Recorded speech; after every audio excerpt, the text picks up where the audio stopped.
Okay. Tim Gurner, property developer and multimillionaire Tim Gurner, has expressed the view that employees have grown too arrogant and believe that a substantial increase in unemployment, especially in the construction sector, is necessary to boost productivity. Listen to this fucking psycho. Dude, this guy's gonna get me killed. He does not. Here, can you do me a favor, Ian? Put up that this dumbass's views do not reflect mine. Not for YouTube, but just for the audience, the communists watching, the radical communists watching. You guys are not cold. It's like It's a little freezing cold. here. Yeah, it's a little cold. Turn off the air. I mean, the audacity to go out and say something in public, like this is some insightful thing. I mean, this man is a demon. Listen to this shit. Gurner Group. So change the name. It's Psycho Gurner Group. Stop. I think the problem that we've had is that we have people decided they didn't really want to work so much anymore through COVID, and that has had a massive issue on productivity. Tradies have definitely pulled back on productivity. They have been paid a lot to do not too much in the last few years, and we need to see that change. We need to see unemployment rise. Unemployment has to jump 40-50% in my view. Nice. We need to see pain in the economy. We need to remind people that they work for the employer, not the other way around. I mean, there's been a systematic change where employees feel the employer is extremely lucky to have them, as opposed to the other way around. So it's a dynamic that has to change. We've got to kill that attitude, and that has to come through hurting the economy, which is what the whole global, the world is trying to do. The governments around the world are trying to increase unemployment to get that to some sort of normality. And we're seeing it. I think every employer now is seeing it. I mean, there is definitely massive layoffs going off. People might not be talking about it, but people are definitely laying people off, and we're starting to see less arrogance in the employment market, and that has to continue because that will cascade across the cost balance. Can you imagine actually going out and saying this? I mean, what? No. So, you know what I just saw? What a This fuck. guy is the guy that started the whole avocado toast thing. Same dude. Hold on. Which How do is you what is claim that? Huh? How do you claim that? That's like claiming burrito. No. I'm sorry. He didn't say that he invented avocado toast. You remember there was a controversy, the whole meme of like, well, millennials should just that stop was buying. him. Yeah, he started that whole. Stop with all the discourse. avocado toast. Oh, Yeah. he really hates poor people. This is what I'm saying. He Look, here he is. Oh, wow. wow. Hey, Yeah, this wait, is full him. screen that. Full screen that. That's crazy. We are coming into a new reality where first home buyers, second home buyers, and a lot of people won't own a house in their lifetime. That is just the reality of where we're going. So you think that young people have now got the prospect of never owning a home? Absolutely, when you're spending $40 a day on smashed avocado and coffees and not working. Of course. Oh, that was it, I guess. Yeah. Spending all your money on smashed avocado. A day on smashed avocado and coffees and not working. Of course. Dude, you fuck. This guy sucks. He really sucks. I hate you. I actually hate you. I fundamentally disagree with his theory that we must exploit workers for. It's like, dude, when workers Like, if anything, make more money and are better off and have health care and have access to shelter, affordable shelter and food, guess what? Society is more stable and going to have more longevity for everybody. When your philosophy is let's exploit every single worker to the max, it's only a matter of time before your head ends on a pike, brother. And it is coming someday. If you keep doing this, you will die. Apparently, to people like this, the worker's suffering is part of what he expects to get from the salary he pays them. You know, he feeds off of it. What a piece of shit, dude. I hate this guy. How you even going to say that?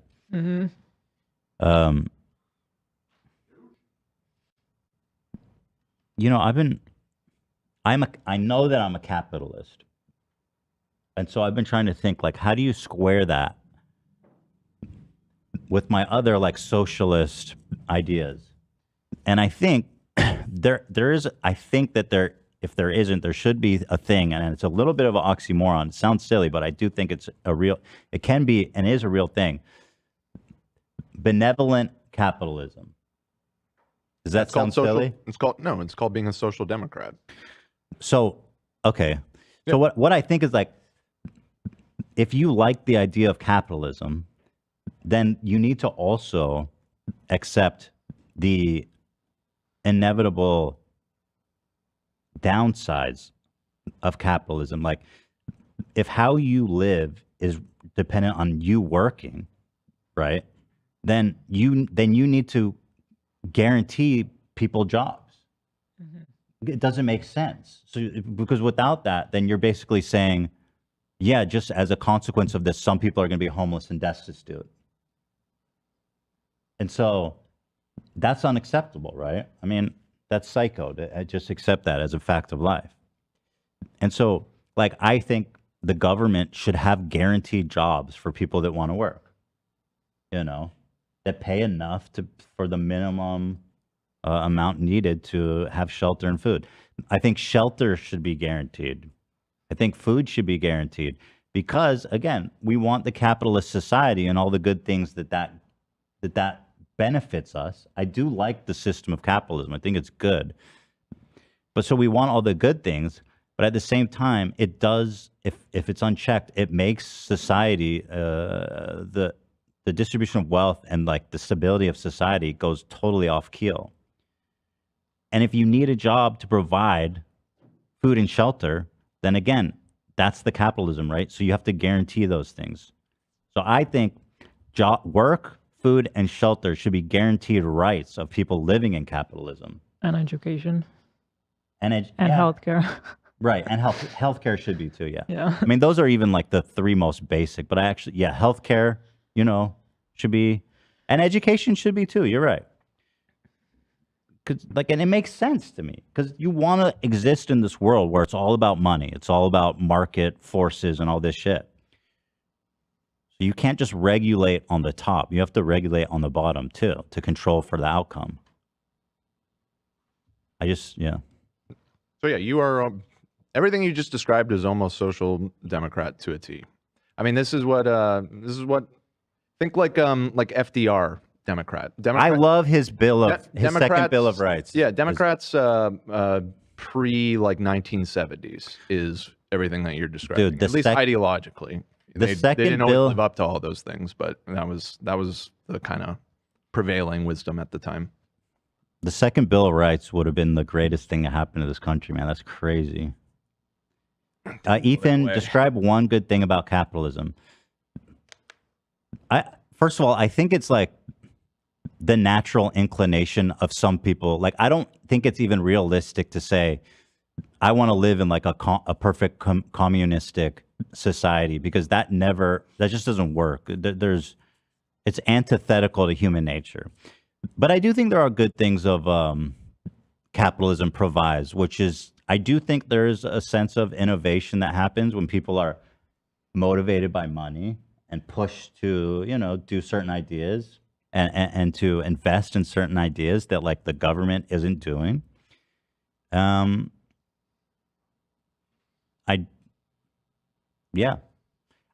don't hate the idea of like people who can be successful. I think it's good that people can achieve success in the term monetary success. I mean, that's what that means, right? I do.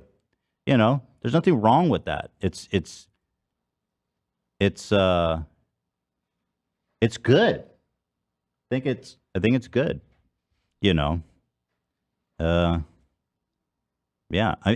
encourages efficient production, right? I mean, if there's a money incentive, like if everything was owned by the government, it would remove a lot of efficiency, perhaps, when people aren't motivated by money and stuff. But this is all silly. Again, it all sounds very vapid, and when you describe it, because capitalism is inherently, it seems like, based on hedonism, right? It doesn't come from like an altruistic place. So that's why the important part is to make sure that there is altruism and humanity that is kept in this, rat race, which is capitalism. That's it. The second Bill of Rights, FDR tried to pass, and he was close too, man.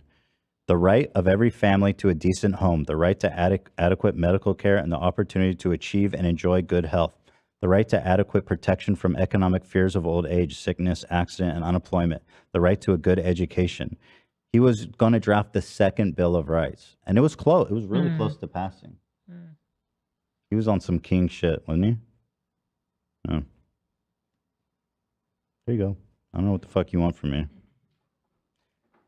I think that capitalism is a more realistic system of governance than like fucking communism is, you know. Communism never works because people are inherently corrupt, and whoever's in charge is they're gonna be greedy, they're gonna be corrupt, they're gonna fuck everything up. It doesn't make sense to me that system could work where everybody just acts in good faith and does the right thing. So as long as there's no like mega losers in capitalism, if that's something we can regulate, then I do believe that it can be a benevolent thing. Yeah, capitalism breeds greed. Exactly. And, you know, they say greed is good, and there is some truth to that in measure, right? It's, you know, it's an inherent quality of man, and it can sometimes drive innovation, efficiency, all this kinds of stuff, you know? You think that because you benefit from it, Ethan? Obviously. Yeah. Yes. Well, his opinion is obviously going to be his opinion based on his experience. But I feel like that's always been my opinion, frankly. So I'm just saying the fact that it benefits you is obvious that it's going to affect your opinion. It is your opinion. it just seems like this fucking like socialist, communist idea that people want is like just a pipe dream. What is the idea that people want? I'm kind of curious because I see so many people in the chat saying no. I don't know what y'all are tripping about. Like, what the fuck do you want? What is the idea that you guys people like are just looking for? I don't know. To hear. I actually don't know. Like, it's almost like weird virtue signaling to be like, I'm living in modern day America, but I want a full communist revolution. I don't know what the fuck. I'll take on humanity, dude. You guys are... Ow. Dan, do you know? Because you know everything. Yeah, I don't really. Do you really want to get into this right now? I don't mind. I'm actually curious right now. So okay, well, that's they fine. think that like I'm actually curious what because like it seems like majority of the chat is disagreeing, and so well, we have a very left-leaning audience here on the H3 podcast, and I'm sure plenty of people will agree with you. I'm sure, but I mean, obviously, I think we are left-leaning too. Anti-capitalists are going to speak up when you're giving an impassioned defense of it, but I wouldn't say it's impassionate, but I do defend. I am a capitalist. What do you want? You know what I mean? Yeah, and I think much, it's. Yeah. But the thing is, like, they think that like workers should share in yeah, that's the fundamental difference is that workers should get a % of your earnings, essentially, a percentage of their production. You know, I don't really, I don't agree with that. I don't think. I mean, in some cases it's true, but I think you do have an obligation to make sure your employees are well provided for. You know what I mean? Like, that's for sure. Suck it, chat. You're watching a capitalist pig. Deal with it. I don't know what the fuck. You guys are all like radical communists? There's that many radical communists? they're not radical communists. Not everybody that's anti-capitalist is a communist. It is kind of a radical take, that being like full anti-capitalist. I mean, you're essentially advocating to change the entire structure of all societies today on Earth. That's not radical? Is there anywhere in the world that is doing that? Not really. China's apparently communist, but it's not No, really. it's not. It's not. The people couldn't do whatever they wanted North during Korea's COVID. communist. Well, not really. Yeah, that's not really. Yeah. Russia is, well, what? I don't know what Russia is. No, not really. I don't think there is. God. I don't think there really is. But how is being anti-capitalist not radical?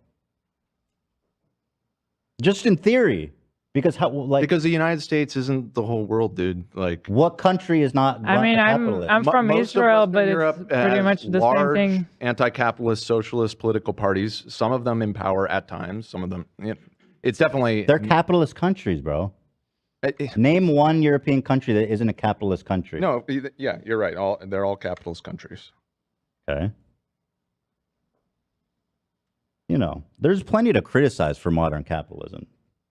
Lots. It's not working in its current form. It's just totally broken in its current form. Like this late stage capitalism that, like this subreddit, like it's very poignant, I believe, with the late stage capitalism. You know, it's not working for sure. But like name one, you know, social democracies do great in Europe. Yeah. Sweden, for example. Yeah, I'm because you're explaining Sweden pretty much, right? Yeah, exactly. Like a capitalistic country with insanely high social benefits and security. That's what system. I would like to see. That's what I've lived in my whole life, and I'm curious what these people have to criticize. I mean, there's a lot of. Ask Dan. You have a radical communist right next to you. I actually don't know what the criticism is for Sweden's economy. So that's exactly what I would love to see. Like, that's what I don't understand why everybody is like that. And I'm sure there are. I'm not saying there isn't. I'm genuinely curious. I don't know. I think that Scandinavia... I think that a lot of young people see that capitalism, whether you think it has brought a lot of improvements to people's lives, is a system that is killing the planet. And especially in the last 30 to 40 years, most people, I think, at least I can really only speak, I'm just going to speak on the United States because that's my experience and what I've done around. Is like you said, you were just talking about that subreddit that's kind of all centered around it. I feel like people see the decline happening and they're fundamentally unhappy with the way that we have arranged our society. And to act like it was eternal and was always like this is kind of naive. I mean, capitalism, well, because capitalism is something that has only existed for about 200 years in like the form that we know it. I didn't say it's always been like this. Right, but I'm just saying that, like, do you think that we have figured it out, that we've found the best system of organizing society? I think that, you know, we're at the end of history. I think part of it you have to tangle with is what's realistic. Like, what's a realistic way for people to form? I feel like if we're talking about America... What is realistic about a society that, I mean, we live in Los Angeles, there's thousands of homeless people starving on the street in our neighborhood. I'm not advocating for that. Right, but I'm saying that people see the flaws in the system that we currently have, and so that they... I see them too. And there's a lot of... this is the thing, you're saying, like, everybody's a radical communist. That's not necessarily the case. Being anti-capitalist doesn't equate that. It just is somebody that has landed on the side of the coin that they think that the system that we have, that capitalism, is not working. And there's a huge variety of people, ways that people go from that. Well, and some people, I mean, most Republicans, and I would say even a lot of Democrats would say what you just described, that social democrat kind of point of view. They're not. Would say that you are anti-capitalist with that point of view. Then fine, then I accept that. Right. I mean, say whatever the fuck you want. And social democrats are very often seen as kind of like right on the fence between the what people call the left and the right. So I'm walking the middle path, like Buddha himself. Right, you're taking the middle path. Don't you feel, though, that here in America, like, people can't even afford healthcare or education? So, like, isn't a social democracy a first step that we should all try to get to? Yeah, a lot of people do feel that way. Before, like, trying to get to, like, there's an enormous amount of nuance and degrees here. Yeah. So 100%. I think that I think that it's like, for us, we're mostly talking about like what we see as realistic, like what's the first step that we should at least try to get, like the bare minimum. I've been here 7 years. I'm still shocked about healthcare. Like it shocks me every single time I deal with it. It is shocking. I paid $200 just to get a blood test. Like it's insane. It's insane. So to me, it's like, yeah, we can talk like philosophical and we can talk all kinds of things, but I feel like what's actually going to happen? What's something that would be a first step to improve? Well, I mean, there's a variety of opinions on that. And, you know, a lot of people would say that it does need to be an incremental thing and we need to work towards that. I mean, even people who describe themselves as communists say that because, again, like the USSR, for example, which is the most famous example of like a big country, a big superpower level country that people consider communist, right? Within their own framework, they never thought that they were communist. They thought they were taking steps towards communism, and in a variety of different ways. And so it's just about like that's an ideal. That's like an end goal that people who would self-describe as communists are. Now, what I would say a radical communist is somebody that wants a violent revolution to overthrow the government and take over and implement that system as closely as possible now, which is something that has happened in a variety of places to varying degrees of atrocities that fell out of that. When you say you're an anti-capitalist, though, does that mean that you are critical of capitalism? You might which be I am. too. I mean, I think you say you're a capitalist, but it's a lot more nuanced. I'm not against the idea of capitalism. I think it's a good system with the correct a lot of corrections. Because when you say you're anti-capitalist, it sounds like you're saying, and correct me if I'm wrong, you don't believe in capitalism as a governing what it comes down to me too is when you threw out that line from Glenn Ross about greed being good or whatever, I don't think that's that. not from that. That's like isn't that like a no, that's like a Glenn Ross. I don't think that's the first time that was written. Well, go ahead. Anyway, regardless, it's certainly not the first time that people have felt that way. But that line that people often repeat is from that play. But anyways, yeah, I mean, all it comes down to me is that I don't think arranging society based on greed is good for the human spirit, and I think we see the consequences of that all around us. So, a hyper-capitalistic society like the greed needs to have bumpers. Okay, because the idea that we can live in a society without greed is a fairy tale. It just doesn't exist, and you can't approach a practical way of governing a huge body of people without looking at it realistically. Because at the end of the day, if you look at the USSR again, and I mean, it's a catastrophe because the people on the top who rise to the top are the ones that are pathological. They are greedy. You don't think that happens in our society? It is, but like, that's not the antithesis of everything that we stand for. You think that capitalism does a better job at harnessing? You have to be aware. Say, listen, we live in a world where greed is inevitable, and so we need to harness that for the good that it does provide, and we need to put on bumpers for the bad things it does do. Because if we're like, yo, we need communism. And everybody needs, greed is bad and nobody, everyone is equal. The cycles are going to rise to the top and they're not going to fucking do what needs to be done. It's just not going to happen. And it's not realistic. People are going to cut. They're not going to live that way. They're not going to live that way. The psychopaths, which there's going to be like 10, 20% are just full on psychopaths, are the ones that are going to become powerful. And they're going to take advantage of the system. They're going to become our oligarchs. They're going to become So do you believe that exploitative. Do you think the United States with its democracy, like our election system and democracy gives good safeguards, or at least gives some safeguards to preventing the sociopaths like you're talking about that rise up through like a totalitarian system? That's not even a problem that you can control for.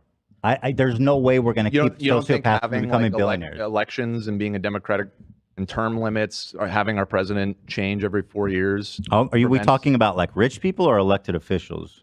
I'm talking about elected officials. I'm talking about like, essentially what I'm asking is, do you think democracy is a good thing? And do you think democracy is what helps prevent? Yeah, but obviously our democracy isn't perfect either. Right. But you think ultimately that being a democracy, living in a society that votes and has, the people agree on how who should represent us and who should lead us is something like that's a better system than like, say, China, right? Where they have a council of elites and somebody is elected from within, right? Yes. Okay, so what if we ran companies that way? Because companies aren't democracies. They're totalitarian. So how do you run a company? So first of all, usually how are companies made usually? Are you saying like an entrepreneur starts a small business? Like Apple. Let's just take Apple or Google. Right. It's made by a few enterprising people. So yada, yada, yada. It's made by 3-4 people, Apple. And over the years, it's growing. And so how do you run Apple? At what point does it become like subject to public opinion on who's going to run it and stuff like that? At what point does it get big enough to make those decisions? And that's something that, see, that's why I asked the question about how do you feel about elected because like an independent artist is also running a business and could be making a lot of money depending. There's a wide range. So how do we what do we define as? Businesses aren't government.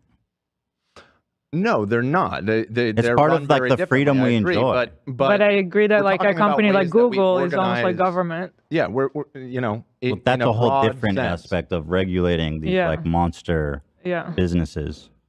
Right, and oftentimes, you know, when there are critical parts of society that we deem like off limits to the private sector, we're like, let's say like the military. We don't, you know, the government has a monopoly on that, right?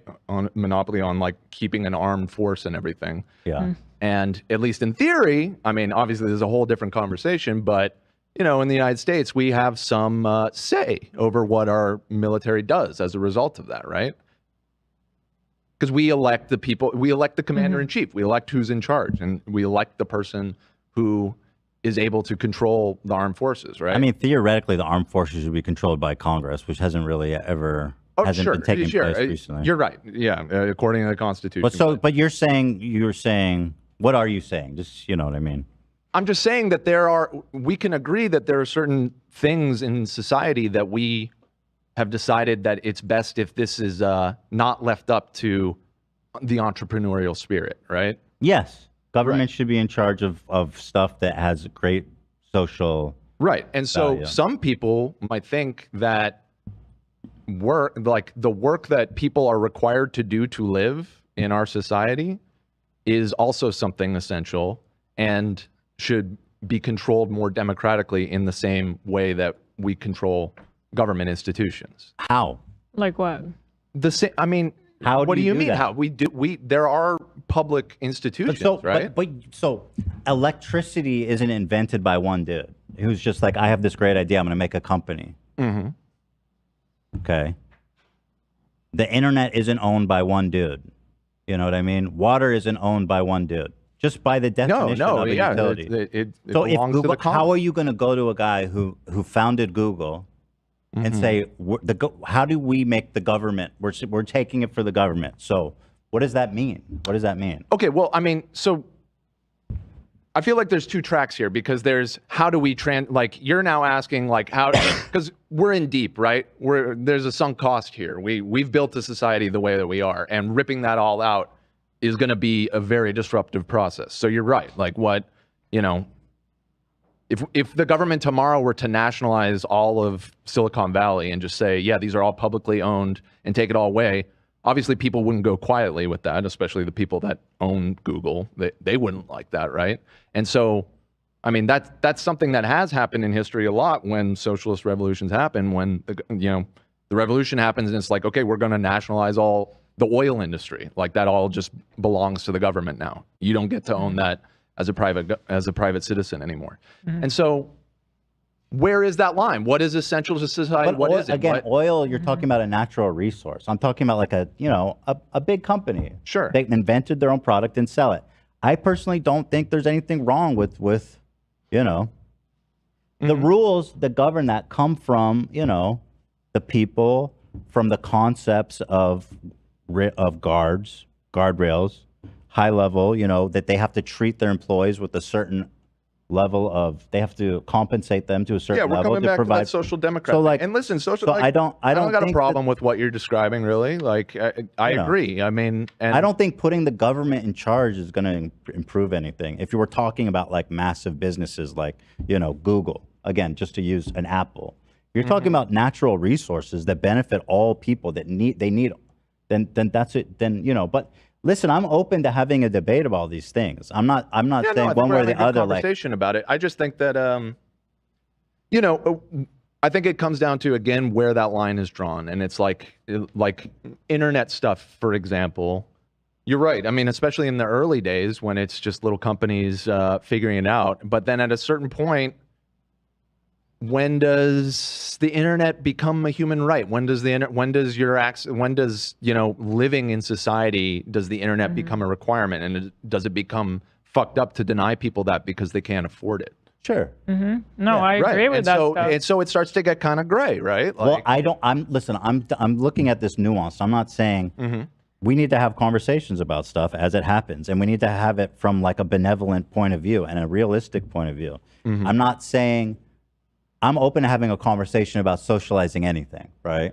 But that's what it should be. It should be a conversation and about like the social good that something can have. And if it needs to be, is it being, is this business being owned privately to a great detriment to the majority of people? Are people not having access to it who need it?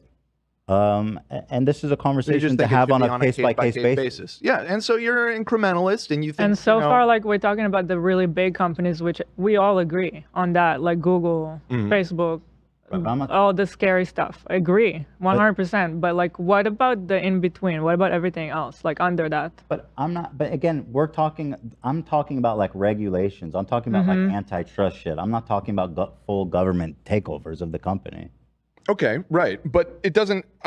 The full government takeover of the company is the extreme end of that. But like the middle ground of what I'm talking about is unions. That's what unions. I'm right? pro-union. I think unions are great, and I think workers should have power. So and so all a union really is in a sense, it's somewhat democratizing a workplace because now the union gets a say in how the business is conducted.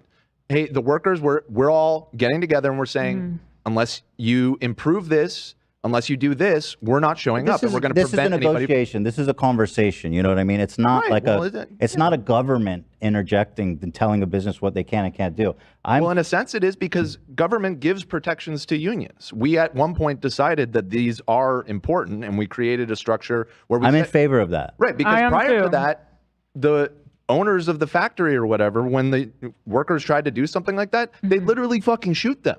Right. So yeah, you know what I mean? Not okay. That happened. Okay, but I'm in favor of unions. Okay, well, and by the way, if you look at again, what you look at Scandinavia, which I think is like as close to a model they have society, very have high tons of unions, participation rate, right? Yeah, right, like extremely and probably tons of laws protecting unions. And so again, I'm looking at social democracy like in Scandinavia and saying, this is a model society, and it's as close as we're going to get as an equitable society, realistically, too. Yeah. I'm trying to understand what is the point we don't agree on. Well, I just think... Here's what we're disagreeing on. I don't think we're that far apart from each other. You saying anti-capitalism. Are you opposed to the idea of capitalism? Because I agree that capitalism in its current form is unsustainable. I would say that I am opposed to it, but I would say I am far less radical than many that think that we should tear it down immediately. I think that the ripple effect of that would inevitably be extremely violent and disruptive to society. And I'm more of the incrementalist. Now, I would say I am for the left of you because I think that the end goal should be a little bit further in that direction than what you're saying. But in what way? Which is we're talking in degrees. In what here. way? Yeah. Like what? In what way are you? First of all, saying like capitalism shouldn't exist is like, I feel a fairy tale. It's just not a realistic expectation for humans to. I just or like don't. for me, it's like define what would that look like. I just want to like get to an understanding where we understand in each really other. Simple terms, I think that an incrementally pushed left society that's moving away from capitalism a little bit would likely have companies use profit sharing models with their employees on a much bigger basis. And you see some companies doing that, but if you study it over time, what has happened is the opposite of that, is that the profits of companies are getting concentrated more and more up. Well, we're just talking about regulating and stuff again. Right. So I would say that one thing that you could do is you could regulate it that you, as an owner and a CEO of a company, the profits that the company is generating, you're obligated to share that with the people that work for you on a much bigger scale. It's just a matter of rather than how right fairly... now, which the goal always is to pay your workers as little as possible. That is, and that's not like a secret. And that's or human nefarious. nature, bro. That's why we need to adjust where that bar is. We need to agree that bar, because listen, it's only natural. Again, that's why I'm saying we're not that far away. We're talking in degrees of how far you move the bar. I probably move it further than you, but I'm not. I don't own a company like. But yeah, I mean, listen, if you're just debating on like how much to compensate your employees fairly, that's like, you know. And we're talking about first steps here. To be like, too. yo, I think every company should give X amount of profits to employees. It's also overly complicated, because in the sense, it's like, what if you don't have a profitable year? Then the employees make less? Also, fudge the numbers. How many businesses fudge their numbers? But what you just described happens all the time. Okay, People but get I'm fired, not talking they get about laid what off, happens. or they get wage cuts. What happens is not good. What is happening is not good. We both agree. Yeah, no. I think, obviously we both agree on that. Yeah, 100%. You said what's happening now? What's happening now is not good. Yeah. But okay. I think having a bare minimum bar of what we provide, basic human rights to people, like FDR was carving out, is a better system, personally, and a simpler system, and a more realistic system.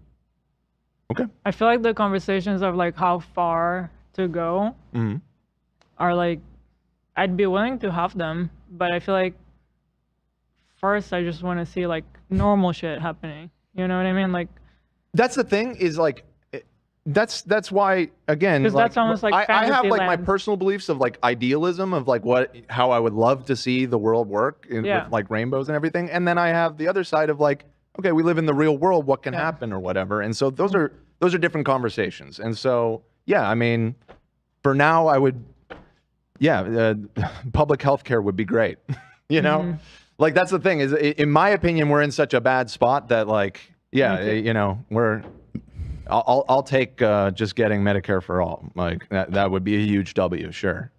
And that's in my opinion not far enough, but I'll take it. I'm not going to say no to that, right?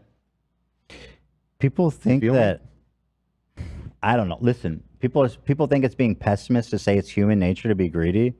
Show me one time in a big organized society where that wasn't the inevitability of like deep-seated societal destroying corruption. But do you want to live in a society that encouraged that? Or do I want to live in a perfect utopia? Yeah. Yeah, but no, I'm not saying perfect utopia. I'm saying quite a few people that run our country, and I'm not saying you feel this way, because this isn't your opinion, but this is the prevailing attitude in this country, is that it's a good thing to arrange the way we run society around. Let's embrace that greed. Let's use it for good, like you said, rather than, hey, this is a fundamental part of human nature. We should check it. Yeah. So that's the difference. Well, right? it's to me not that big of a difference. It's the same thing. I think there's a fundamental difference there. I'm not saying like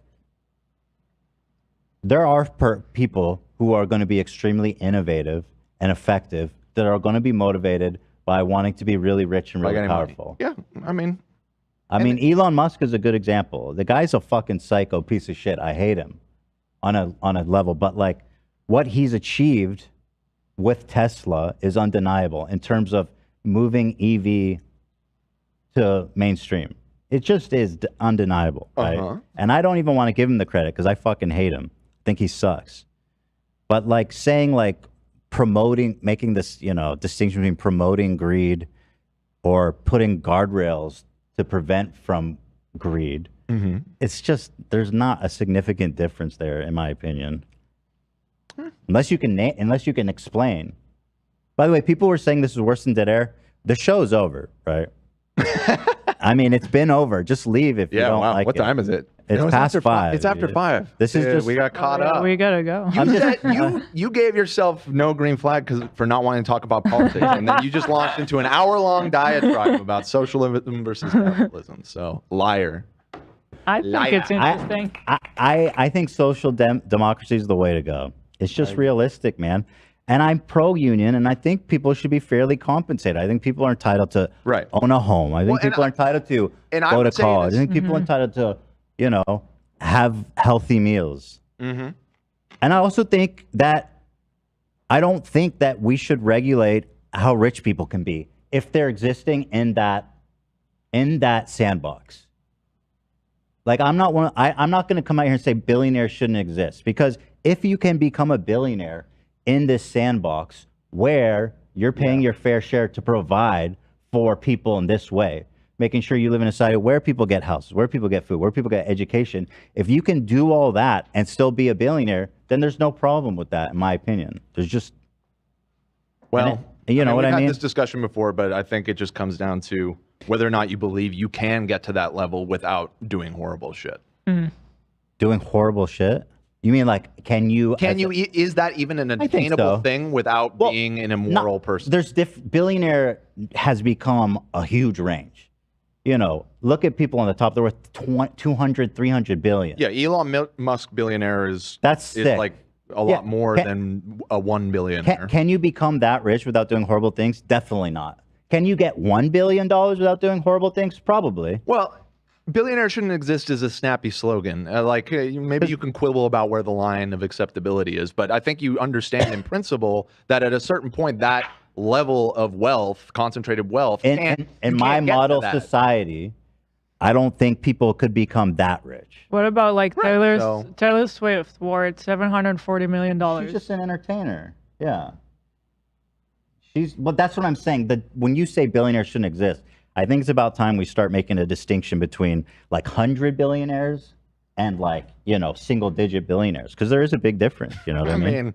There is. You don't think it's a little silly to quibble over that? Because again, it's a political slogan at the end of the day, and I feel like it gets the point across pretty easily. I think that it's not self-serving, because I think plenty of people see that and they think what I'm seeing, and they think that's silly. Why shouldn't people be able to be successful?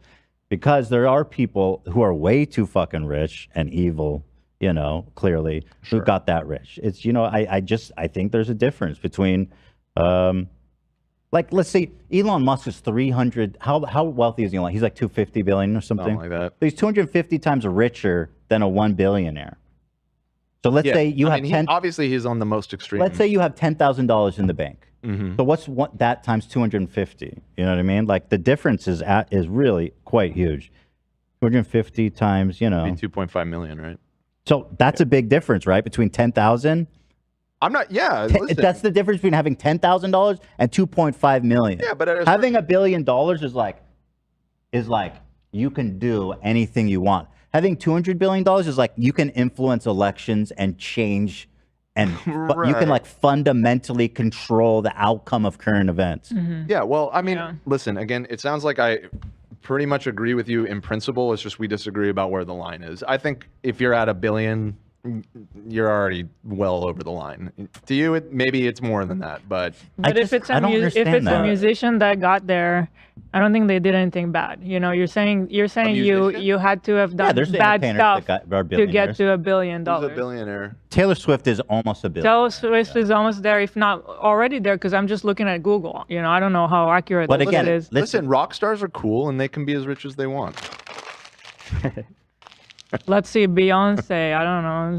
Rihanna. Well, I mean, Jay-Z doesn't. Rihanna is accordingly 1.4 billion. But because she makes a lot of money from business and stuff. Okay, but I don't think she necessarily does bad stuff to get there. I don't see that. Well, I don't know her as a person. But that's the thing is once it gets to a certain point, there's something along the line that is probably involving some like child slavery or something. You know what I mean? Even without their knowledge, but it's like the system lends itself to that. Again, because we're so focused on incentivizing, finding the least common or the lowest common denominator in everything, by which I mean seeking to maximize profits, seeking to minimize expenses however you can. And there's a lot of people that are immoral and they don't give a fuck about if, you know, this is coming from child slavery in some West African country or whatever. Someone said, Ethan, $1 billion would change my life. The system, Sorry, I don't have that money. It doesn't frown on that, really. In sure. a lot of ways. I think that's another philosophical conversation about like how is our society, whether it be pure socialism or democracy, how is it using and affecting, other countries? That's a I think perhaps a different conversation that you can have, and you can have the same conversation regardless. But I see a world where you can become a billionaire ethically. It's not impossible. There's 300 million people living in America, and there's a ton of money here. If you invent a really fucking awesome thing, you can become a billionaire without doing a single thing wrong. Maybe. I feel like that's the middle path. That's the real Buddha path. Become a billionaire, but harm no other in the process. I think it's possible. I really do. I don't know what to say. That's the middle way. But I'm not saying you go out there and be a billionaire. I'm just saying I don't think we need this self-imposed, like, here's the line, rich and no richer. I just don't think you should let a slogan like that bother you so much. It sounds like you agree with the spirit of the slogan. I don't think the slogan serves itself well because, like I said, people are not seeing it like we're just talking about like 100 billionaires. People see that and they say, "No, the poor single billionaires." Well, how are you? But like, come on, they don't like the idea of you coming and taking people's money. It doesn't make sense. Like, how are you going to do that? I mean, isn't that what taxation is? That's all they're talking. Well, they go 99% tax over every dollar of a billion. That's silly. I mean, that's what FDR wanted. Not 99. I think the top tax bracket that FDR wanted was, maybe it wasn't 99, but it was like 95 or something. Let's see. Top tax bracket. Let's see. 75%. 75 is what they got. I believe 90%. Well, I think 90% is too high, but 75 makes more sense to me. But we're talking like, in modern dollars, that was probably 90% of every dollar over like 5-10 million that you made that year. Right. It's a tax bracket. Yeah, it's a progressive tax. And I like the tax bracket. I think 75% is probably more realistic. Well, that's what it was. And now we're at what, like, and by 18? The way, I don't think anyone gets taxed that high in the whole world. What's one country that charges the richest people over 75%? It doesn't exist. I don't think it does. I don't know off the top of my head. I know that. I mean, maybe. But I'm cool with that. What's the top tax bracket in Sweden? In those Nordic countries, it's pretty high. Probably around 55. It's 55. It's not much more than what I pay here. I pay about 55%. Yeah. Okay. So also dividends. Like you can just pay yourself dividend, 20%. Well, right, and that's the reality here too. Is that everybody that's rich knows how to get around that and just But I feel pay. like it's also important a note to like defend the democracy from capitalism, because here like lobbying is crazy. I feel like that's what's ruining America. And that's my point. Is like I feel I didn't make this point very well. I was trying to make the point earlier, but this is why I was asking about what you think about democracy in general. Is that capitalism is it's anti-democratic and in more than one sense. And what Love's talking about is like how the money can corrupt our democracy or everything is a part of that. But just in general, like we run, the expectation is that companies are run from the top down in a very hierarchical way, and that there isn't much say from the bottom up. You know what I mean? It's the inverse of how we run our government. And so, defending against the worst tendencies of that, I think, is important. That's what I advocate for. I'm always so confused because you want to replace the system, and I guess me and Ethan want to.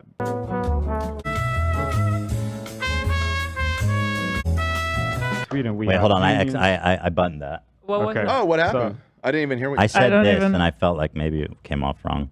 I said, maybe that is his name. Oh, whatever. What's the actual name?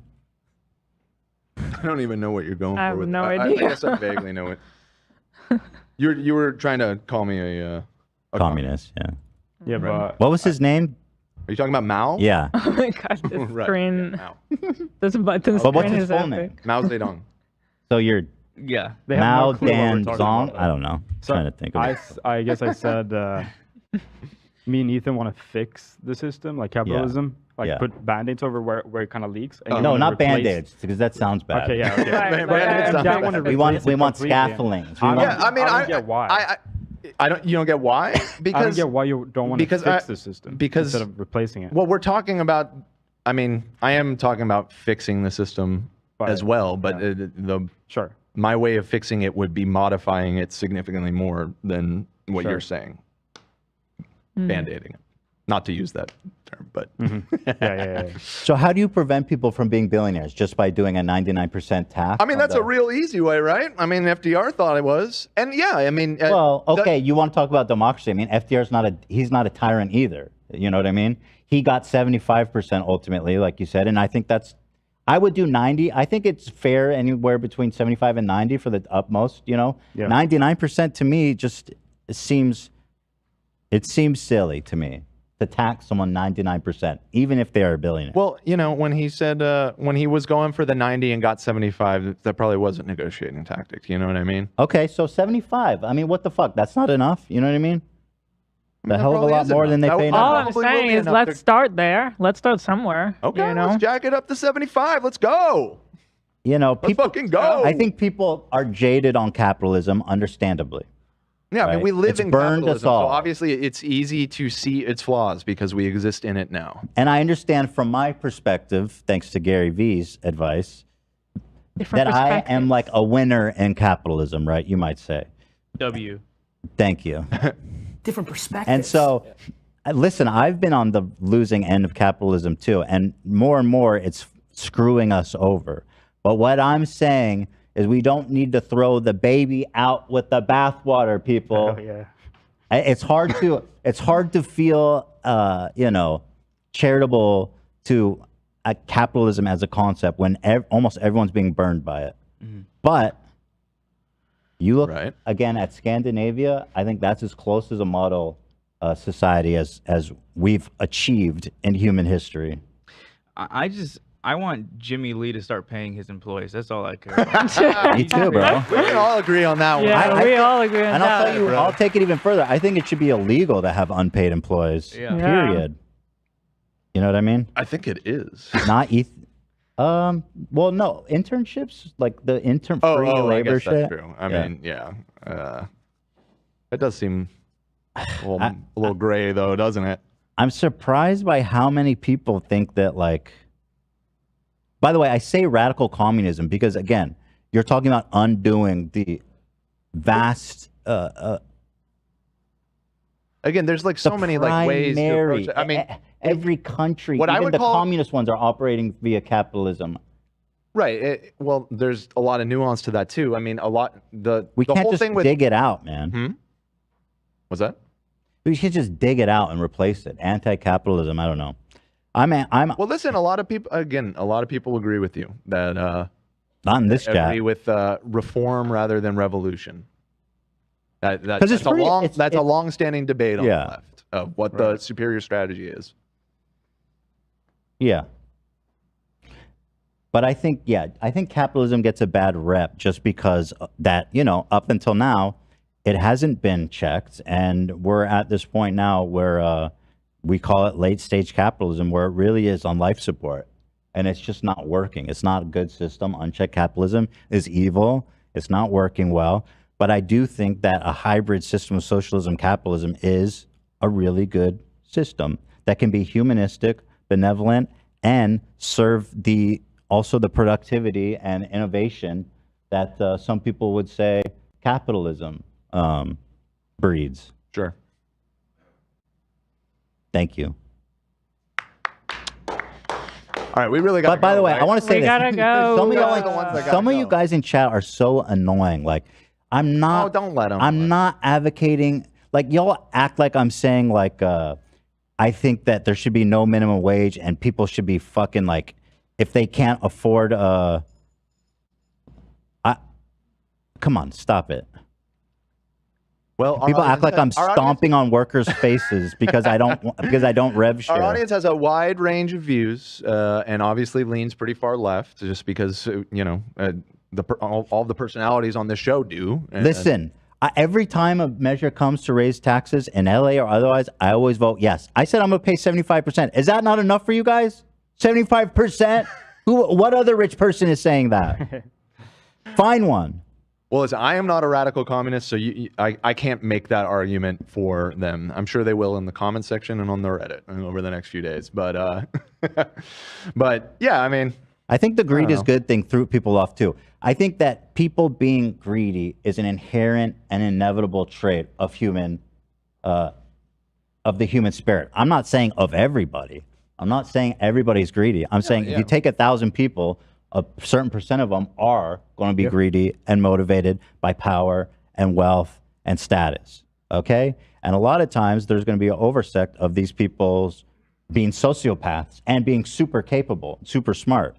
Mm-hmm. And we can harness this for what good it can do, which is like innovation, productivity, efficiency, and stuff like that, while also regulating it to make sure it doesn't also ruin society and that it serves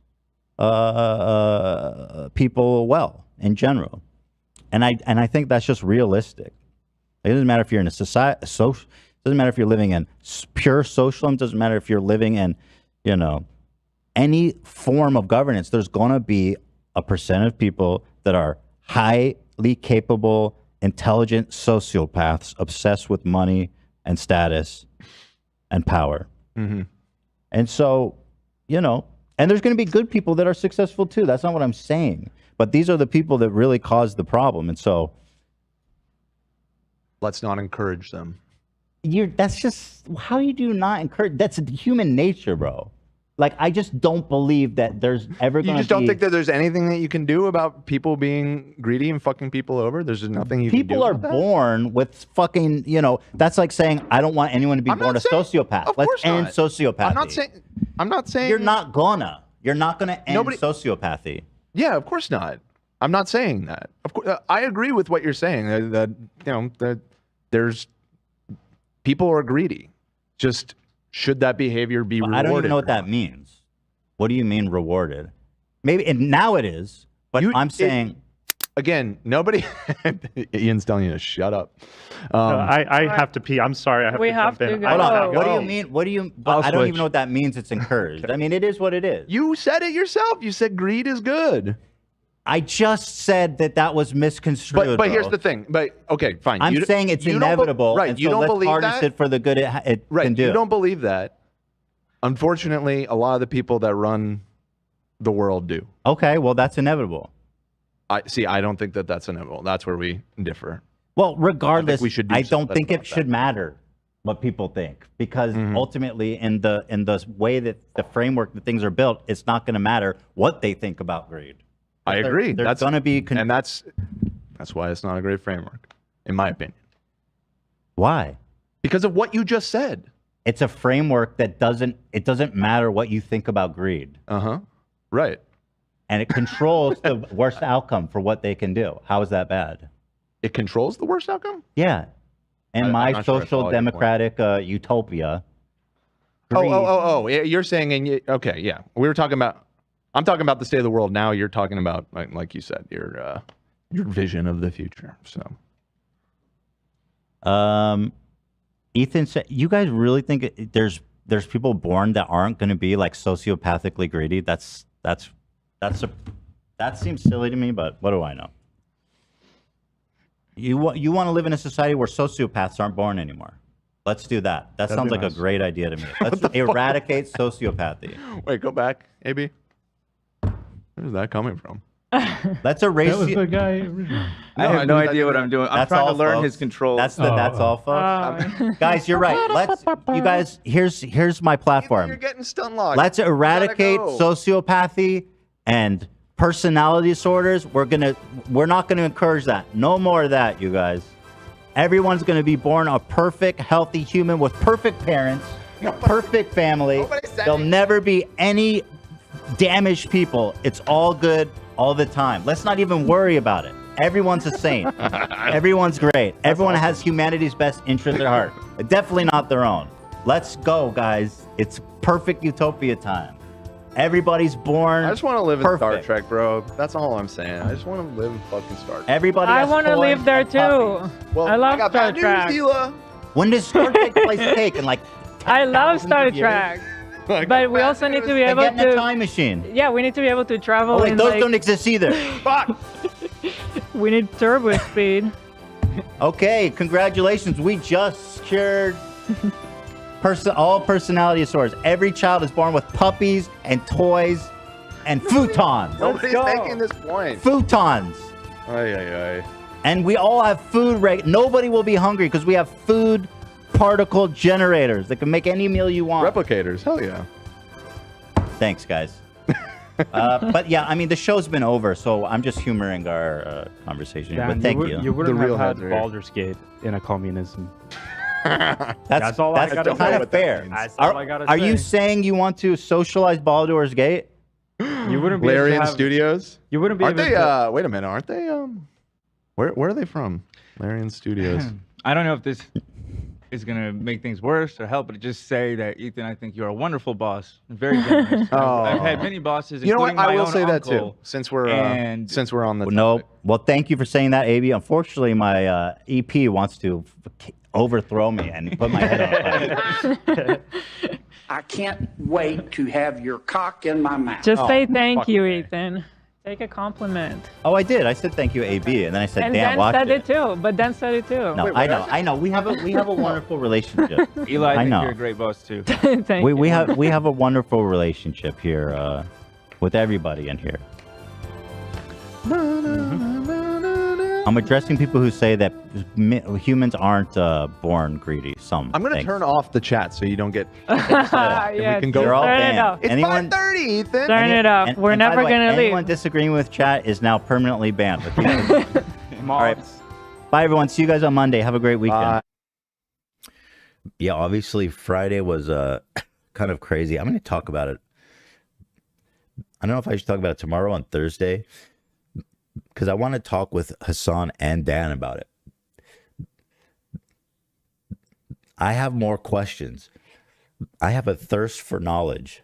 As you guys know, I am I'm just a voracious learner, and I care about the people. I have questions. Well, the thing that I didn't appreciate is just how crazy and insulting and like just insane people got because I dared to be a social democrat and not a full-blown socialist. I was called a class traitor, I guess. A class traitor. Yeah, I'm going to do it on Thursday. I'll do it on Thursday. But I have a lot of questions for Hassan and Dan about why, socialism is so much better than social democracy. Right? Because I'm not super convinced, but I'd like to have a further conversation about it. Because the thing is, I don't know a lot. Obviously, Dan and Hassan have more knowledge than me. So I've been reading a lot and learning a lot about the conversation so that I can better represent myself and understand their arguments better as well. I don't know why people got so upset, though. I felt that was super inappropriate and lame. Just so stupid. Like, if I'm not radical enough for you, then you've got no allies. Zero. You have zero allies. If 95% of the country is not more radical than me, I guarantee that. I look forward to having that conversation on Thursday. It's not even, someone said, how dare you have a different political opinion? It's not even really that different. The only difference comes down to, like, democratizing all workplaces, or socializing all workplaces, I mean. Because, like, in my model government of social democracy, everybody's needs are provided for. Defending billionaires, you see, that's like someone said, defending billionaires and calling greed a mental condition was kind of weird. What's kind of weird is that that's what you extrapolated from what I was saying. It's like people have these mental blocks, like these buzzwords that they hear, and they can't get past it. Like I said, I'm a capitalist. I believe in capitalism. And so everything else I said about social democracy and everything is like completely forgotten. And all of a sudden I'm just like the fat railroad tycoon with cigars and my boot on workers' faces. Because I acknowledge the problems with capitalism, I acknowledge is the same. We both acknowledge the downfalls of capitalism. We come from the same spot there. I did not defend billionaires at all. Like, give me a fucking break. What I said was that I believe that it's possible for someone to earn $1 billion. It's possible in this world without being like a, sociopathic sadist. I don't know if it exists, but I do think it's possible to earn $1 billion. But that's it. We'll talk about this on Thursday. We don't need to rehash it all. But I have more to say about it. You know what I mean? And hopefully I'll represent myself better than last time. Billionaires shouldn't exist. Yeah, right. I know a lot of people think that. And like, my goal is not for more billionaires to exist. You know what I mean? That's not like where I'm coming from. If you guys say I'm wrong, okay. Well, let's disagree on it. People say you cannot make $1 billion without being evil. What? But you guys, there's 300 million people in America and trillions of dollars of wealth. You can make a great product where your workers are treated well. Again, y'all don't want to make the distinction between $1 billion and 200 billion. That's fine. I'm just saying. You don't want to hear it from someone rich. Well, okay. I mean, what do you... It is what it is. I'm not... Dude, I don't give a fuck about billionaires. You know what I mean? Billionaires are disgusting freaks for them. I mean, they're all freaks, dude. And they're benefiting right now from a capitalistic cancer that doesn't work for anybody. That being said, I'm going to talk more about it on Thursday. But that's another thing. Like, I feel like people just get caught up where I said, I repeated this like taboo line, greed is good. I'm not saying greed is I don't think everybody is motivated by greed. I think some people are motivated by greed, you know. I mean, people say, oh, there used to be Native American tribes where greed didn't exist. You're telling me nobody there was selfish? And these like utopian Native American tribes, nobody there took a little too much for their family or a little too much food for their family. And everyone was also like, yo, this guy's selfish. You didn't think that there was no such thing as selfishness? Stop. Yeah, I'm going to do it on Thursday, though. But y'all need to chill the fuck out. Like, we're going to have this conversation, okay? And you're all just going to have to listen to it.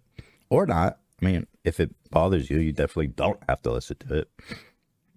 You literally said inherent in human nature. I believe that if you take 10,000 people, there's going to be a percent of those people that are motivated by greed. That's it. It's just a fact.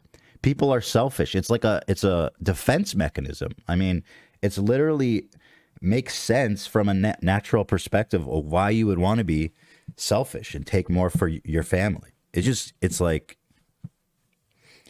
I'm going to have to look into some psychological research on that, because to me, it seems silly to... Greed is taught. I mean, yeah, I see a lot of people saying that. I'm not sure that that's been proven at all. I don't think so. I'm going to have to look into that, though, because certainly that's something that I've seen a lot of people say. I'm going to make a note. But yeah, we're not going to talk about that now. But I can see in the chat that the same people are here. So we'll see about it. Anyway, greed is taught. I'm going to look into that. You know what I mean? Maybe you're right. I'm open to having that conversation.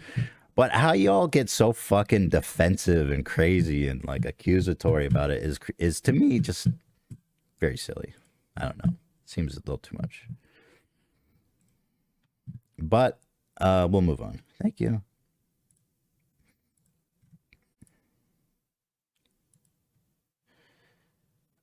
Yeah, I've seen other people saying their communities are brigading. I mean, yeah, it's possible.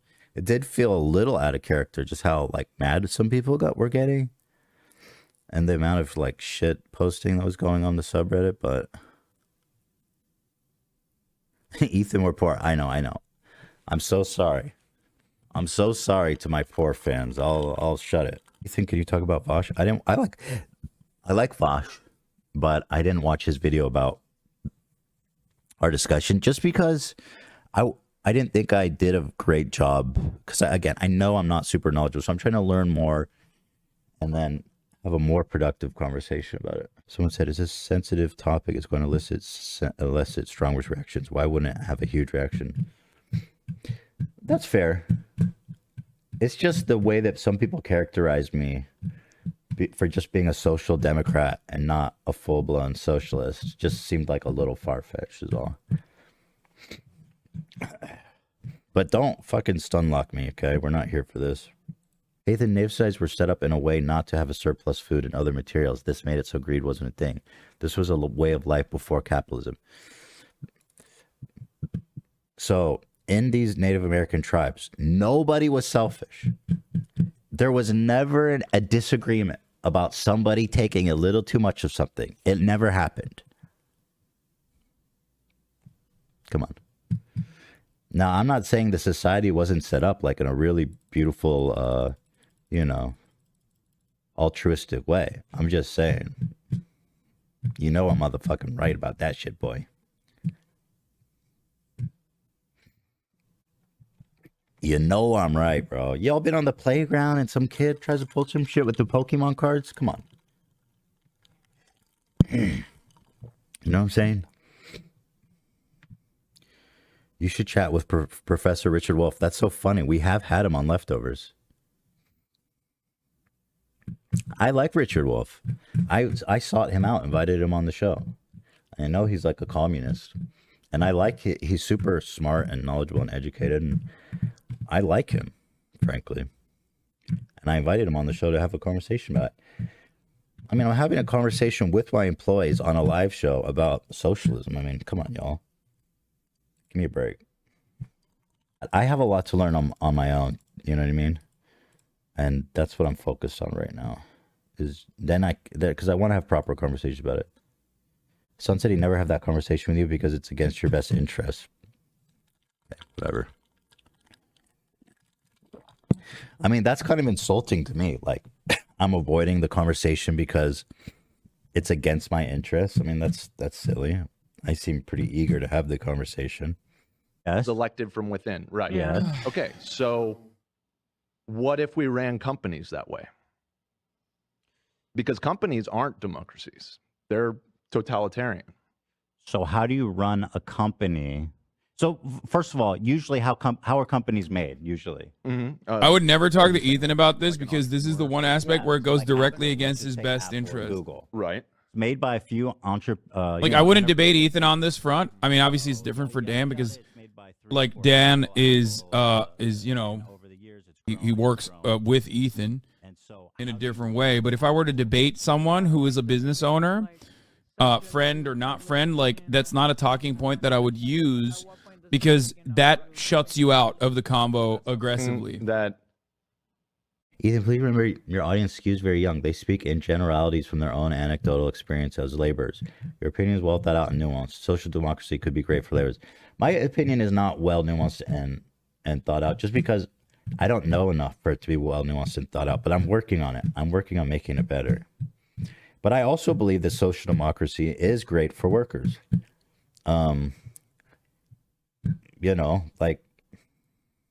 That's the whole goal. That's the whole expression of it, is to be good for workers. This is a response from the beginning of your pod. I'm a bit behind.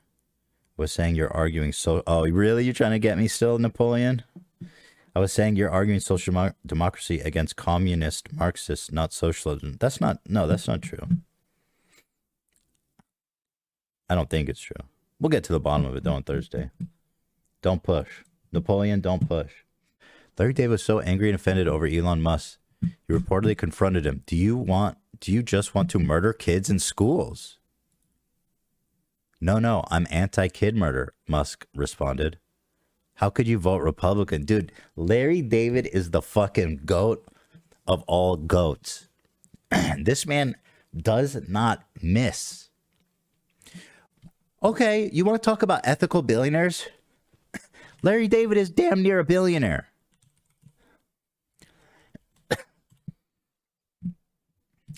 Dude is worth $500 million. The syndication of Seinfeld earned David $250 million in 1998 alone. Do you see what I'm saying? Larry David is not a bad dude. He just wrote a fucking 2 amazing shows, and people love it, and they watch it a ton. This man made $250 million in 1 year from syndication. Come on, you know what I mean? That's my point.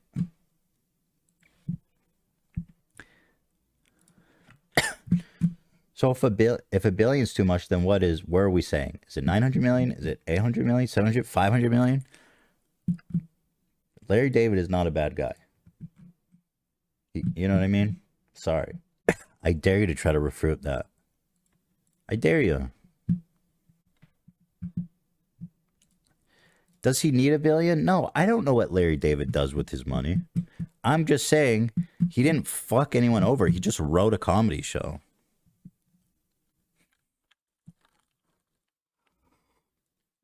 He did do a crypto ad, that's true.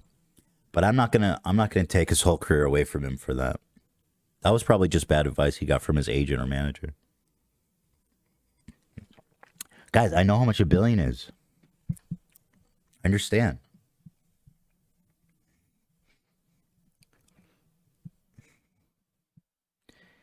Larry did not date the 17-year-old. That was Jerry Seinfeld. Larry has never committed a wrong in his life. If y'all want to undo his entire career in life because he did a crypto ad, that's your position, not mine.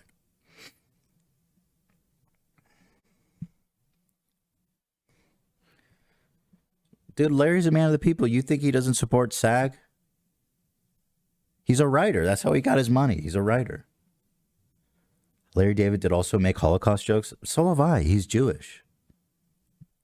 First of all, this is the dumbest thing. Ethan keeps defending billionaires because he feels he could become one day. You're got to be kidding yourself.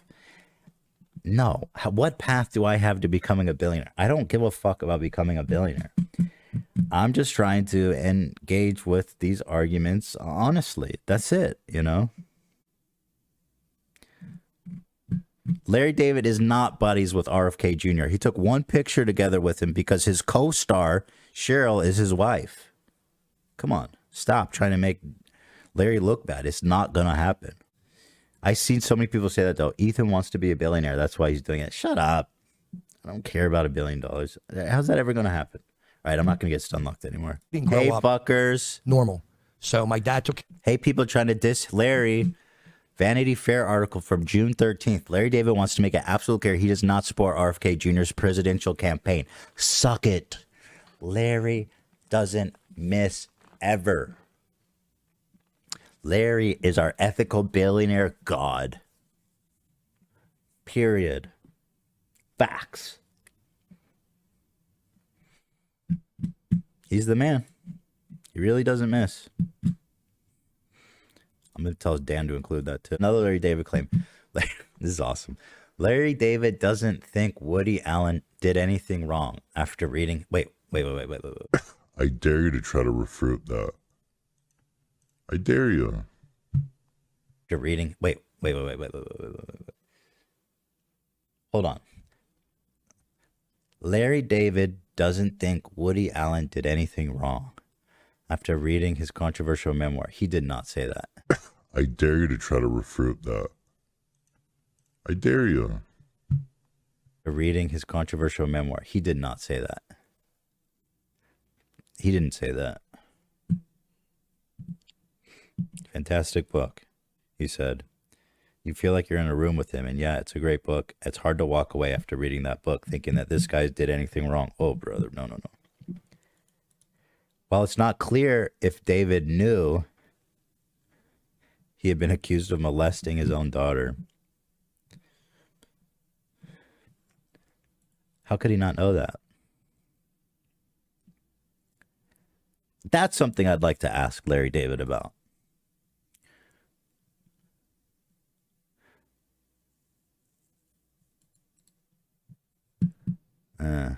Can't say I love that. Yeah, I remember when he was in the Woody Allen book. It was horrible. It was so bad. All right, well, that's got nothing to do with his wealth, all right? Dude, we need...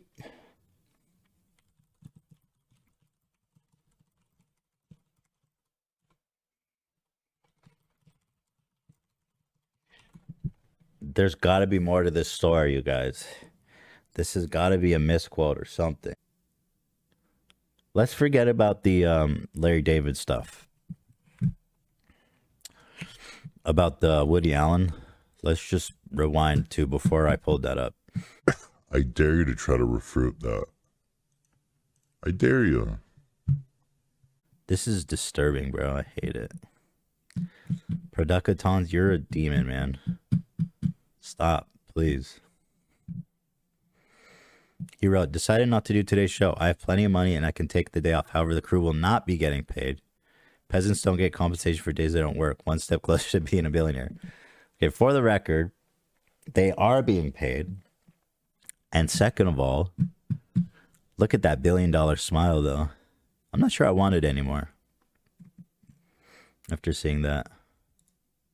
So one thing I want to make clear before we engulf on this conversation is that me and you pretty much have like 95% crossover in terms of like our goal for the welfare of the people of our utopian society. Yeah. I mean, my guiding hope in social democracy is that you can take the both of best worlds of socialism and capitalism and create a world where the poorest are cared for, where people can get free education, where people can get free housing, or not free, but guaranteed housing, where they get a guaranteed education, higher education, and all this stuff. Okay. Mm-hmm. So let's talk about this. Now, my first question is this. Given that, you know, in a social democracy, we can regulate things like taxes, housing, higher education, sharing jobs, and all this kind of stuff, what are the problems in social democracy that we need socialism to address? What is it socialism does that social democracy doesn't do? So social democracy is still capitalist with you know, serious, severe market regulations, right? Mm-hmm. Some forms of viable social democracies you can point to right now is places like Norway, an example I use regularly. The issue is twofold. One, social democracies don't address some of the domestic problems because when there's still capital accumulation. So which domestic problems? Domestic problems such as labor issues, homelessness, like there's no way to fully eradicate that because the inherent class contradiction between the owner class and the labor class still exists. That's an assumption. I don't know that that's true. That there's just going to be, there's not going to be homelessness in socialism, but there will in social democracy? Well, the idea is that completely abolishing the profit motive in certain commodities like housing, for example, will address that problem because then you're making housing specifically for need rather than so you can make money off of existing units. Right, but there'd be government housing, like for example, I think that exists in Sweden. Yeah. Where if you're homeless, places. What? Yeah, it exists everywhere. So that's what I'm saying. There's not a profit motive. There's a humanitarian effort to house the people that need homes. And sorry, he was eating a napkin. You know, so I don't know what you mean that there's homelessness won't exist in socialism, but she's eating all your tissues. Oh, nasty. Oh yeah, she's eating all your tissues. Sorry. That's gross. Disgusting, girl. Yeah. Shame on you. Yeah, she being a nasty girl today. Better used to do that. She being a real freak. Sorry, what were you what's saying? the homelessness in Sweden? That just as a, I mean. Oh, it's gotta before be we look really at those low. numbers, something to consider, something to remember always is that homelessness is tracked very differently in different countries. Okay. So like those numbers will always be, those numbers can be very different. Like you could think like, oh, it's so much worse. Like rape statistics in Sweden. If you look at that, I think Let's Love say- can attest to this too. You'd be like, whoa, what the fuck? It's crazy out there. People are raping like crazy, and it's because they have a different methodology for tracking rape. Like each individual act of sexual assault is tracked as like is written up as like one individual. So then act. the actual number then isn't that important. But we acknowledge that in a social democracy that's run ideally, the homeless and whoever else needs a home for whatever reason would be provided one. So I don't understand what socialism does better in that case. At the end of the day, these countries, the social democracies that we were talking about, still have a lot of wealthy individuals, a lot of people who are making money off of finance capital and capitalism in general. And their interests are always going to be to further erode the welfare state as best as they possibly can in an effort to claw back all of those areas that they could still technically You're privatize. putting that on them, but that's not, if you have a strong social democracy, that wouldn't be possible. Well, my question to you would be, if everybody's provided for in the society adequately and fairly, then why do you care how much money somebody has? Because, well, first of all, I don't, but the real reason is not necessarily money, but more so how people make their money. And how people make their money being through capital accumulation is always going to work to erode this nation, the social democratic state that you're mentioning. And the example I will use is Europe. Because like if you look at European social democratic reforms throughout history, things that a lot of people take for granted, even the NHS in the UK, for example, is not immediately privatized, obviously, but it is crippled under conservative administrations deliberately, specifically so that they can inevitably privatize certain aspects of it. It's kind of like how the same neoliberal reforms under the Reagan era wanted to openly starve the beast, the American government, which is why Americans no longer have any sort of confidence in the government to do any kind of social amenities, any kind of offerings, right? Like, you understand, you and I, we both are in the highest tax bracket. We live in Los Angeles, California. We pay a fuck ton of taxes. We pay like European taxes, right? Yeah.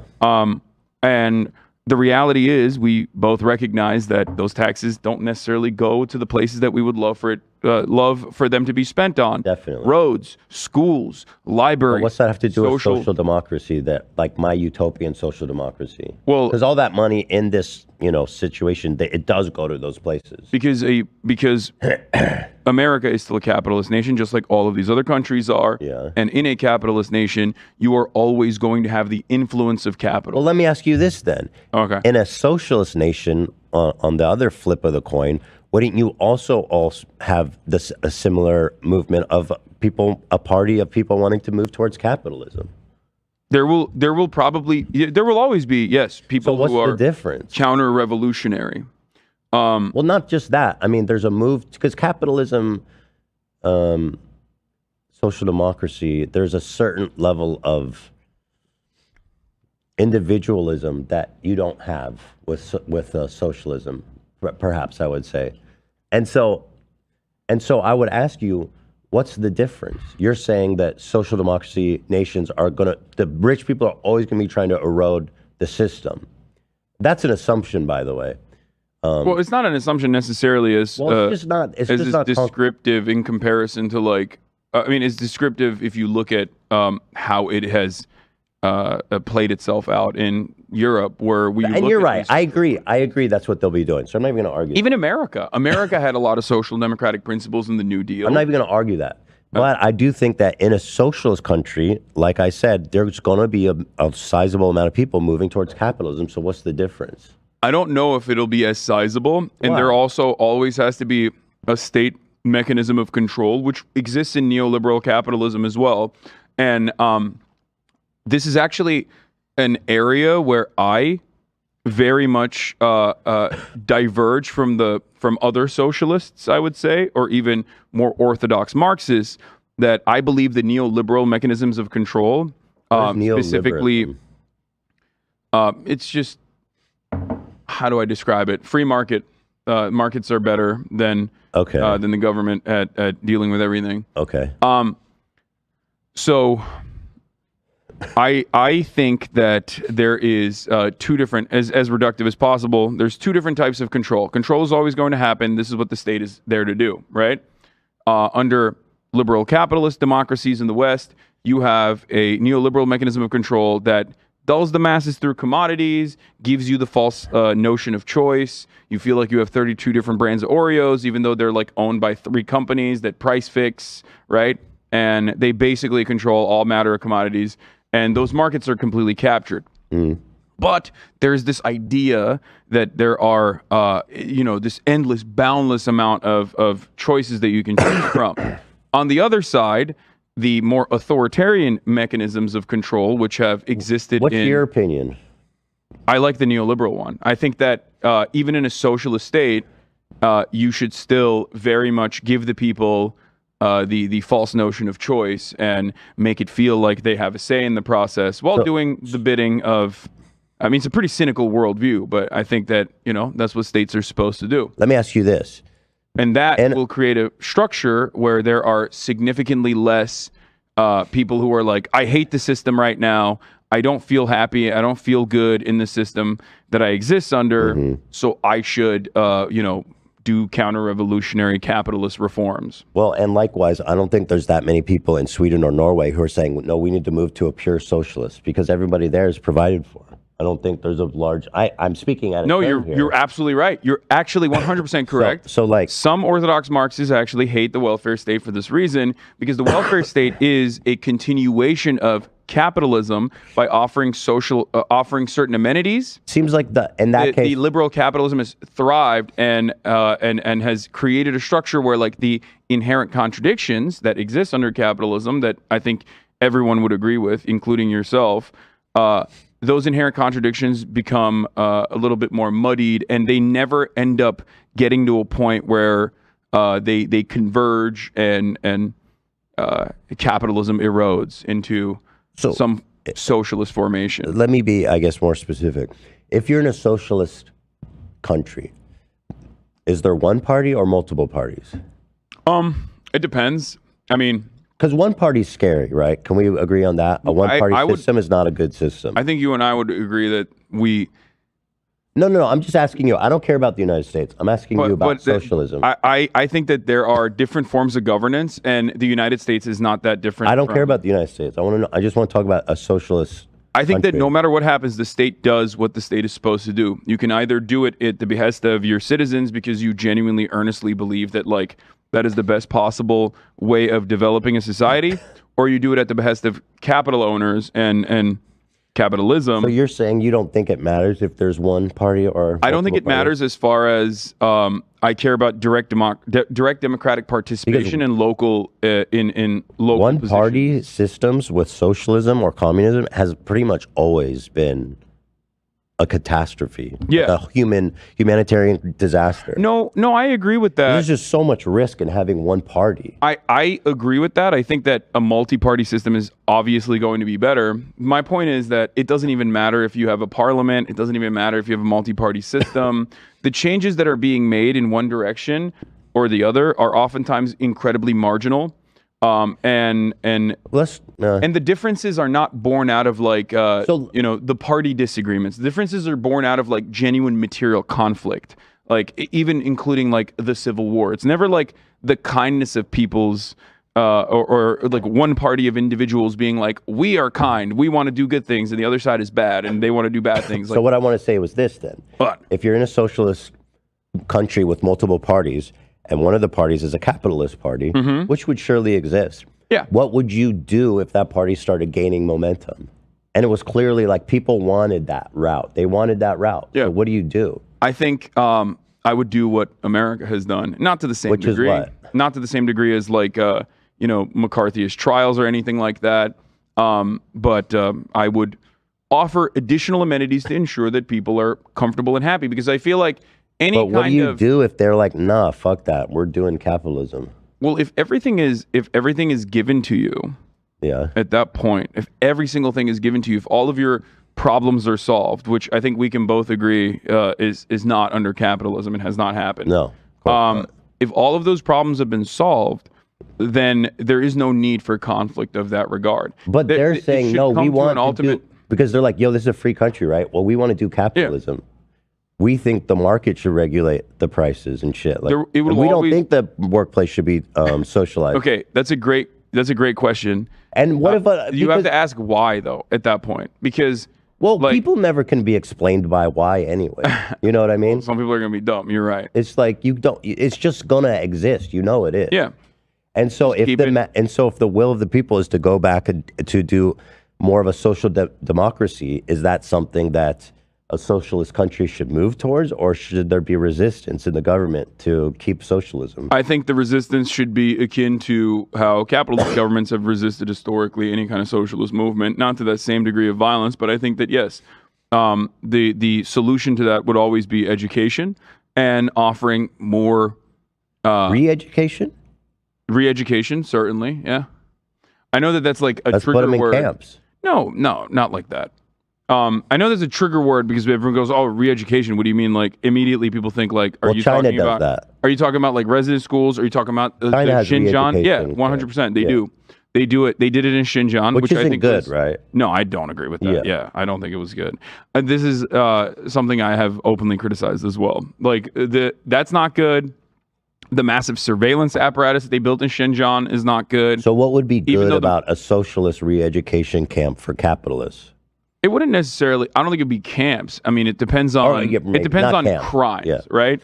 Like, are people committing crimes at the behest of this? Because if there's a socialist state and someone is doing like white terror, let's say, or someone is doing South Korean style, purges of communists, which has happened historically in every country that America is aligned with, because they were anti-communist, where they've launched, military dictatorships, whether we recognize it or not. Those things have happened, right?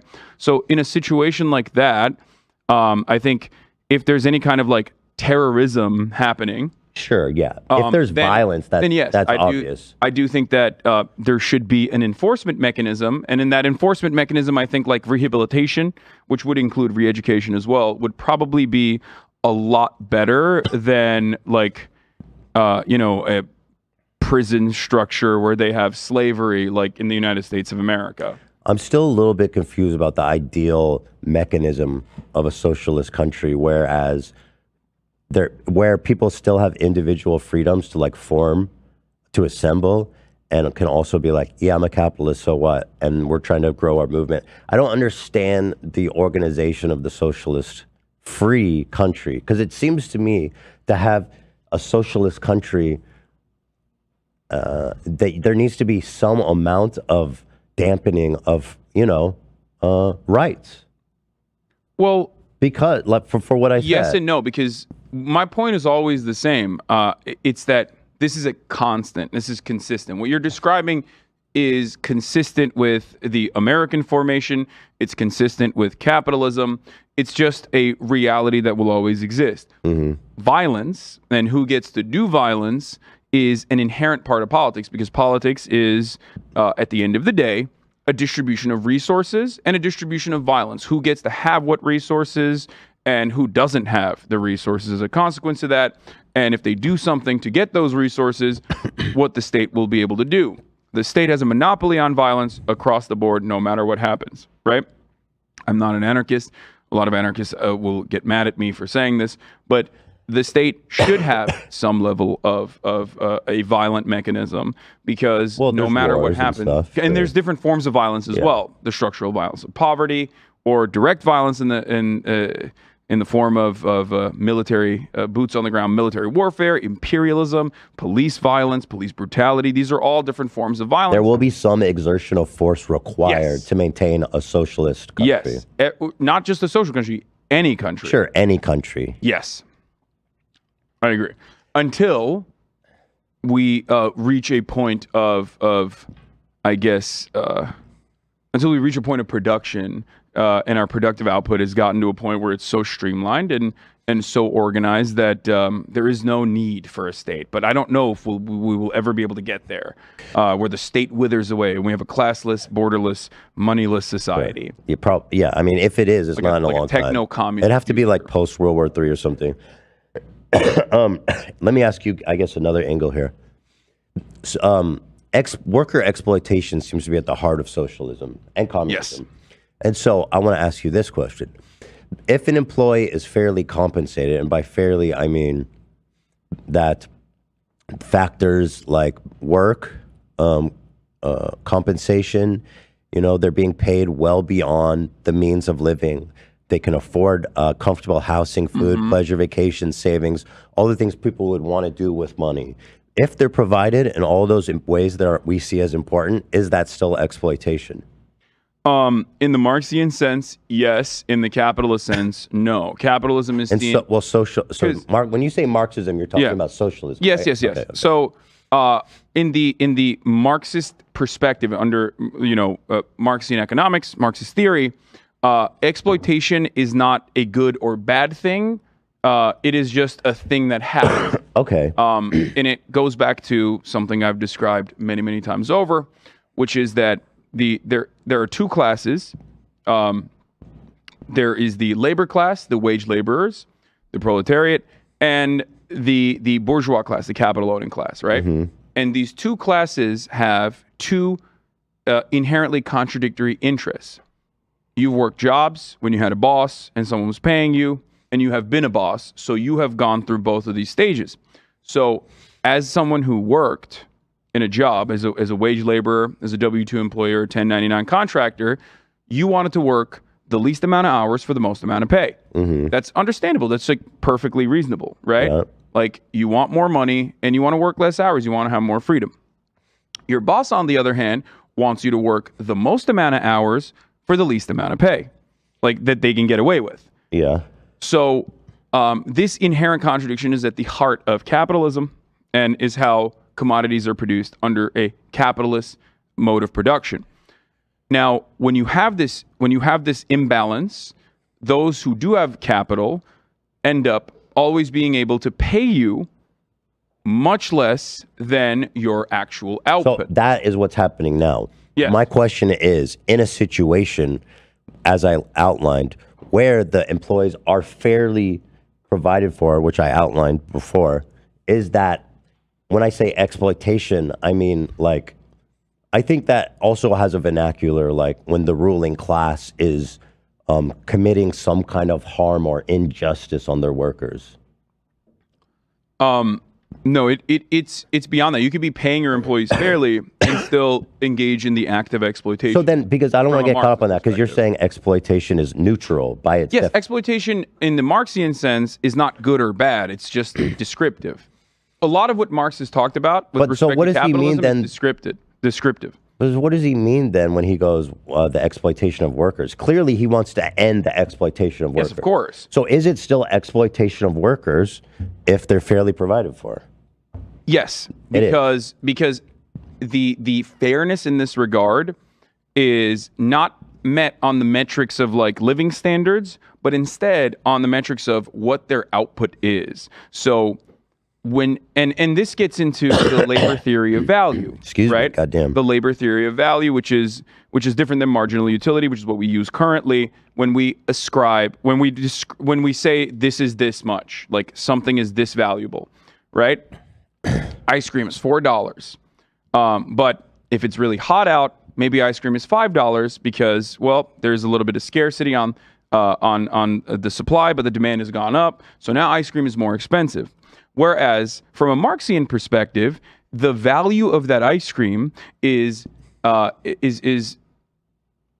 stable. It's just what kind of labor went into the production of it, what were the resources used to make that ice cream, what kind of capital was put into the ice cream factory, so even all if the of that, employee and then also the moving part in that situation would be the labor of it. If the employee is extremely satisfied, and they feel well provided for, I mean, in a sense, it's like who are you to tell him he's being exploited?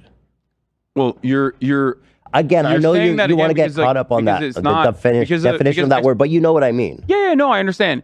It's what I would say in that situation is this, right? Relying on the magnanimous nature of your boss and hoping that like your boss doesn't succumb to greed and choose to change certain things about your workplace conditions can be great. And there are people like yourself out there who are, as far as I understand, pretty good bosses, right? But that is never going to be that's never going to be the constant. That's never going to be the case. But in social democracy, you set up the bumpers, you set up the systems where they have to do that. Well, that's the bare minimum they have to do. Well, and then we go back to the erosion of the amenities. That I don't feel like that's a strong enough argument to say socialism's better. No, as long as there is some kind of capitalist compensation in any sort of sector, they will always choose to monopolize. This is what most companies, like this is what every company does when they become a company, a corporation. Their job is their goal is to inevitably become a monopoly. You can do that by rent seeking. Well, so what? So what? If they still have to follow the rules. Well, no. When you are becoming a monopoly, you are either engaging in horizontal integration and expansion or vertical integration and expansion, mergers, acquisitions, and what Amazon has done, for example, in e-commerce is a great example of this. And when you get to that point, especially under a capitalist state that still has market reforms, you end up using the additional capital that you've accumulated in the form of profits from your workers to lobby the government and erode the safety nets. But you're talking like it's a guaranteed. And again, I go back. It has been a guarantee every single time. And it's been a guarantee by the same metric that any socialist country devolves into disaster. I mean, it's not fair to put that out there like it's just given. Because on the other flip coin, you can say, this, like I mentioned, socialism, there's going to be people moving towards capitalism.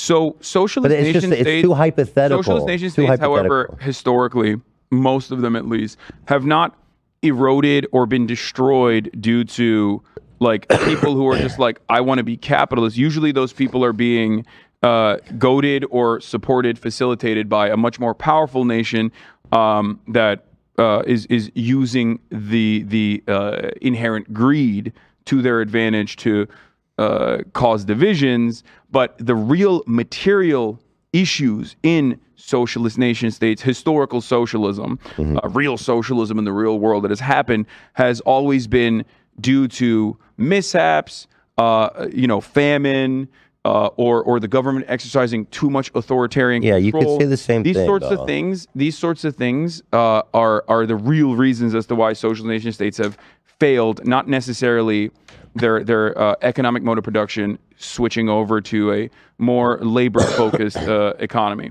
And then also, there are so many different types of socialist developments, like a socialist mode of production, that there is no like one absolute perfect one. And I'd be a liar if I told you I know which one it is. You know what I mean? So go back to the original question.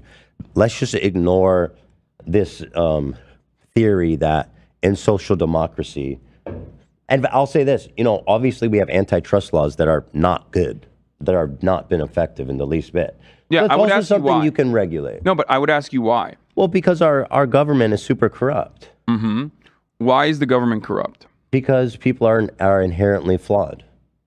You think the government's corrupt because people are inherently flawed? Corruption in that sense, I disagree with you there. Some people, not all people. No, that's another thing I said. People are inherently greedy and people lost their mind. Some people are. I want to talk about that at better length, but go ahead. That's actually a great take as well. We can cover that as well. Yeah, I always butcher this quote, but I forget who it was. It might have been Mark Fisher, might have been someone else. But assuming that greed is inherent in human nature under a capitalist organization of the economy is like assuming the black lung is inherent I'm not in human saying nature capitalism. if you work at the fucking coal mine. See, that's not a good analogy. Because no, you're in my right. opinion. Greed is a part of it. Self-interest is a part of it. Not greed necessarily, but self-interest is a part of human existence. Why we have built societies and how we've done it. However, is a biological survival mechanism. However, if we didn't have self-interest, we would never we wouldn't survive as a species. I don't disagree with you. Yeah, you're absolutely correct. My argument always, and many Marxist arguments actually, have always been around individualism and self-interest, and how socialism, as a matter of fact, creates more opportunities for individual liberties for the person. It's only been sold and told to people as though it is, this gray, brutalist architecture, city blocks. You have to, do your government mandated coal mining job or whatever the fuck. But the ultimate goal has always been to open up more individual liberties. I'll give you an example of socialization that you and I both agree with, right? Healthcare. Nationalized healthcare or socialized medicine in general gives you more liberties as a person that you can actually leave your job if you fucking that would hate happen it. in a social democracy as well. Yes. However, like I've said, there has to be the countermeasures in a social democracy are the capitalist forces are significantly more powerful because ultimately the state is still operating as a capitalist state. That is still the norm. So I think we're having like a kind of just like a disconnect, or not a disconnect, but maybe at an impasse on that idea. But what I'll say, I want to give you a specific example because this is interesting to me. Let's just take this workplace as an example because we're all familiar with it. Mm-hmm. So I started my career 10 plus years ago, and I was successful by myself with 0 employees. Yes. I made a lot of money. I did well for myself. And then, 5 years ago into my career, I made the podcast, which obviously you all are watching now. So let's say we go back to 5 years ago when I hired Dan as a freelance. You started as like a consultant. Or a freelancer, yeah. And obviously you moved to full-time, and I'll get to that. Yeah. So he started as like a freelance consultant. So what would be a fair way of compensating him for that? In your situation, it's like, what is the most like socialist way of doing it? Is that what you're asking? Well, yeah, because that's what we're talking about, right? It would be profit sharing. So this is interesting. So Hold on. This is interesting. You're right. Because this is actually the most difficult aspect, in my opinion, of like trying to create the most ethical way of existing under a capitalist organization of the economy while you are also productive and you're doing like an owned and operated media company where you are the product. So I hired Dan as a consultant. Yeah. Just to help us out to get things and I have hired people as well. So then I'm profit sharing with him? How much profit am I sharing with him? So the way I do it, and I think this will be this is instructive for many others as well. The way I do it, like the most ethical way to do it, is basically try to make an assessment. Sure, there's market considerations on the one hand, like what the normal wage would look like, but that is like the minimum. You know what I mean? That is like the minimum. That is the worst possible amount to pay someone in the form of wages, in my opinion. Okay. So you have the market considerations on the one side, which I don't necessarily care too much about. On the other side, you have your productive output, right? Let's say you were making $10 before Dan came on, and now that Dan came on, you're making... That wouldn't be measurable metric. No, I know. I completely agree with you. Yeah. I know. Which is why I'm saying it's a tricky situation. It seems almost impossible. Yeah. Well, technically, the other side is also very cruel, but we just like have that's normalized. Not true, because in social democracy, people are fairly compensated. It's not cruel, in my opinion. No, there's. I don't think. I think people think could be of social democracies- less fairly compensated, but like generally speaking, they'd be more fairly compensated than what you would see today. Yes, in comparison to the United States of America, which technically would be a mixed market or social democracy, social democracies in other countries, there is better compensation. So here's the unintended consequence of that. Due to regulation, government regulation. If I'm just hiring Dan to come in and help me with cameras and stuff, and I have to cut him in on profit share, people are not going to hire as many people. They're going to think a lot more before they bring more people on. Well, can I just chime in real quick? Just to clarify this point, are you still talking about the period of time where I was working as a contractor? Yes. I haven't gotten to the full time yet. Well, we're going to move to that. Right. I will just say that at the time, I was essentially operating as my own business as well, because you weren't my only client at the time. Right. Okay. I did that professionally for a lot of people, and you were one of many people that I would come and do shows with until you offered me a full-time thing. So just because we're using the specific example, I just wanted to clarify that, because I think that matters in what the dynamic was when we were initially working together. I don't think that matters in such that I'm more focused just on the profit sharing. The reason why I was bringing and up the implications on to a business and business owner of that. Okay, but the reason why I was bringing up the revenue is because let's say you were making you're making $10. Dan comes on, now you're making $15. Yeah. Right? Dan has brought in $5 extra of revenue for you, and I think that the best possible way to engage with that would be to cut Dan in on offer Dan living wages plus whatever Dan has brought in the form of revenue. Here's a big problem. And that moves into direction like you make, and then later down the line you make $100,000 and it moves with now. Dan is moving with it as well. Here's where this seems more like it's a nice theory, but like in application, it makes no sense. Who decides how much value he's brought? How could you possibly decide that? If my show is growing, Dan joins, and let's say, I now I'm making $15, but the show was organically growing. How can I attribute all 5 of that to Dan? You're absolutely correct on this as well. This is a big weakness. 50-50 with him? This is something that I do not have an answer for either, which is why, it doesn't make sense. I said, you make do with you try to do your very best. This seems like a big problem to say you don't have a solution for if you're advocating for a socialist society. I agree, which is why I always it doesn't seem like it's ready. Well, can I just chime in on this? This isn't theoretical. There are lots of companies that do profit sharing. I do this as well. I know, but it's not like. But like big companies. This. And they have various methods of how they do it. There are ways that do it that make sense. I do this, but the way that socialism does it in the purest sense is like Dan joined 10 to 15. Dan gets half of the 15.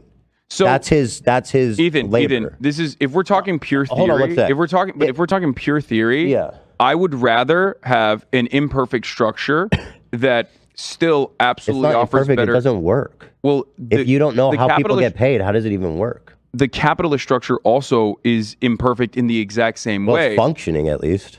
Yes, I know, but the idea that like the other structure would not function is not correct. Especially when we're telling you that even under a capitalist organization economy, there's plenty of different ways of doing this. But there needs to one of the most successful ones that I also have is a cooperative, right? I have a cooperative, collectively organized podcast, for example, where we just split it 5 ways regardless. Obviously, my output in that situation, given that I am the host with the largest audience, would significantly outweigh my producers, for example, who could be paid with a very fair, very fat market wage, right? Market wage plus market wage times 3 is what I could pay him, and it would still be significantly less than what he gets paid now. Yeah. Because we're cutting him in 5 ways. We're splitting everything 5 ways. Yeah. And that is a perfectly viable way to do it, because I think that's very generous, but I don't think you should be forced to do that. I think you should be forced to pay him what we've determined as a minimum wage, where he can live where he lives in a comfortable state. Yeah, I don't agree with that. And I don't think that it prevents people from being it goes beyond wages too. Generous. It goes beyond wages as well. There's also another aspect of this that many people fail to consider, which is decision making.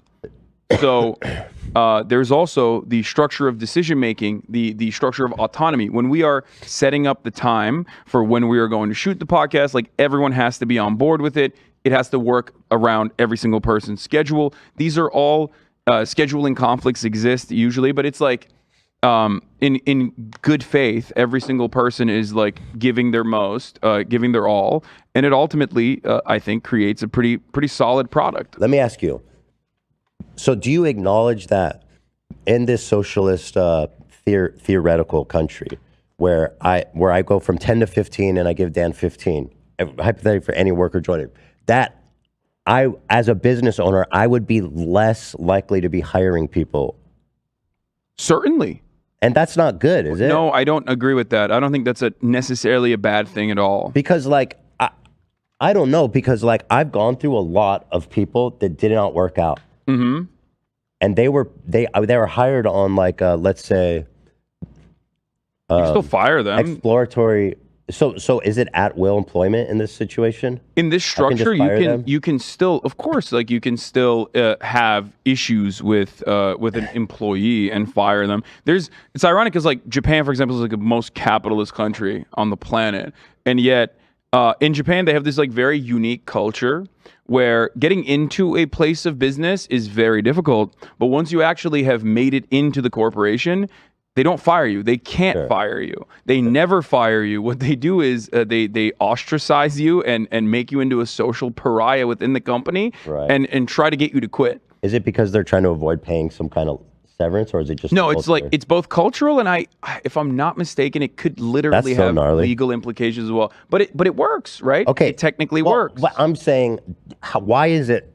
Hey, why is it not a good? So as a business owner, I think the fact that I was not super hesitant to hire lots of people, to find the crew that worked. I worked with a lot of people who were not compatible. So I was able to burn through enough people to find a team that worked, right? Kaya, and so if I was so hesitant to hire people because I have to profit share with them, I would do like a way more strenuous interview process. It would take way longer. Yeah, you're making an argument for why it's stronger. Like I don't think so at all. You lucked out with Dan?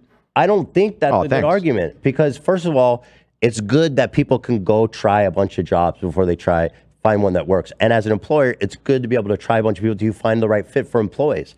If I had to go through this strenuous process to find each one of them, this podcast may very well likely not exist as it does today. Might not exist at all. I disagree with you on that for sure. I think that it's better to have a strenuous process of ensuring that you have the best possible person. For like the most entry level job. Yeah, I think that it's. But then doesn't that result in people not getting work? So, yes, it will. So but then we're talking about like an entirely separate way of organizing the economy. Let me go back. Why is it better? Why is it better that I have to go through like extraneous full-on HR processes? We're talking about hypotheticals. In this situation. Yeah. So I can just hypothesize that you found Dan. Not even hypothesize. Well, no, we're not talking. Well, we're talking hypothetically, but we're talking. You found Dan, so you clearly. But we went through a lot of people before we found Dan. Yeah. Well, you could have arrived at Dan as well, is what I'm saying. It would have taken a lot longer, and the business might not have survived. Okay. So there was a point where the podcast almost got wrapped up. Yeah. So why is it better in theory to have that extraneous of a hiring process than being able to kind of just people try things out? This is only one aspect of it, but what you're talking about, like the extraneous hiring process, also would exist under a social democracy as well. It should exist in some form under a social democracy as well. Like some level of protection from being fired. But so in social democracy, you're not rev sharing. So there's like this big thing that you're like, I'm a business owner. I've created this business from my own sweat and blood and tears over the last 10 years. And I'm making a lot of money. I got to hire this guy who I don't know anything about, and I got to cut him in on my profits. That doesn't exist in social democracy. So the risk to me as the business owner is way less. But it's much smaller to a much smaller degree because it's supposed to exist through unions. And once again, it's not just revenue sharing. Everyone always focuses on that aspect of it. But rev sharing comes in the form of benefits. Rev sharing comes in the form of like how much we invest in R&D, for example, or what kind of R&D initiatives we invest in.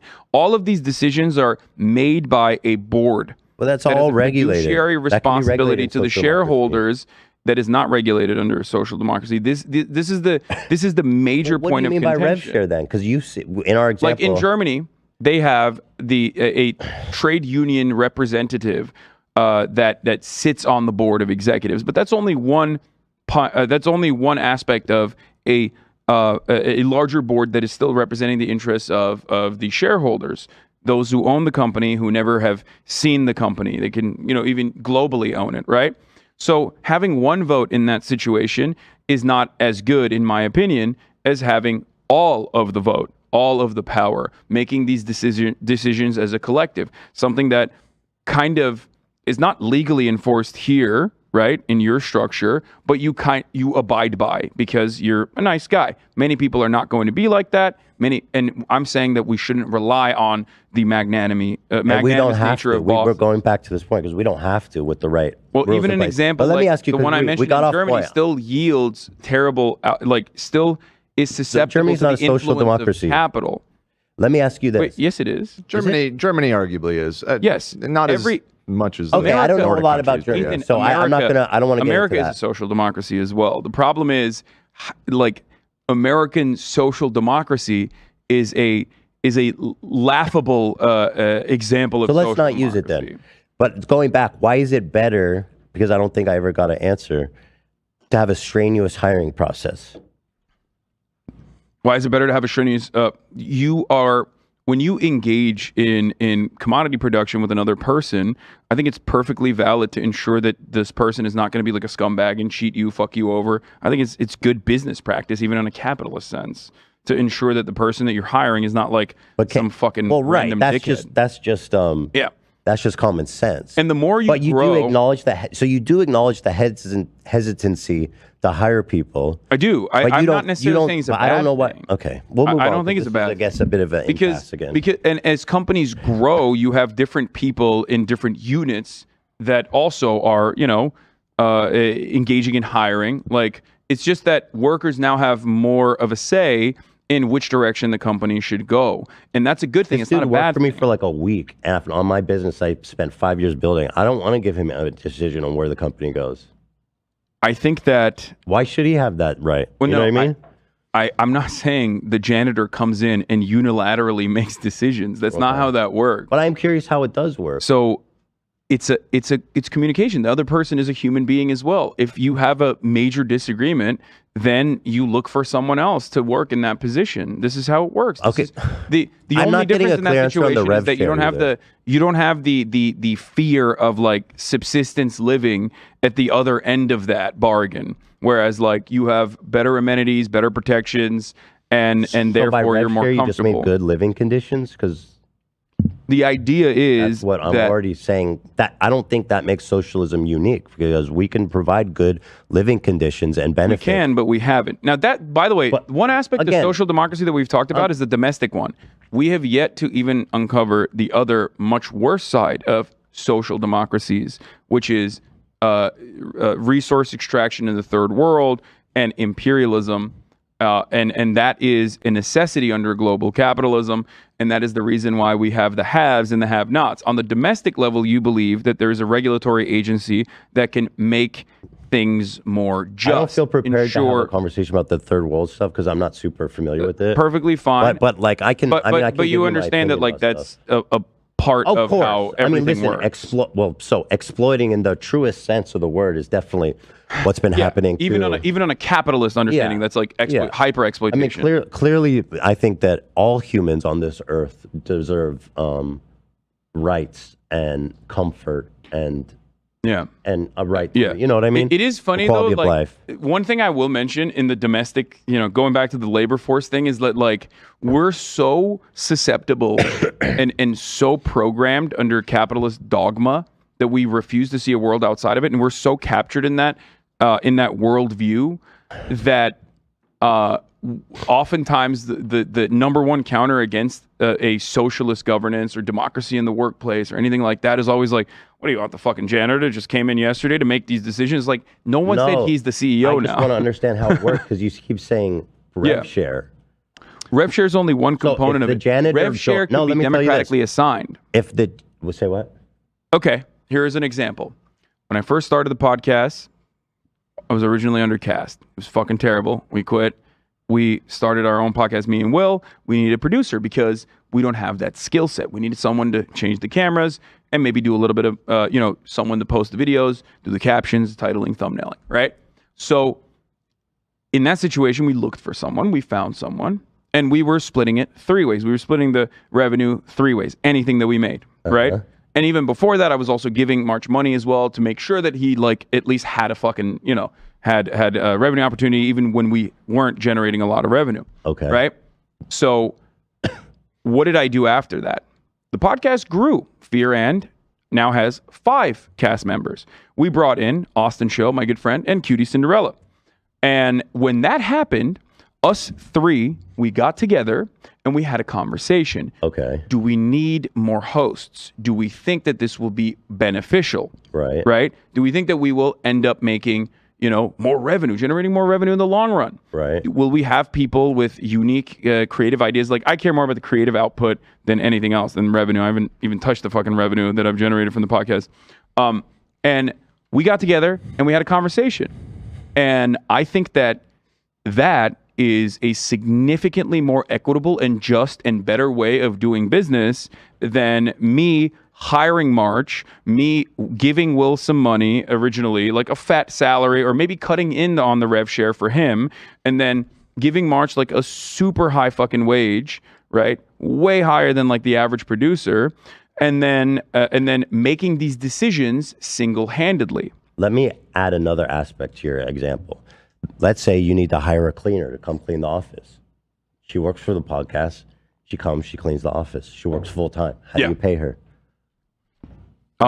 The cleaner side of this is not I don't have an office like that, but the janitorial services. Just theoretically. In a theoretical situation where we have someone that needs to do it, we would also get together as a unit. Okay, the existing company would get together and decide what level, just like hiring the 2 other hosts, we decide what level of revenue cuts we are going to take from our 5% to give you're making to the other person. It's not really that different than a salary. And once they get that job, and there are many different ways of doing this, but once they get that job, and let's say they worked for 2 years, 3 years, then they have a say in the revenue sharing structure and the power sharing structure as well.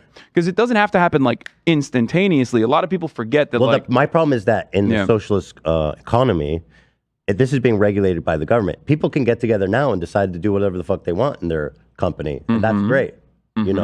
But in the socialistic economy, there's rules that says you need to pay her X amount of rev share. What you're saying is not true. Okay. You want to know why? Yes. Because you want a social democracy, which kind of exists, and market regulation exists under capitalist formations, and plenty of capital owners hate that. As a matter of fact, I would say universally capital owners hate any kind of market regulation, which is why they choose to erode it as best as they possibly can, or they use it to their advantage to create an artificial barrier of entry into certain sectors. I'm saying in a socialist economy, there's going to be laws that just say like there are laws in a capitalist economy that capital owners socialism, how I'm saying the government is telling you how much you need to pay the janitor. That's not how that would work. Then how would it work? Because it would be government. Isn't that how is that functionally different than a minimum wage in our society? That's my point. Yeah. Why do they? Why do you? But socialism is much more radical. We're talking. It's not. Social. It doesn't have to be.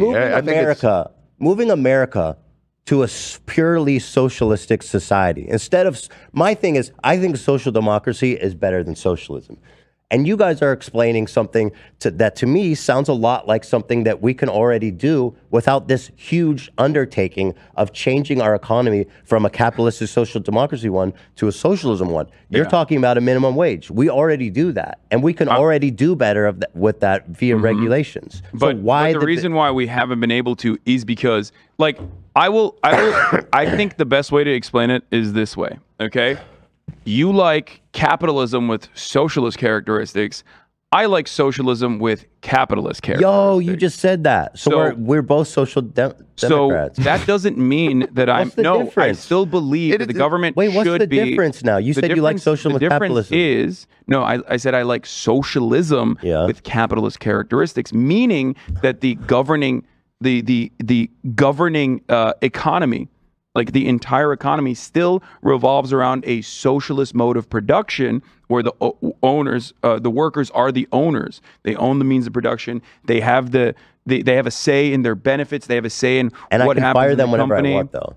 Well, there will still obviously be protections against like unjust firings and whatnot. And there should be, certainly. There are now. And there are now as well. Except really good. America is a great example of. In California, there are really. America is a great example, however, of like how there aren't. Which how it shouldn't be, and it shouldn't be that way. Exactly. Yeah. But the reason why it's not that way is because we have capitalism with like laughable socialist characteristics. Dude, I find it very interesting that you're saying you want socialism with capitalist characteristics. Capitalist characteristics in the sense that it doesn't touch the means of production or the mode of production, but offers an abundance of resources and offers the idea that you have freedom. One of the major problems with former historic socialist projects have always been commodity production being streamlined on necessity, and not necessarily silly things like lighter production, industries that revolve around making, chocolate and coffee. Coffee was a major problem in East Germany. So like things of that nature that people need, I think those are things that we need to work on. And that capitalism, I think, has done a much better job at offering to people. And that has a very sedating influence on the masses. I don't consumerism. I don't see what's so great and humanizing about hiring a janitor for 0.000015% of the company. What do you? I don't understand. That's not what I said. You just made that assertion. But we're saying there's a minimum wage. There's a minimum equity share that janitor would need to get. Well, are you talking about in comparison to doing profit sharing model? We're talking about a socialist minimum wage. Right. But comparing it to a model where employees are cut in on the profit is what you're saying. Comparing that, what we have now to that. Yeah. Okay. So, I mean, I would just point out that, so first of all, you had talked about it a lot earlier about like, what companies do that. There's a lot of examples of bigger firms that do this kind of thing. Okay. A great one is Southwest Airlines. Did you know that they have a massive employee profit sharing model? How does it work? What's the details? So it's a once a year payment, and they look at how they did the last year, and then a certain percentage of the profits they distribute as bonuses to all of the employees. And it's fairly significant. Dude, that's great. But in a socialist country, that's it? That's all you want? Because that's easy. You know what I mean? Like, what are you asking for when you're asking for socialism? Just a bonus fund based on profit? Because that's easy. No, not necessarily. But I'm listen. I wasn't trying to make any assertion about that. I was just trying to give you an example of. You were asking earlier, like what companies do that. I think that's awesome. Here's a big one that does it. I think that's awesome, and I'd even be in favor of regulating that and saying, "Yo, you need to put aside like 5% or 10% or whatever. I don't care of your profits to distribute evenly amongst your employees." Is that socialism? No, that would all it takes. That would be some aspect of socialization, especially if it's like earned by the workers that have some level of collective bargaining. It just seems so bureaucratic. I don't understand the workplace. Bureaucracy still is very much at the foundation of a bourgeois state as well. It's we don't think I'm about. Talking like this is bureaucracy on bureaucracy on bureaucracy. No, I don't understand your workplace. I'll tell you if this that's much. not good enough, then what is? I don't understand. There is, I think it's called People's Republic of Walmart. It's a really good book. And so like the title. There was a genuine problem in the USSR with how to deal with crops and agriculture. And central planning, unfortunately, had limitations at the time because we did not have the computational power. One of the, ironically, steps in the right direction was actually coming from Chile, which then got their own 9/11 50 years ago, but we won't get into that because, socialism bad. But there wasn't enough computational power to implement centralized planning at that time effectively, and it led to plenty of issues, right? So Ironically, nowadays we have centralized planning inside of Walmart, inside of Amazon, and these companies are generating a ton of revenue that they could cut their workers into. Maybe they would be much smaller.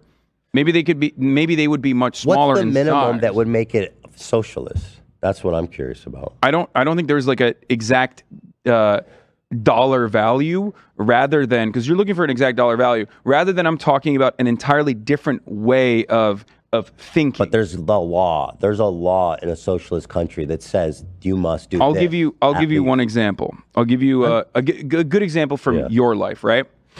Right now, you have Cam. Right. Cam does wonderful goofs, gaffs, and Photoshop. Splaps. We love Cam. Yeah. Thank you. And Let's give it up for that Cam. nature. Let's give it up for Cam real quick. Yeah. I love you guys. I love you guys. So technically, if you were interested in maximizing your revenue, what you could have done instead of hiring Cam was outsource it to Fiverr, or I don't know, get like some Filipino graphic design company. If you were one of those like TikTok guys out there who's like, I fired my entire workplace and like fucking hired everyone in Pakistan for 5 cents an hour. It's fucking sick. Like, you could be one of those guys and do that. But the reason why you didn't do that is because you feel as though correctly that Cam yields better output. Hey, no. Chewing? She almost. I caught her. Do it. No. You do it. No. Alfredo, you got to enforce the law on her. No. Alfredo has no interest. Alfredo, you have a monopoly on violence in this office. Dog. Sorry.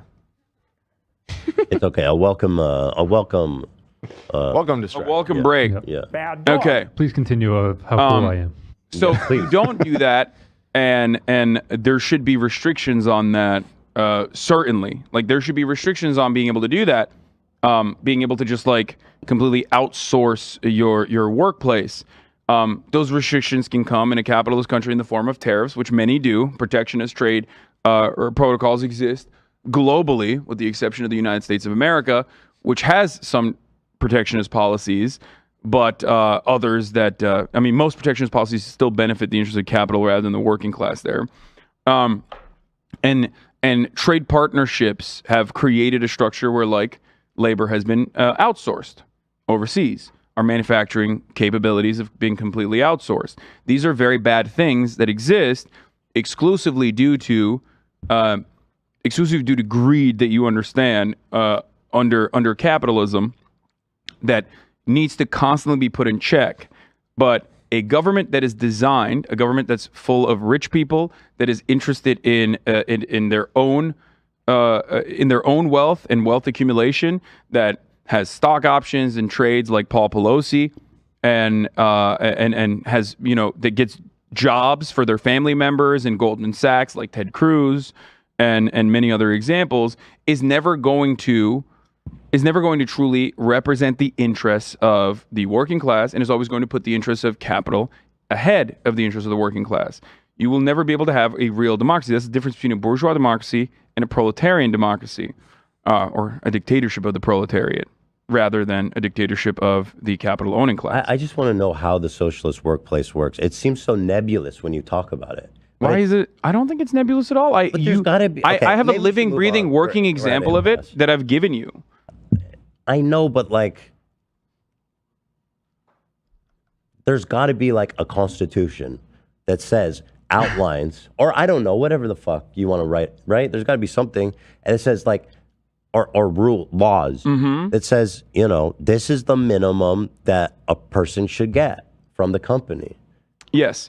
And it should be married to the output. It should be married to the productive forces. It should be married to the output. That should be pegged. We talked about this enough, though. I don't want to bore people. That should be pegged to the performance. And I think that is the best possible way to work. I guess my problem on that is like, how could you possibly enforce that? No, not even enforce. How could you possibly even analyze that? Like, how much more? How much more money are we making because the janitor comes? That's where we go to the Walmart example. That like we are already completely aware of that. We have we have actuaries, we have CPAs that are working in real time, making mathematical equations to figure out exactly what not to pay people technically, and they could be in a total social reorganization of the economy with a socialist dogma. Okay. So would work in the opposite direction. Okay. It's kind of like this. Please, let's move to another topic. Okay. I don't want to bore people. Well, wealth was one aspect of this, right? Like, we already have property taxes, for example, in America, but we never make similar mathematical equations on capital gains, earnings that you make in the stock market. Wealth accumulation could work in the exact same way as property taxes, and yet we don't have any mathematicians working on that. That's a good idea, but and that's a great idea, right? People probably do that in a lot of countries that aren't socialist. Well, this is not just the distinction between socialism and whatnot, because we talked about theory. We talked a lot about theory, but then we also have to talk about like what is possible, right? At least in the short term.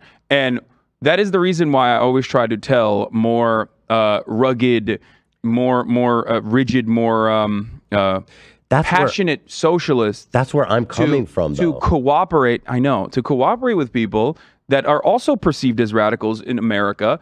Like, there's a reason why Bernie Sanders, who has been a socialist his entire life, basically has only implemented, instituted, or advocated for social democratic reforms in the United States of America.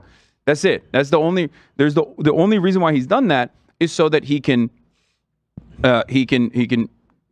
inspire the masses and create an opportunity where workers have more control over their own lives and develop autonomy and inevitably develop class consciousness, creating ample opportunity for, if you believe in that sort of thing, socialist revolution. Right. But that would never happen if the people were happy with their conditions. I feel like that would not happen. But anyway, so let me ask you this, to peg this down even more. In a socialist workplace, a socialized workplace, certain jobs are still going to get paid more than others, right? Yeah, absolutely. Oh, shit. Okay. Yeah. So there's still going to be class. There'll be class, right? There'll be class distinctions in a socialist. No, the class distinction is not on pay. That's a liberal understanding. That's actually you why don't think people be like, I see people like, you're the rich dude in the Porsche, and I'm the working class dude in the Great Toyota. question.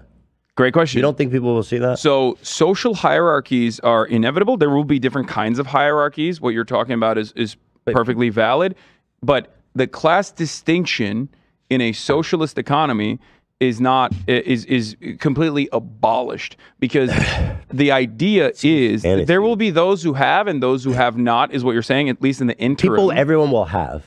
But there'll be people that have more. Exactly. People who will have a lot more. Yes. Some people that want to have more will be able to have more, and even a lot more. Yes. This is why I always... And they'll be part of a class, don't you think? This is why I always talk about... No, because they have no control over the lives of others in that regard. I find this idea that, like, people in a socialist country who have a lot more, they're able to make a lot more money, somehow won't be influenced by power or influence or greed, that somehow in this society you're saying no matter what happens, dispelled. it will turn into capitalism, is what you're saying. I think there will be these people are going to be influencing the system to benefit themselves. Yes.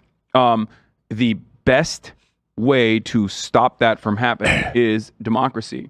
Democracy in the workplace, we cannot even imagine. Mark Fisher once said, it's easier to imagine the end of the world than to imagine the end of capitalism. And he was right. This is capitalist realism, because we are having this argument within the boundaries and within the cultural understanding of like existing capitalism today. And the reality is, we have no way, you and I, as it stands, I have no way of like helping you try to imagine a world where like each individual worker has more autonomy and does not suffer from alienation in their workplace, which would offer them plenty of more educational opportunities, plenty more free time. I guess the example you can point to in terms of different degrees of socialization would be a person doing contracted work at Uber, okay, to make ends meet in America, versus like a regular unionized factory worker in Germany. The level of autonomy that they have, and the level of interest that they have, and the level of engagement that they have in a workplace democracy or some form of it is drastically different than the contracted Uber employee. Their worldview is drastically different. Their democracy yields drastically different results as a consequence. But let's be realistic. We're not going to spring into an alternate reality where capitalism doesn't dominate the world. Which is why have to be realistic. Which is why I always advocate Which is for. part of why I'm saying. No, but that's why I always advocate for. That is why I always advocate for, in the interim, social democratic reforms that will yield more opportunities for opportunities for workers to organize. Now, of course, you can prove you can. I want to follow this out a little further because I think it's interesting. So, in a socialist country, there's going to be people who make a lot more, and within a company, are they exploiting their workers? The CEO, the founder of a car company, he makes a lot more than the workers. As long as it is democratically organized, in the sense that like every single person is like, no, your productive output in this circumstance is significantly higher than us. Then that would be. And how do they determine that? Through a democratic process. They have like a vote for everybody in the company has equal ballot power. Depending on like how long you've worked at the company and things of that nature. These are different formations at this point. Like this is now we're getting into like how do we organize our workplace and like how much power do we give each individual vote in the workplace? Yes, they would have one vote, but ultimately, what are the matters that they are tasked with voting on? And there's like even in unions, there's a structure, right? Like every single person does have a vote. The rank and file will always vote, but there's still a negotiations committee. There's still someone engaging in the contract negotiations. Let me say this. There's still elections being held inside of the union. Does that make sense? It does. But here, does this make sense? Yeah. You're inside and I want to ask you, Dan, because I'm curious about your opinion. You're inside a big company. Let's just say they make cars. There's tons of employees there. The CEO, founder, he makes a lot more than the employees. Do you think that the leaders should make more than the workers, Dan? Well, it just kind of depends on I mean, I think there's nuance there because I think it really depends on what the company looks like, how it operates. Should the CEO, who is on a day-to-day basis working and managing a company, make more money? He works the same hours as the production people. I mean, with more responsibility, I think should inherently come with some more privilege. However, I mean, now, are we talking about a CEO or are we talking about an owner? Because a lot of owners don't do shit. No, I'm talking about someone who's working because the idea of ownership is probably different in a socialist. Right, and the owners may be private or it may even be a public company. And the CEO. So you agree he should make more. So it just depends. There's not room for nuance. There's just not. What do you mean? If you're living in a socialist country, this shit needs to be like laid out. Like there's not room for nuance. In every workplace, we're going to decide little different rules for everything. Under capitalism, where you have the freedom to fucking but there's operate rules in that like regard. minimum wage. But with rules, exactly, you would have the similar structure pegged to like. I'm trying to ask you guys what the rules, and I keep getting these nebulous. Like a maximum wage tied directly to your lowest paid employee. This is what I wanted to say though. Let's say. Do you hear what I said? I did. Maximum wage tied to like there could be a situation where like a maximum wage could be implemented under a socialist structure to ensure that every single workplace has at least a maximum wage that is directly tied to the lowest paid worker and their full-blown compensations and benefits package they get. Okay, let's just go back to, so the CEO, he earns more. He has more responsibility. Oh, Hassan, you said I don't agree with that either. No. I don't agree with CEOs having more responsibility or should earn more, for the record. What? You just said no. If you're an owner operator, and you're literally fucking. I was talking to Dan about this earlier before you got here, but it's like the difference between what you do and the difference between, like, let's say a jewelry designer is that a jewelry designer can outsource their fucking labor, but you are the main product here, which is why it's very hard for you to see it. I'm using a different example. Yeah. So if you're a fucking jewelry designer and you are responsible for all the beautiful designs in your jewelry that's like super competitive, everybody loves it, everyone wants to buy your fucking jewelry, you can still hire other people like designers to help benefit that process and in this make better democratic jewelry. workplace where everybody's altruistic, they vote to say the CEO should make more money than us. Yes. Well, the way that works would be slowly but surely, as you bring on more people into your company, or as you expand and you grow, in a democratic capacity, you are taking away the earnings that you have right now and eroding it because you're giving it to some people that are coming in because you think that they're valuable enough to be able to paid that way, to be paid that way. But that process is being democratically voted on.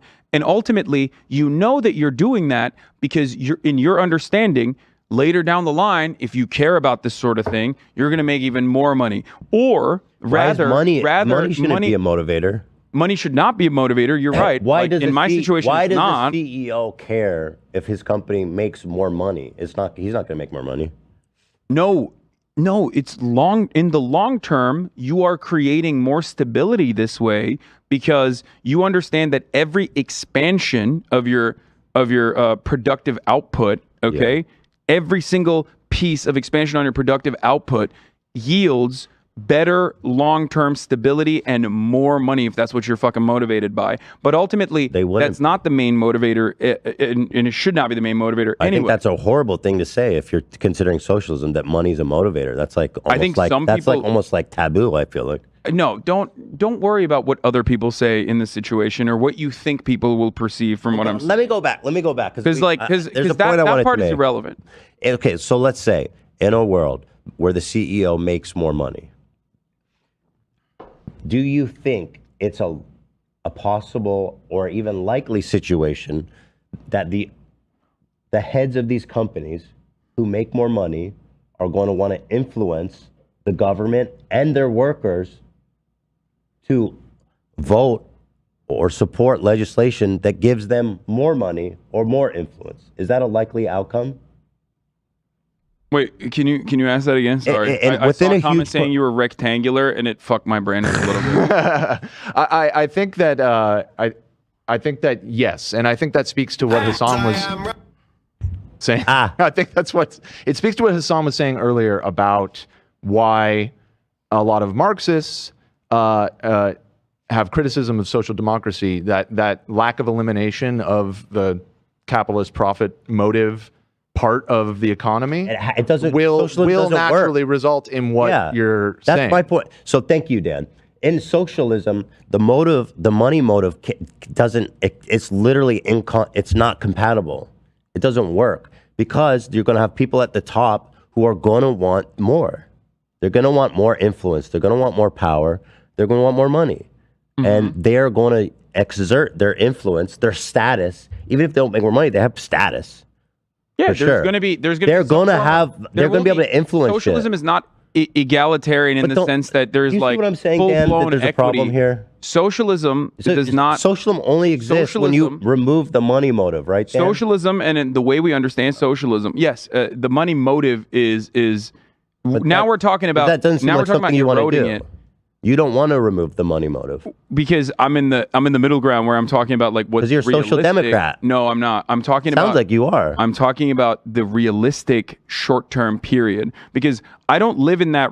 I don't live with that. I agree that if we lived in a listen, but I know that other people can't do that for the time being. If we could just teleport into a utopian Star Trek world where money doesn't exist and everybody's equal, yeah, everybody would love that. But let's talk about real shit.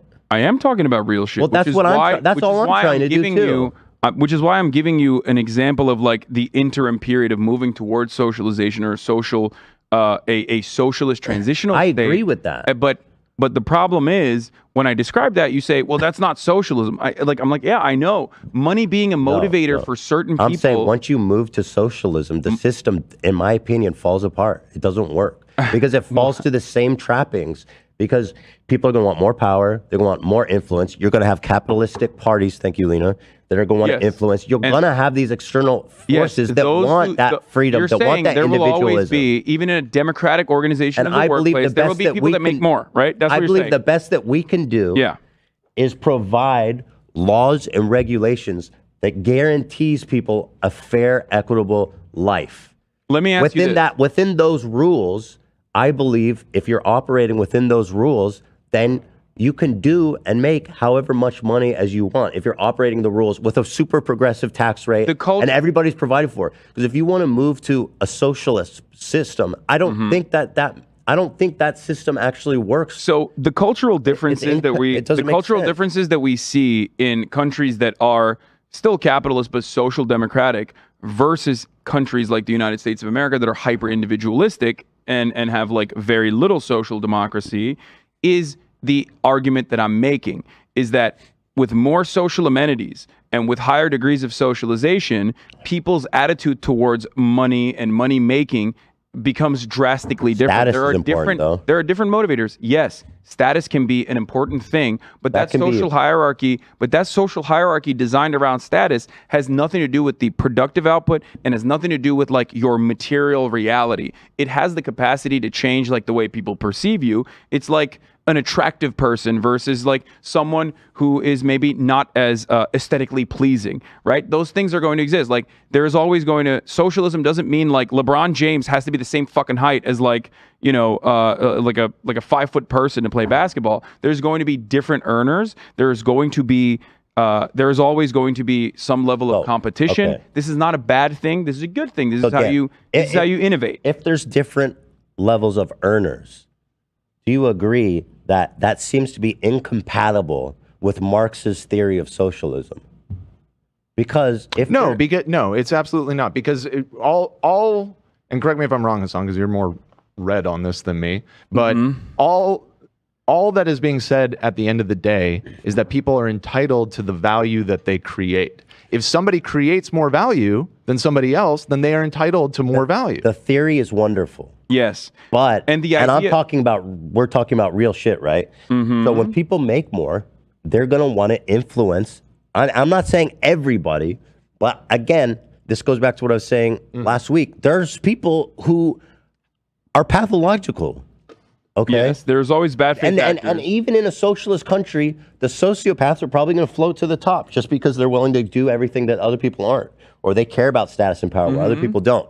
And so these high-functioning, highly motivated sociopaths are going to want to influence government and business democracies to increase their power and influence. Like they do now under a capitalist system. Like they do now. Right. And that's why I think it's not realistic to expect that not to happen. And I think the most realistic and the best way is in between. Because capitalism... Can I counter what you said? Hold on. Capitalism doesn't work. We know that. And I think socialism doesn't work for the same exact thing. Because people are going to want to... The psychopaths are going to want to move it. And I think the only realistic solution is in the middle, where you just create a sandbox that is good for everybody and operate within that sandbox, because everything else seems like a fantasy to me. Every single thing that you've mentioned in both of these equations still revolve around human greed, turning humanity and the way people operate into capitalist little demons who are driven by profit. I do believe self-interest is a thing that happens. That's certainly true, which is why you have to have certain restrictions placed upon people that ensure that they don't get out of hand with the level of power that they have. The way I describe it is this. In America, people always say labor unions are corrupt. They're actually really bad. They have a rigid hierarchy, and they are also susceptible to nepotism. This much is true in certain labor unions. There's been a lot of reform in the Teamsters and the UAW. Shouts out to that. No, what do you mean? Historically, there absolutely has been. I don't say that about unions. No, I know you don't say that about unions. My point is this, though. The way I counter that always is this. There's always going to be corruption. There's always going to be, bureaucratic red tape. There's always going to be nepotism. But I would much rather, if corruption is inevitable, I would much rather have a more just and more equitable, a more democratic process that at the very least, by its very design, like in the union structure, offers tangible benefits to the workplace, the workers, rather than the corruption that we currently experience on a daily basis under the capitalist corruption. That's the same thing I want. Okay, which is why I said but you're not comfortable with socialism with capitalist characteristics. I also think that socialism, when you consider corruption and high-functioning sociopaths, there's a lot more risk when you centralize the power at the top. Let's say one party for a dictatorship or tyranny. That I actually don't agree with at all. I think that the democratic process in and of itself, whether it's a multi-party system or a single-party system or a two-party system like we have that yields results exclusively, like the material changes that are made are done at the behest of corporations and the wealthy capital owners. No matter what, I think that a more democratic process is always going to be a better and more effective mechanism at fighting against centralized power and sociopaths that want to assume control. I think that if there are, again, if that is an inevitability, no matter what happens, I personally believe that more of a democratic process is going to be more effective. I'll give you an example. I like democracy DuPont Chemical. DuPont Chemical, under the capitalist, liberal, bourgeois democracy in the United States of America, was able to dump toxic waste into farmlands and destroy natural water supplies and delicate ecosystems. They still do it to this day. We have PFAS, the forever chemicals, right? That is everywhere. We have microplastics, all that good stuff, right? In a situation where, let's say, DuPont Chemicals was like at least democratically organized, the workers themselves have more power to say, what the fuck are we doing? You're destroying my fucking uncle's farm. You're destroying my backyard. Right. And that way they can put a stop to it, or at least demand changes to happen, rather than expect the government to turn around and be like, all right, we're the EPA. We just realized that we are going to... so you want less government or more government? Because socialism is like all government. Government, no, that's not true, Ethan. Socialism is simply giving more power to the individual in that regard. You have a government that also exists. You're telling people you do not have a choice. You cannot run your business this way. You cannot. Yeah, I mean, that's a stronger government than we have. That's a really but I think strong you want a stronger government than we have. You want a stronger government. I want a strong government. You want market regulation. Yeah, but it's even stronger than the one that I want. That says, here's your workplace. You must exist in it. So you're saying on one hand, the EPA is silly. Well, the EPA, but on the other hand, DuPont, in the situation with DuPont, if you want me to finish this, because this is not a hypothetical, this is something that actually happened. EPA said, sorry, we're gutted. We don't have like enough researchers. A lot of the researchers that work at EPA also end up getting jobs at DuPont, or vice versa. There's always a revolving door, tit for tat. Regulatory capture is something that these corporations do in an effort to monopolize and also improve their profit margins, as always. So in that structure, the EPA basically delegated DuPont with figuring out how toxic their pollutants were. And of course, until a journalist uncovered this entire thing, they were able to claim that these toxic pollutants weren't as bad, right? So there is no mechanism in that situation where we just capitalism. Yeah, so we just sit there and we expect the government that is, appointing people into positions of power that literally have a material. No, listen. We expect the government to enforce certain regulations and restrictions that they do not, because the people that are placed into that position of power have no interest or need in placing said restrictions, or maybe even lack the know-how. Maybe people in the company don't want to make less money. So maybe they don't have access to all the data that the CEO has. The beautiful part about that is that, at least historically speaking, what you're describing has never happened. What I mean by that is, when you look at the UAW, for example, it is supposed to be in their best interest to be anti-EV, and yet for some reason, Sean Fain and the UAW's perfectly understanding of a Green New Deal there's also never been a company for that has a purely socialistic hierarchy where they That's make not true. less. There's cooperative corporations. Where they make less. Like Mondragon is a good example of. Have they been levied with the task of deciding to make less money to help the environment? Yes. When? Absolutely. not Unless to purely not to, socialist not company? to help the economy, but they. My point is that saying one is better than the other is just theory. You know. Well, we are talking about simply theory I think because a we strong both agree that EPA capitalism doesn't work. I think a strong EPA is great. In fact, I think you'd still need an EPA in a socialist country. I don't think it eliminates the need for the EPA. Agreed, 100%. Which is what I was saying is in that socialist formation, there is actual real mechanisms of control that can put a stop to this kind of thing, rather than power accumulating in the hands of the few at the top of the corporate structure that then make these decisions, make these hiring practices to get these people in the revolving door. In theory, what you're saying is great. In practice, it would be great as well. I think in practice it would be great, but I don't think it's possible.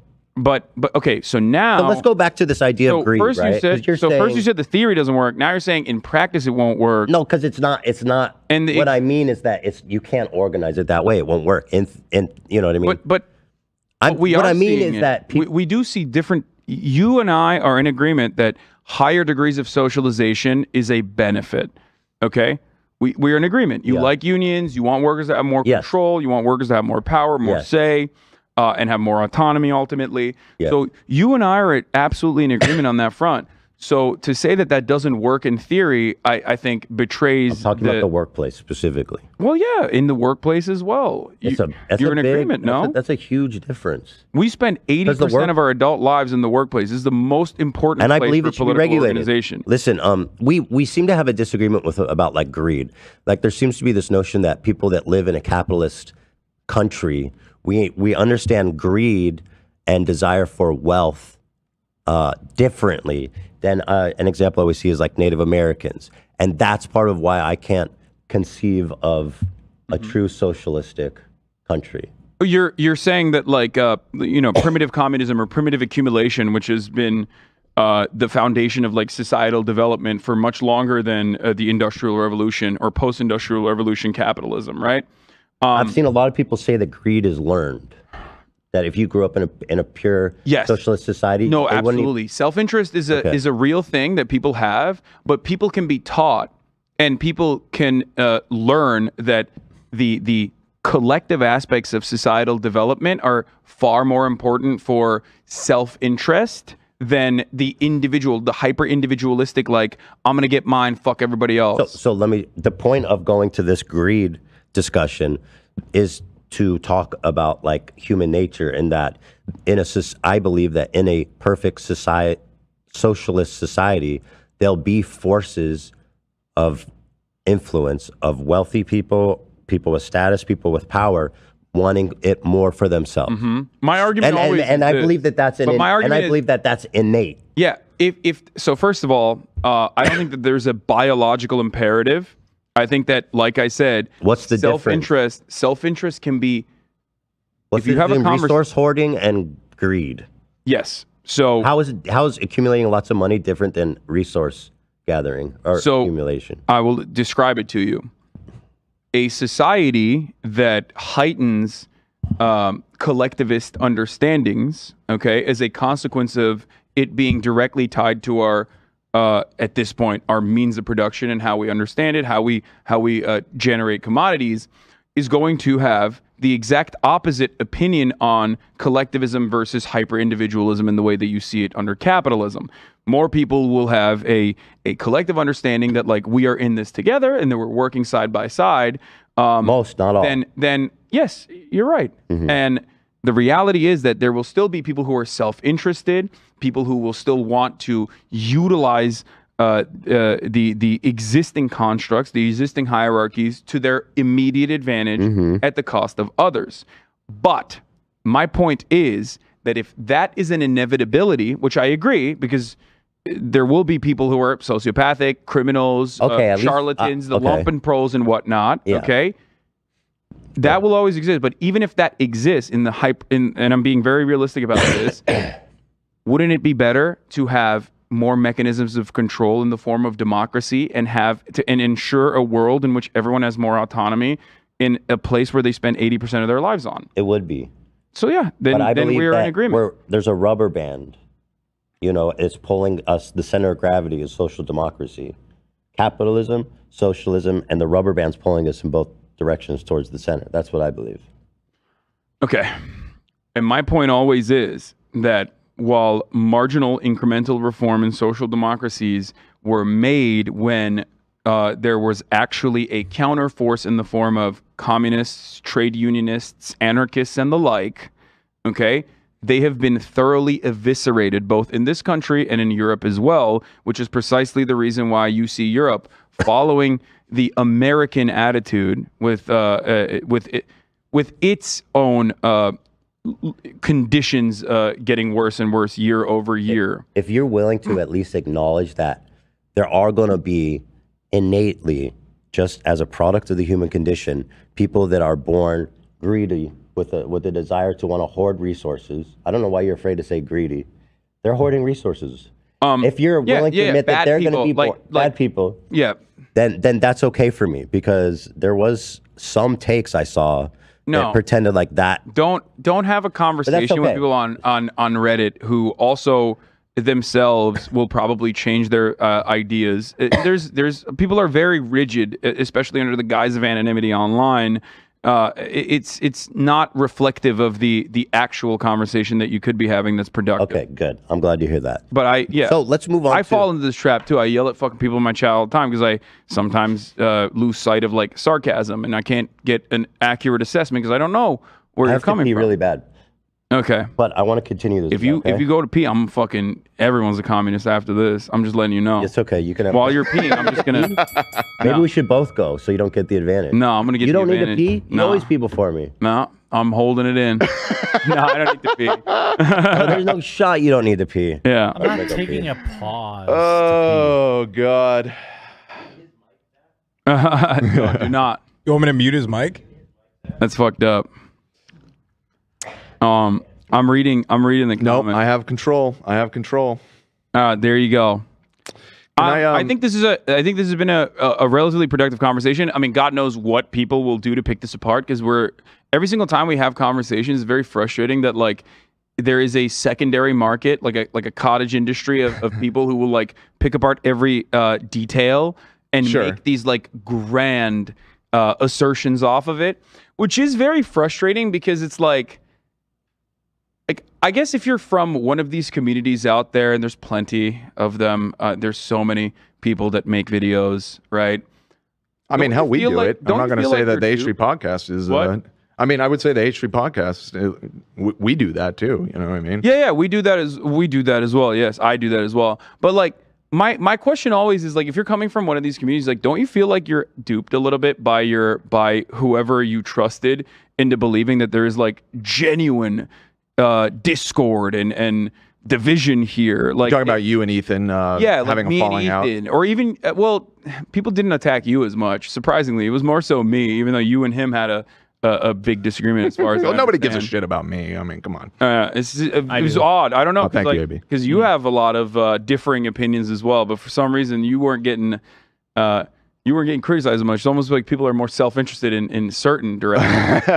But yeah, I think there's definitely an element of that. People definitely have it out for you. And also, I think I saved myself a little bit by being at the beginning. I don't know if you caught how much of that conversation you caught, but I was very reluctant to engage in that conversation. And so, anything that I said was kind of tinged with the fact that like Dan doesn't even really want to be here, so I guess maybe that softened people's anger. I'm sure people did get angry about it, but frankly, I was stressed about it afterwards, just because like I don't know, I don't like being the center of attention, and so I stayed off of social media all weekend. I just didn't look at it. Yeah, Ethan just said they were glazing me up. Well, I'm sure some people were, but yeah, they were saying Queen Dan, Wan. They were saying Wan. Yeah. Maybe I'll take this as an opportunity to drop a little bit of knowledge I don't think I've ever actually shared on this show. But knowledge. My one side of my family was actually I am descended from a bunch of like hardcore Bolsheviks in the Russian Revolution. I knew it. Fuck, dude, that's you. That's right. We were actually trying to draw this out of you, dude. You're fucking done, son. My last name, Swerdlov, is a bastardization of Sverdlov, who was one of Lenin's lieutenants in the revolution. You don't want me to button this out? You sure you want this to go out? So, I mean, I'm kidding. We're talking like we're talking like great uncle or something here. It's not really directly connected. Your family's proletarian violence and his contributions have been noted, man. Yeah. We're Tsarists here. How dare you? sorry. I didn't want to piss off the whites. So I know. I always see this picture and I'm always like, dude, he seems a little too comfortable in that outfit. But like, he's just filling that uniform. It was a Halloween costume. It was a Halloween costume. Totally. I'm not a weirdo. Thank you. Red scare. Yeah. Red scare. Red scare. Okay, so I want to move on to some more practical topics, but before we do that, I want to say this. I think this is a great conversation. I agree. And anyone that's mad, you're wrong. Anyone who's upset right now about this conversation, you're wrong. This is a good conversation we're having. People get heated, but I've been keeping an eye on the chat, and I think a lot of people have found this really interesting. Okay, good. Yeah. Wrong. The last time was a little jading, but I wasn't going to stop me. But anyway, also I want to emphasize that we agree on so much, like literally 95%. In the practical application, in the short term, we are in agreement 100% of the way. If you like Bernie Sanders, then you're good with me. That's my opinion, because Americans do not have any class consciousness, and you have to build that. There are certainly differing opinions, like people who believe in accelerationism or whatever, but I truly think that America will only accelerate towards barbarism as it has, and not necessarily socialism, without any kind of without people believing that they have any kind of autonomy in the workplace, any kind of means of collective bargaining in the workplace. Okay, so anyway, my point is, if you're angry, you're being silly right now. This is good. This is a good conversation. And on my part, again, I'm pretty, ignorant. So this is good for me to kind of. I think you undersell yourself. I think you are, more importantly than anyone else. Ignorance is one thing, but you're very curious. And you're charitable when you want to learn things. And I think that is truly important, as opposed to being like, I've made up my mind, this is good. I mean, obviously, there's still hangups. Yeah. But that's always going to happen. It's just, this kind of dogma is too powerful.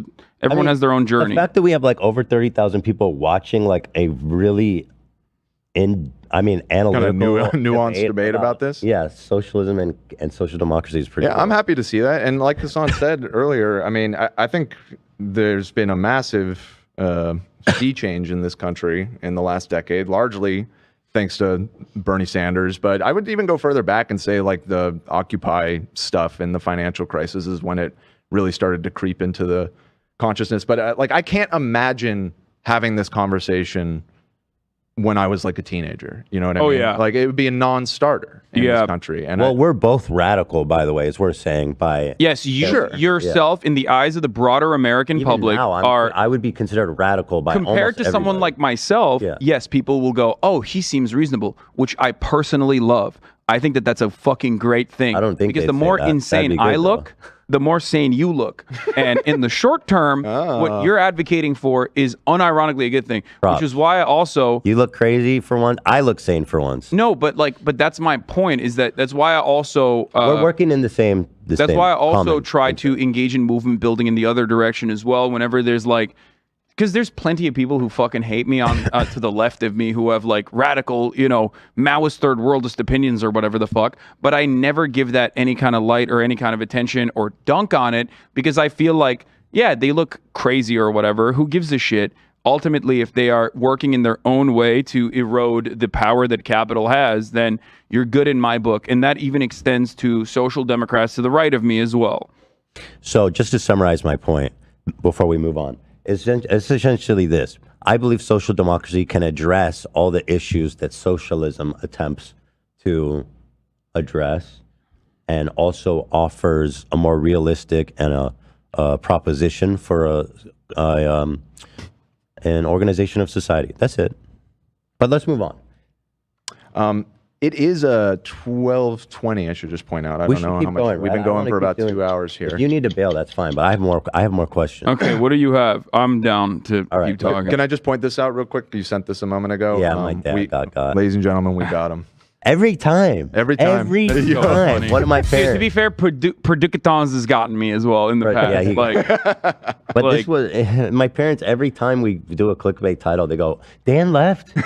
AB died. AB's dead. AB's dead. What? Yes. And in the role of a lifetime, Gary. All right, let's talk about some like realistic or not realistic. Let's talk about some actual applications of socialism today, because I kind of want to understand it. So let's look at China. So I know China's done a lot of good for the massive amount of its populace. They've uplifted them out of poverty. They gave them access to health and housing. And on the whole, the improved literacy rates. Yeah, everything across rapid the board. urbanization, rapid development. Exactly. The quality of life of the average Chinese person is absolutely catastrophically improved. Mm-hmm. Okay. Now you tell me when I ask you, Seems pretty radical for you to even admit that, in my opinion. But okay. Well, hold on. I've never denied that. Okay. But my question is is China socialist or not? Because you always say China isn't a socialist country. I think China, if you ask them, is a transitional socialist state. Do I think that it has certain socialist characteristics? Who Absolutely. would say that in China? What do you mean? You said if you ask them. The CCP, the government, the CCP. Oh, okay. That's like their main thing. Is that this is like they say we're socialism with Chinese characteristics. We are a transitional socialist state. Every communist party will always say that they are trying to implement a transitional socialist state. Obviously, that socialism has to be adjusted to the material conditions and the needs that the people have. So socialism can. Last week you were telling me China isn't a socialist country, so I was curious what you meant by that. It's not socialism in the sense that like there is collective ownership over the means of production across the board. It's state ownership that benefits the interests of the citizens, as you've also admitted or recognized. It's not an admission. I recognize. Well, it's an admission if you're living in the Western world, because in the Western world, it's everybody undeniable. It's just a fact. Yeah, but people will use. Here comes the. I'm not one of those people. I'm not one of those people. You know. You know what I mean? Okay. So, well, okay. Do you want, here's what I'll say about Taiwan. Here's what I'll statements. Hold on, we'll get to that. Before we get to okay. Here's what I'll say about China. China's economy was extremely stagnant for a long time, and even if you compare it to Taiwan, who separated from them in about 1950s. If you compare... Well, more to that separation, I think. Sorry? There's a little bit more to that separation, I think. Well, we'll get into more depth than that. But my point is, around the 1970s, 1980s is when China's economy started to boom. Yes. And the reason for that boom was because they started to open up their economy and lean into more capitalistic notions. They got an influx of foreign capital, yes. And that is when the average quality of life of the average Chinese person was vastly improved. So and before that, the Chinese economy was extremely stagnant and the quality of life was not good. Yeah, so here's how that works, right? There is plenty of trade that occurs with other countries as well that do not have a mandate of trying to do even development, right? Let's not use the word socialism here. Let's just say urbanization, even development, like uplifting. Chinese people will say Chinese prosperity, right? Plenty of other countries that get foreign capital do not necessarily develop in that direction in the same way that China did. The reason why China was able to do so is not necessarily because foreign capital came into the country. It was because of what they did with said foreign capital. If China had developed in a similar structure with Western-backed kleptocrats that control it like an oligarchy in the same way of the democratized market and the dissolution of the USSR did, then China would objectively be in a similar situation to Russia and the Russian economy in general. Russia made all of its, or the USSR made all of its collectivization in that time frame, in a very short time frame, without 400 years of like slavery and all of the many benefits that gave to the Western world, and went from fucking potato farmers to people that beat the United States to the space, to be the first person to go to space. Yuri Gagarin shouts out. Similar structure existed similar thing happened in China as well after foreign capital came in. But it wasn't necessarily because foreign capital came in. It was what they did with that foreign capital. Does that make sense? So in that situation, because money is just money, right? If there was like, I don't know, if we lived in a very different world. What was the money for? It was for cheap labor. Yes, absolutely. And so in a sense, they're serving capitalism. They're taking the money. It was serving capitalism. The dingus gambit is that dingus gambit. It's just like utilizing the Deng was the leader that interests did the oh, that was his name, Dingus? No, Deng. Dingus. Is that you can take advantage of Western society has this division of power where there's an imbalance there where capital owners and their capital interests are better represented by their bourgeois government. So they will, if we offer them, cheap manufacturing and then take their IP and start slowly but surely developing our country through rapid urbanization, like taking all that foreign capital and like building roads, building hospitals, building trains, and whatnot. We will be able to inevitably improve our material conditions as a collective. In doing so, they've also entrenched themselves in a capitalistic model, I think. And not totally, right? But to an extent. And I think to that extent, it was a great benefit to them to operate in that middle ground. And I'll say this, since that's happened, that's when you started seeing all these Chinese billionaires, which is not a good thing, I'm saying. But like but it's global capitalism. That's the inevitability. It's impossible to escape global capitalism under a global capitalistic structure unless you are forced to exist or operate outside of those boundaries in the form of like Cuba, for example. Well, we both agree on a realistic approach. So in that sense, we agree that's why I believe social democracy is the way. But, AB wrote something if you want to read it. Oh, yeah. We were saying about how the CCP... I didn't see the second part. Since established in 1921, CCP has proclaimed itself to be a Marxist-Leninist party and has consistently referred to its system as socialism with Chinese characteristics. In essence, CCP views itself as overseeing a transitional socialist state working towards the eventual realization of communism. Because communism is a bit different. It's not like when you have like a strong central leader.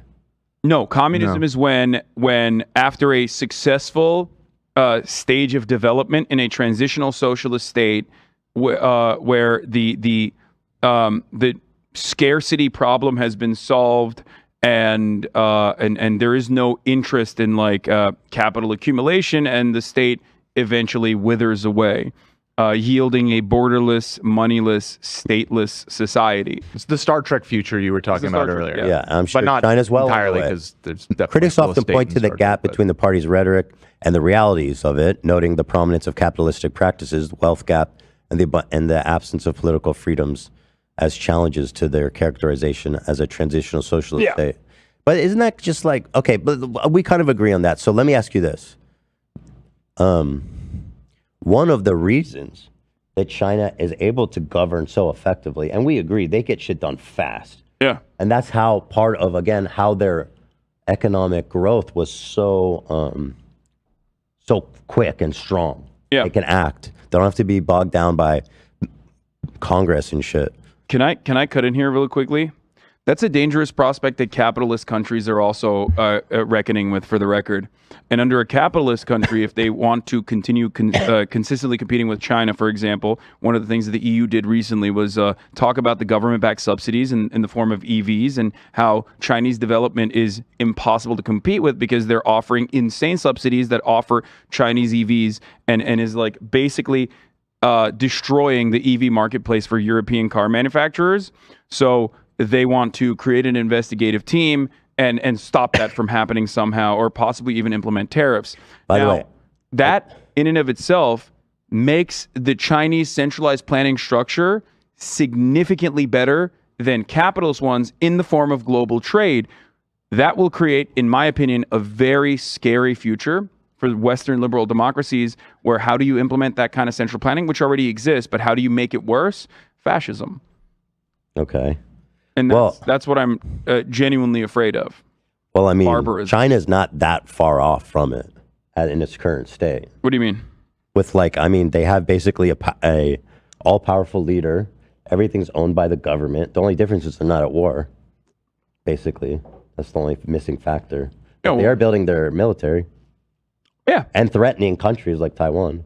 They're pretty close to fascism right now, I would say. They're building their military government rules, culture, but what they've done with that military is very different than what the American military is. Okay, done. whatever. They don't have 800 they have a large military and they're threatening. It's always a hypothetical. I'm just saying, China's not that far from fascism. It's the same with... It's like if right China's there. not that far from fascism. America is literally 10x the Nazi Germany fascism, though. I disagree. You have to admit. China's closer. Because they have they have you the said one... they built a military, but they haven't even fucking used it. That's not the only thing I said. They have a government control of business, manufacturing, of social life, of the press.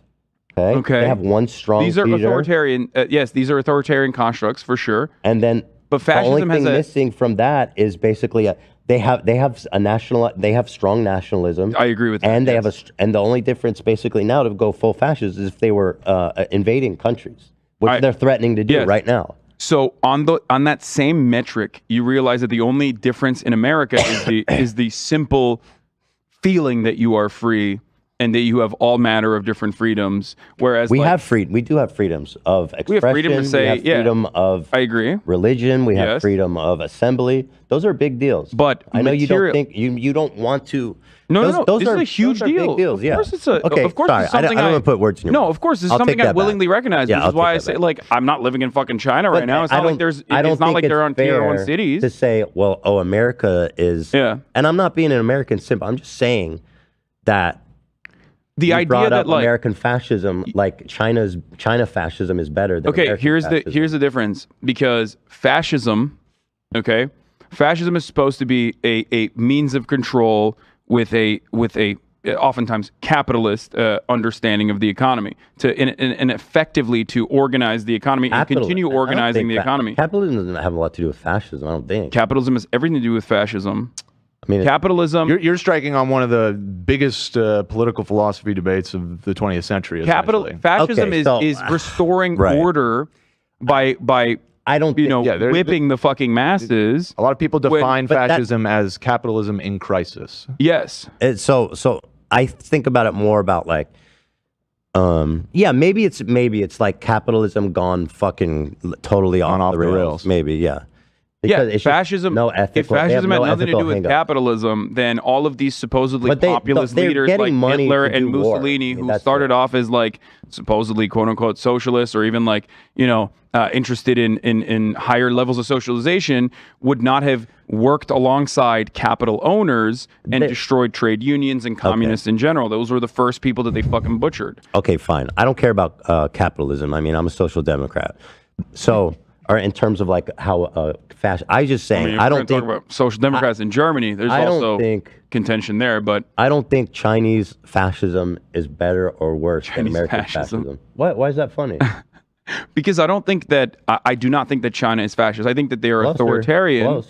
I don't think China is closer to fascism than America. I mean, because the hypothetical, because the most significant part, the most significant part that you're mentioning is they're building their military and they don't have freedom of assembly or freedom of speech. Well, they control the culture. Yes, this part is correct. The manufacturing. Nationalism is the best part that you can actually identify. They are nationalistic in the problems with China. You can absolutely push that. I don't see where push that part where it is nationalistic. Okay. However, the Chinese development and Chinese military action is either irredentist in nature, which is different than imperialism, where it's more so expansive in its own limited area, rather than global imperialism, which is done with the express effort with the Tibet, Taiwan, They're always okay. expanding. Well, if Now, we're going to talk about Tibet, if we're going to talk about Tibet and Taiwan, you think it's like okay because it's their territory seems. Do you want me to? Do you want? No. Do you want me to describe it? I don't want to get into the Taiwan thing because I don't want to get to Tibet and Taiwan and then not expect me to explain the nuances. I'm not ready for this tangent. Because Ethan, but like go ahead. Tibet was literally a fucking feudal slave mandate, like so autonomous zone. China did them a favor. That was one. I mean, in America, when I say something like this, people get very upset. You know, we talk about the Dalai Lama saying "suck my tongue" or whatever, but like that's not far from the norm in fucking normal Tibetan existence before the Communist Party came in and so China unilaterally took over Tibet. Like these are their culture. They basically are trying to, homogenize the culture. If your culture, they're trying to spoil the religion and the identity. The part of feudal warlords and slavery, abolishing that, yes, I do think that is good. No, China did them a favor. I think that yes, I will be on the record just to like state America did it. That while the Chinese government, I'm not going to say it. Well, there is no equivalent in American intervention that you can point to in a similar capacity, unless you're talking about. Okay, so and I think this is a good way to describe Taiwan as well. The American federal government going into the fucking South and killing, unfortunately, not all of them, but a decent amount of slavers and defenders of slavery. This is violent retribution from a powerful federal government that squashed. Okay. Tibet is the South in the Civil War? Yes.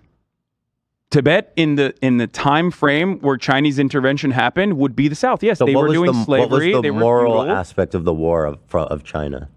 The interests are obviously like national security or whatever the fuck they claim, but ultimately the reality was that beyond the material benefits, that yes, they were a feudal, oppressive, slavery-backed state, autonomous region. Mm-hmm. So just like Russia's denazifying Ukraine. No, I don't agree with that. For the record, I don't think that Russia is denazifying Ukraine. If anything, they will end up nazifying Ukraine in the long run. Mm-hmm. If you want to point to a modern country that you could probably fairly characterize as fascist, I would point to Russia before I agree 100%. I think that Russia is a significantly better example of a fascist nation state, given its modern Russia, contemporary Russia being a capitalist nation state built by oligarchs that were anti-Soviet and anti-communist that made deals with Western bankers and Westerners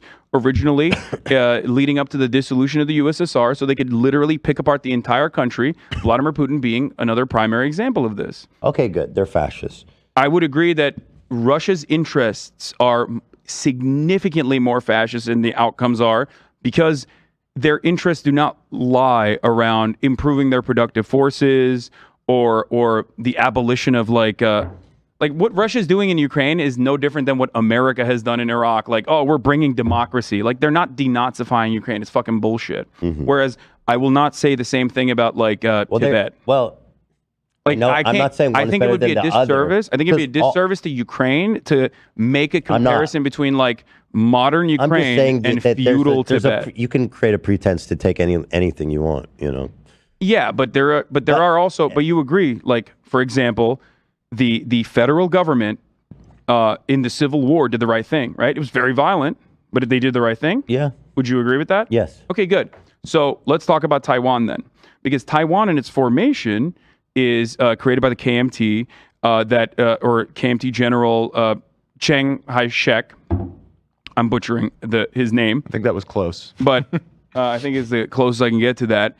And in its formation, it was a military dictatorship that was fascist, openly nationalist, and there was no surprise there that the American government was backing them, right? Mm-hmm. In its entire inception. Taiwan now is very different than that. Yeah, I don't know a lot about it. But this is very important in the context of like talking about Taiwan. So should they be invaded for how they were Absolutely founded? Not. Right. Absolutely not. Because hey, guess what? Everybody was when America builds you up to be a nation as a counterbalance or as the real China, as we did originally. That's why we were in support of Taiwan, because they were nationalist, fascist, military dictatorship that was brutal. comprised of dudes that got owned by fucking Mao overall, right? At a time when, and at a time when, 100%. At a time, and they were butthurt losers that believed that like Mongolia is also a part of Republic of China. They have more expansive desires, more expansive territorial desires than Mongolia. Than that. Well, they can't do anything. Well, their military, according to American generals' assessments, was fucking dog shit. I think Taiwan's a better example then. So Taiwan. But wait, I'm not ready. But Taiwan in its inception. This tangent is out of control. Wait, but like you want me to? We'll go back to it. These things don't happen overnight. If you assume that it's like a war between good and bad, or that it happened overnight, it materialized out of nothing, then yes. That is infinitely more susceptible to Western framing to be like, these are the good guys, these are the bad guys, they want to do this thing, and then you make comparisons to like reasonable wars or whatever, and then all of a sudden, we are not factoring in the understandable, whether I agree with it or not, doesn't matter, the understandable desires of national security from the Chinese nation state that is in an openly contentious yet still very favorable trade relationship with the Western world. Why the fuck would they want a American military base in a nation state that was developed by America, originally a fascist, nationalistic, brutal military dictatorship? Why would they want that to be an American base 1 mile off their fucking coastline? Okay, you're right. So that is precisely the reason. So that's precisely the reason why the people of Taiwan who recognize that reality, while they yearn for independence, they recognize that reality that it will never happen as long as China has a military or a powerful economy, and as long as America has a legitimate interest in Taiwan being an American base of support to inevitably control China, dominate China in some ways. Okay, hold on. Let me go back because we did like the monster tangent here. Okay.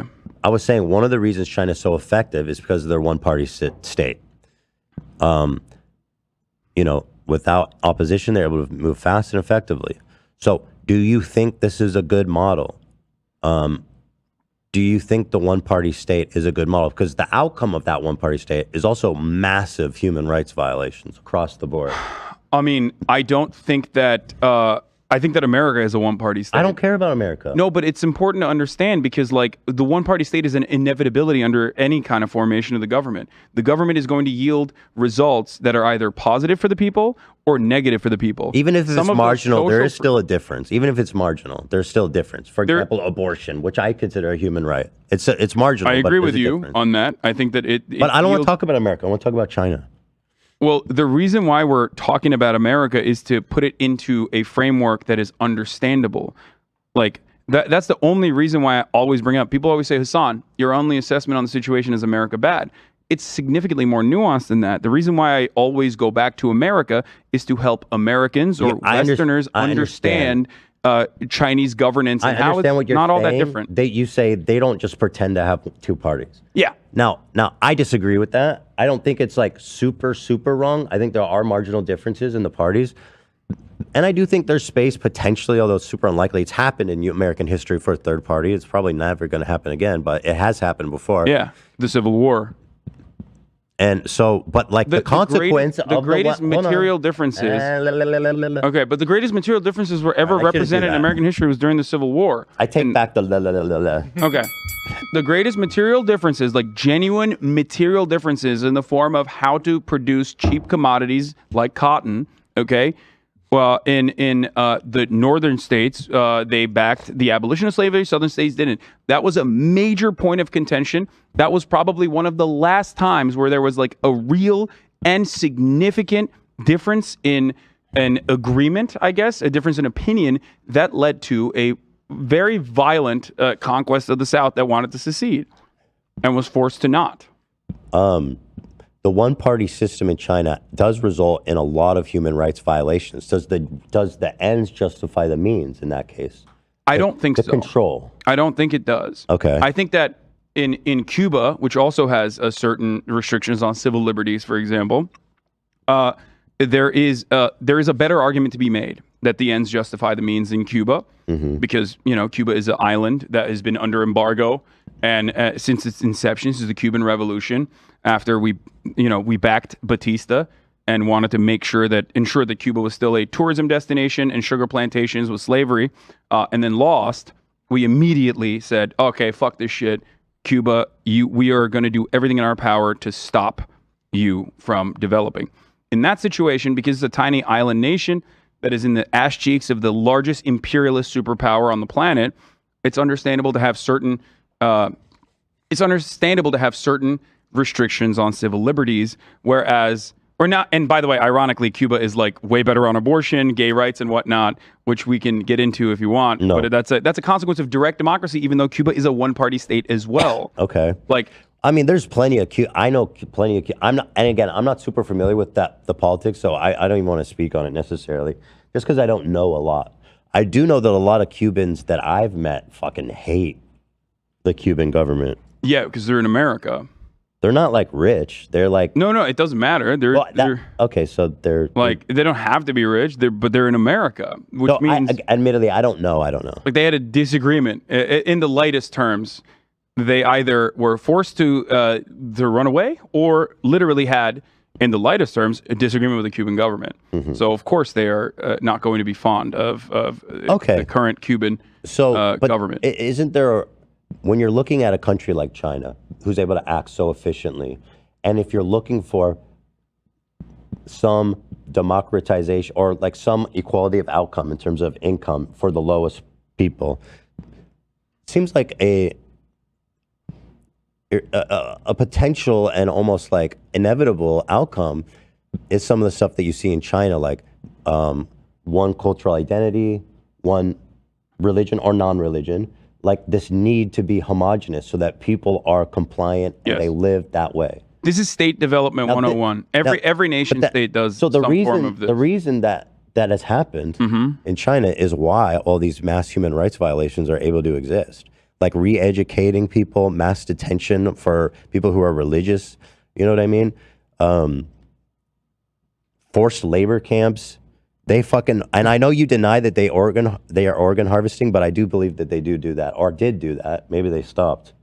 Organ harvesting did happen in China. Yeah. What you're talking about is like Falun Gong propaganda, which is that they have a there's two different types. What we're talking about is like, were there criminal components and certainly it was state-sponsored organ. No, I don't know. If it was state-sponsored organ harvesting, evidence suggests that it was. The state actually, watch out. She's right behind you. It's okay. If it was state-sponsored, the state would not have cracked down on it inevitably. Well, they did. They realized how bad it looks. It was the evidence that I've seen. But if is they're that authoritarian, why would they care about how bad it looks? You said that they have labor camps. China doesn't care about appearance. Well, they do to it. But if they're authoritarian, why would they care? Well, I mean, they have labor camps, you said, which is, by the way, ironic because America still has a much higher prisoner density than any other nation on the planet, and slavery is not abolished in America. We can criticize America all we want, man. Well, my point is, yes, it's wrong in China as well, but of course it's wrong in China as well. Okay, forget about that. I mean, like, what about, for example? Now you're doing whataboutism, by the way. No, I'm not. I'm gonna tell you why. I'm specifically. Let's use this example because it's the best one. The Uyghur. I'm sorry, I don't know how to say their name. Detention camps where they re-educated and eliminated their cultural identity and religion, and also, frankly, it's almost impossible to do that and not like think of them as others, where they also, are under horrible mass surveillance, even including like certain representatives living with people and families. Like some of this is like people will say, "Oh, this is Adrian Zen's propaganda," and some of it is very real, 100%. Don't you think it's Chinese propaganda to be like it wasn't as bad? I'm not saying it wasn't as bad. Okay, good, because I thought maybe you said that. But hold on, no, I think that my analysis on the matter is fairly nuanced, but still incredibly critical of the Chinese state.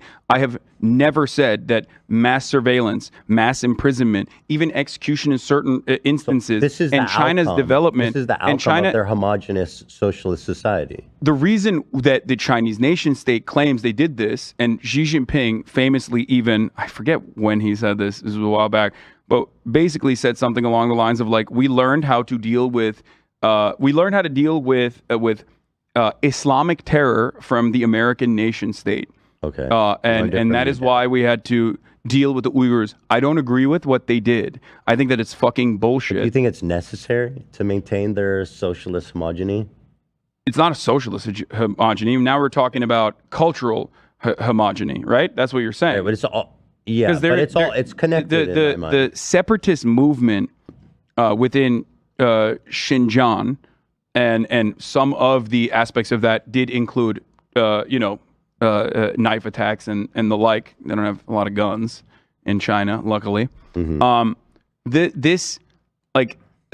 criminal component of that should have been dealt with on an individual basis rather than dragnets and collective punishment for the entirety of Xinjiang, which is what China did, and re-education camps and mass surveillance, which exists still to this day. Xinjiang, or any kind of separatist movement in Xinjiang, has now been absolutely squashed, destroyed, eviscerated, and not only have they done that, but also on top of that, they've basically softened, like you said, or I guess the term that Westerners will use is Hanified Xinjiang, and have now use their their cultural output as like an export. Even like you could just go to Xinjiang and see how wonderful everything is, that kind of thing.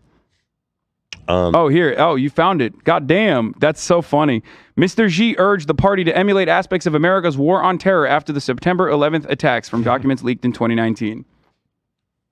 Just to frame this for people that aren't familiar with the history, the crackdowns over there were a result of a rise in terrorism in that region. There were bombings and stuff going on, and so all those camps and the re-education, all of that was a response. It was essentially a crackdown, and but it was a completely, for the record, completely unjustifiable, way over the top, fucking dragnet. Yes, right, exactly. Yeah, or what the United States did in Afghanistan after September 11th. I mean, we rocked that country for 20 years as a result of a terrorist attack. I'm defending America or something. That's really funny. You should say that, because that is the automatic position of people in the West, though, is that like whenever I make a comparison to America, like if I compare Russia to America, people think I'm doing that to defend Russia. And it's like, no, that is the worst comparison I can make for a country's actions, because my opinion on American, the American superpower is that it is incredibly bloody and incredibly unjust. But the reason why people immediately go and say, what the fuck, why are you bringing up America in this situation, is because they inherently, without recognizing it, will defend American foreign policy because they are under the understanding. I agree. Most people would do that. Yeah. But so my question is: do you believe that this cultural homogeny is required in a socialist or communist society? Yes, I think that some form of positive social cohesion needs to occur if you are going to build a nation state. And this happens in public education. I think that public education is very valuable, and I'm 100% in agreement. If it's being done in a more positive way through public education, then it's great. Right, but not like erasing their ethnic identity. Yeah, if they're doing it in a negative way in that situation where like education moves to re-education, a positive component would be something that we unfortunately do not have in America either.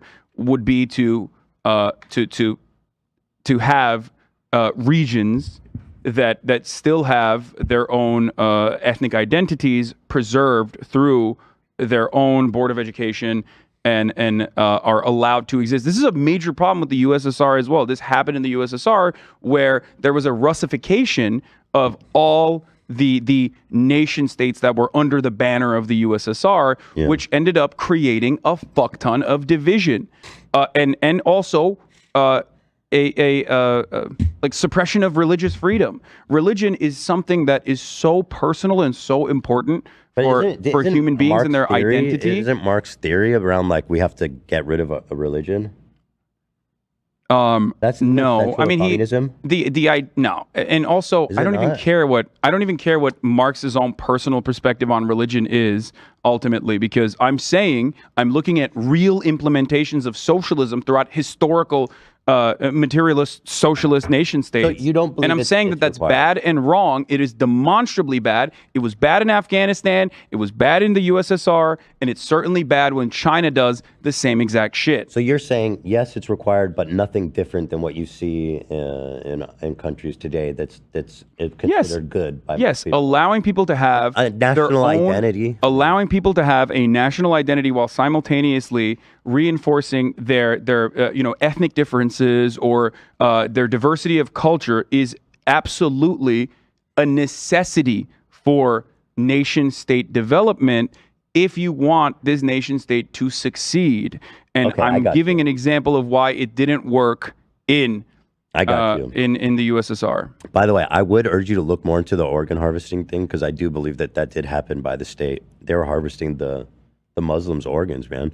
Like the wait time on the But you're saying in modern China? No, not in modern China. I don't think. Well, it was modern China. It wasn't that long ago, but I don't think they're doing it. You're saying the state was harvesting the organs of Muslims?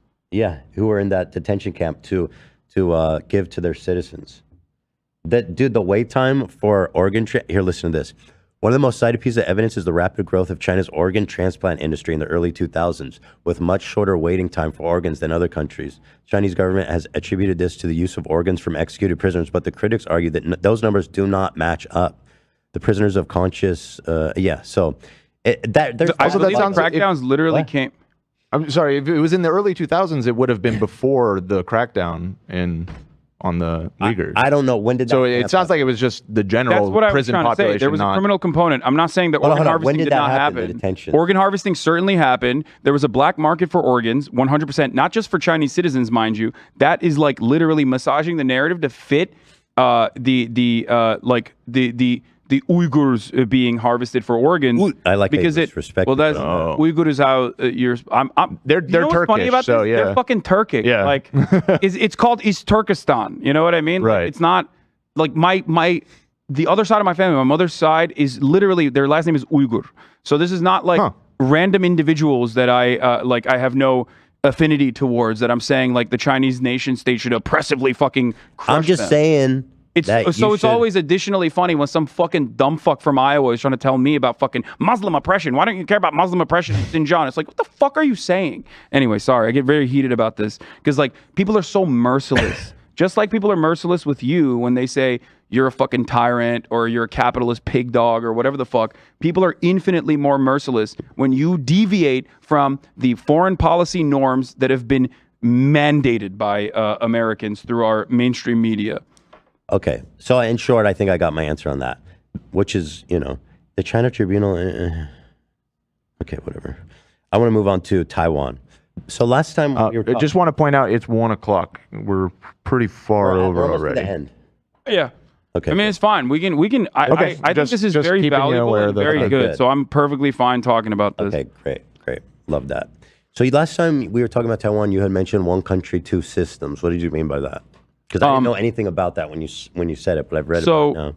So since the Nixon era of normalizing relations with China, America's understanding of China has been that it is one over-encompassing nation, and that Taiwan, which certainly does want an independence movement or has a robust independence movement, is simply Chinese Taipei. The American understanding and the global understanding is the same, that there is a different autonomous organization inside of Taiwan, an autonomous government inside of Taiwan, but it's still under the Chinese umbrella. My opinion on the matter does not deviate away from the American foreign policy on the matter. And the reason for that is because it also does not deviate away from the collective Taiwanese understanding on the matter, which is that if there's two different forces here at play. Taiwan independence is not something that even Anthony Blinken or the American state backs. Why? Because it would be incredibly disruptive to our largest trade partner. Great. The people of Taiwan want independence in the future, possibly in the future. The reason why they take that position, well, if you were to ask them without any sort of Chinese influence, like without any sort of like mainland China influence, would you want independence tomorrow? They would say, yes, that is the majority opinion. Well, what they say is that we already have the independence. They say China has no influence over Taiwanese economy or government. And yet from a global perspective, they are still considered to be Chinese Taipei. Right, because people doesn't want to rock the boat. Exactly. But the Taiwanese people and that is my perspective as well. We are already independent. So, but you believe that this is China's statement, one country, two systems. So then there's no additional need for state intervention from Western forces then? Well, but China is China is what? It is being provocative. What are they doing? Towards the Taiwanese. What are they doing that you would consider to be provocative towards the Taiwanese? I mean, they have military stationed around. They're doing war games and shit like that. You know where Taiwan is in proximity to mainland China, right? It's 1 mile off their coastline. Okay, so whenever people say China is obvious though, China is violating their airspace. We know China says it. The government even says it, that we're gonna fucking take Taiwan if y'all don't play ball. Yes, so we don't need to pretend like they're not doing China, no matter if I agree with this or not, right? Because I want autonomy for the people of Taiwan. I want them to do whatever the fuck they want, self-governance, right? So I understand that. And I also simultaneously understand, one, the history of the Taiwanese nation state being propped up and why it was propped up. And more importantly than that, I understand that the Chinese government, which is a different government than ours, right? They are human beings over there that have their own concerns, is not going to want a fucking American military base 1 mile off of their coastline. That is a perfectly reasonable thing to never want. And given the historical reasons as to how Taiwan has been created as a separate nation state with its own expansionist interest in the Republic of China, the entire mainland China, including Mongolia, that's like its founding mandate, that it is understandable for China to not want that to happen, which is why they constantly counter American saber rattling with their own version of saber rattling. This does not mean that the Chinese state is nice. This does not mean that the Chinese state is genuine or wants to implement communism in Taiwan. What? 30 U.S. troops are stationed in Taiwan. There's no way you think that is the only material I don't know what support that you America read. is offering Taiwan. 30 U.S. Taiwan's troops. entire standing army would not exist without U.S. support since its inception. Okay, but America. You say America has a military base there as one of the, and that would be a good reason, but I don't. I'm saying I don't want it to turn. I do not want further conflict. The people of Taiwan do not want further conflict, which is why the overarching assessment is like, we're independent. We want to maintain independence. We want to be fully independent, but we don't want to rock the boat. But it seems like if China was to just invade Taiwan and like, look, we're over it. It would be devastating. It would be awful for Taiwan. It would be awful for China. It would be horrifyingly bad. It would be disastrous. We are in agreement right there, right? Yeah, like, of course. Okay, so we both want no further bloodshed to happen. And that's what the people of Taiwan also say they want as well. You also kind of see where China's coming from. I absolutely understand why China would feel like this is a major issue with their national security concerns. The example I will give you is this. Let's say, just like England and France tried to do during the Civil War because they had material interest in the cotton trade continuing with chattel slavery. Let's say they offered material support to the southern states that wanted to secede, right, in order to continue slavery, okay? And they were actually successful to a certain degree because third parties like Imperial Japan were also invading mainland America, okay? In this process. So the Civil War ended in a way where chattel slavery continued in the South, and every abolitionist was executed, and they called it, instead of white terror, let's say they called it black terror. Okay? They executed mercilessly and ruthlessly any abolitionist that lived in the South. And then, after years and years of this fascist white supremacist implementation, hyper-nationalist implementation, the southern states that had successfully seceded, okay, kept building a robust military apparatus through surplus military supplies and weapon systems that other countries that were foreign adversaries to the United States of America started giving them even more and more of this. And then and also said the real America is the South America. Southern states are the real America, and they will one day take over the rest of America. You're saying, and that they will inevitably take over the rest of America, and that's going to be the real America. We're going to help them do that. And then you're saying Taiwan is comparable to the South seceding. Taiwan in its inception is identical to the South. How long after the South seceded did the war begin? What do you mean? How long between the South seceding and the Civil War happening? I mean, there was a period. There was a period of time. No. There was a period of time leading up to that where there were abolitionist movements that happened. That's why people say that John Brown's like execution. But Taiwan was independent like a pivotal point. I mean, they've been separate for a long time now. Yeah, no, I understand. Which is why I'm saying, like, imagine if the South was able to successfully secede. Yeah. Right. And America wanted to take it back. Northern America wanted to. No, Northern America is like, we're worried about our own shit. We can't fucking deal with South America right now, right? Like Northern America, the Federation, let's say, okay, is now working on improving their own productive forces, doing trade deals and whatnot with the rest of the world, and they start rapidly urbanizing, rapidly developing, okay? And, the New Deal only happens there or whatever the fuck. Meanwhile, the southern states are entirely propped up by a foreign adversary, okay, that is infinitely more powerful than Northern America. And they keep saying, we're going to take over the entirety of America. It's one America. Okay. And because the northern states are able to improve their conditions, have favorable trade deals with the rest of the planet, they inevitably get to a point where they want to maintain their hegemony, they want to maintain their security, their national security. Do you think it would be appropriate? To rock the boat per se and allow the South to continue developing and continue having a massive military? And inevitably, like you send envoys like Nancy Pelosi to Southern American states to fucking say, hey, look, they're democratic now. Like, yeah, sure, they were designed around slavery, but they have a democracy now. And I think that it's okay and appropriate to fucking keep building their military, make it as robust as possible. The South seceded just because we were talking about it. It was like 3 months between the war and the. But leading up, the build up to that was significantly longer. Yeah. Okay, so I understand your position on Taiwan. I get all that. One country, two system thing is silly though, because living in California, you personally understand it, right? Like living in a blue state, you understand why that would be like genuinely like you would understand how blue states in America would have security concerns if like southern states had seceded successfully and kept saying like, no, the rest of America is ours. Mm-hmm. After they fucking lost too. Well, I mean, this was 70 years ago that Taiwan, Taiwan now is not a fucking fascist nationalist military state. I don't think that how it was founded matters at all. 70 years is not significant in development. That's my point. No, it's.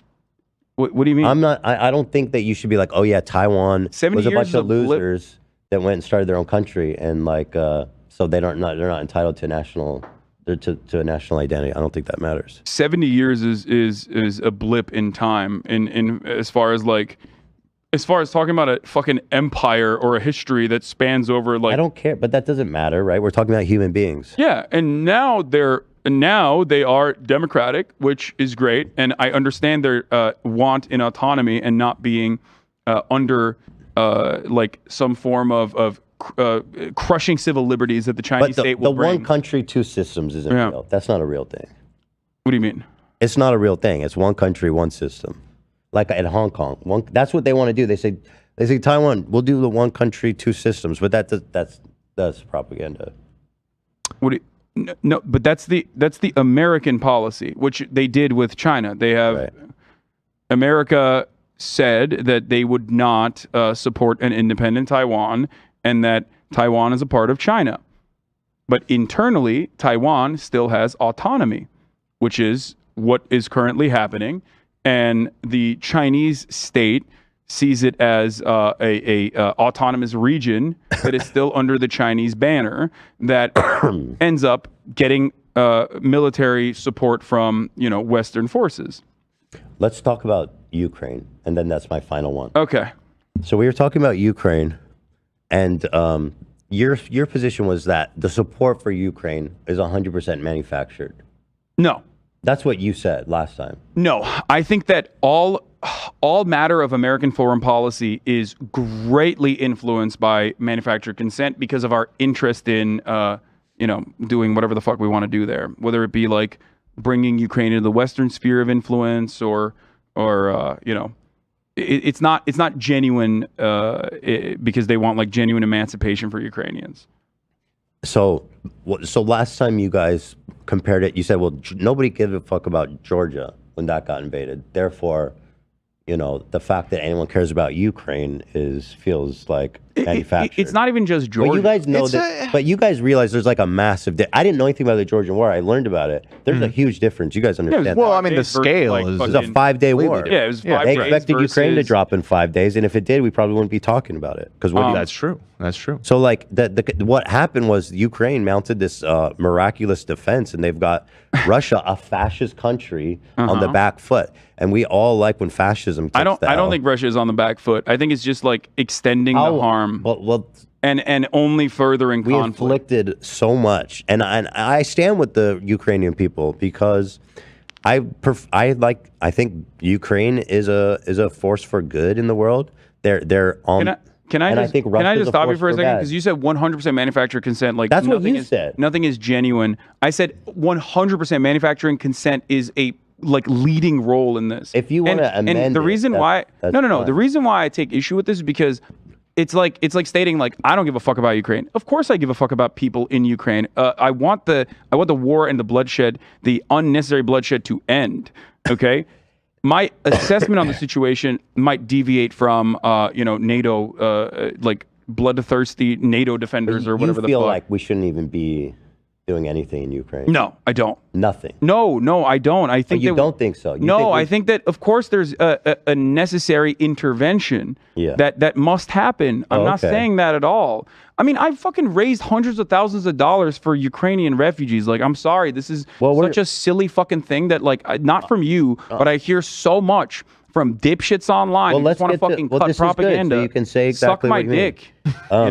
So do you believe that America's actions in Ukraine are the right ones? I think that America's actions to a certain degree in Ukraine is understandable. It's reasonable, certainly what the Ukrainian people want. But I think America's interest in Ukraine is not genuine. It's not genuine emancipation. It's more so a continuation of the bloodshed, which is demonstrated not by me, but by American politicians like Chris Murphy, who have openly said on the record that for 5% of our military budget, we've been able to cripple a foreign adversary's military budget without a single American service member dying in the process. I would say that that is profoundly successful. What are we doing in Ukraine? We're sending our refurbished old weapons and weapon systems to Ukraine. We have to replenish those weapon systems. It's a never-ending cycle. Because the reason I ask is because there seems to be a somewhat of a sentiment in the left circles or social. I don't know how to even describe it now. I don't know, but that the proxy war people say in Ukraine is unjustified. It is a proxy war. No, I know, but they're saying we shouldn't be supporting Ukraine and the whole thing. Yeah, Russia should just take Ukraine. And I can't speak for other. I can't speak for other leftists. I don't know what the fuck they say, but plenty of those people also despise me and say that I'm like not pushing Z or whatever. So it doesn't fucking matter. I thought I heard Richard Wolff have some kind of thing like that. I can't speak on Richard Wolff either. There's disagreements that I have with Richard Wolff. He had so you're down with what's happening.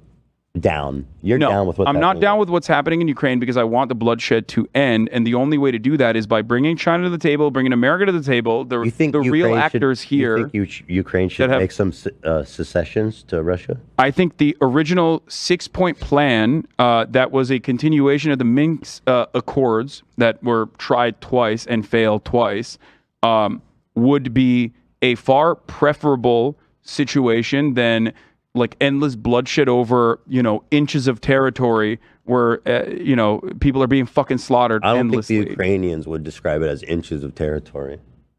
Wait, what do you mean? Well, you're saying they're fighting over inches of territory. He's just saying in the context of how stagnated the war has become. Like the back and forth is pretty much ground to a halt at this point, and this is what I mean. It's like a very cynical interpretation of what I'm trying to say. It is inches of territory physically when we speak about it. But I think Ukrainian people get angry when they hear you talk about it because they that's understandable. I mean, they I get feel it. Like they want full-throated support. They want and expect full-throated support, right? They understandably want that. And they want more than that. They also wanted Article 5. They wanted full NATO protections and NATO nations. They don't like that you say that they should secede territory to a fascist invader. It's not even secession of territory. It's like prior agreements that neither party has held on to. The real Ukrainian criticism in this situation comes from people who say, well, Hassan, how can you say that when Russia has not held on to their obligations? And that is true.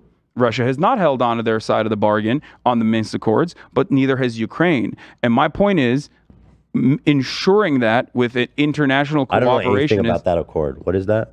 The Minsk Accords were, so this again goes deep into fucking history, and you can't always say like, oh, I don't know the history, so I don't know, and then repeat like mainstream media propaganda, you know? Well, I don't. Okay. I don't know anything about it.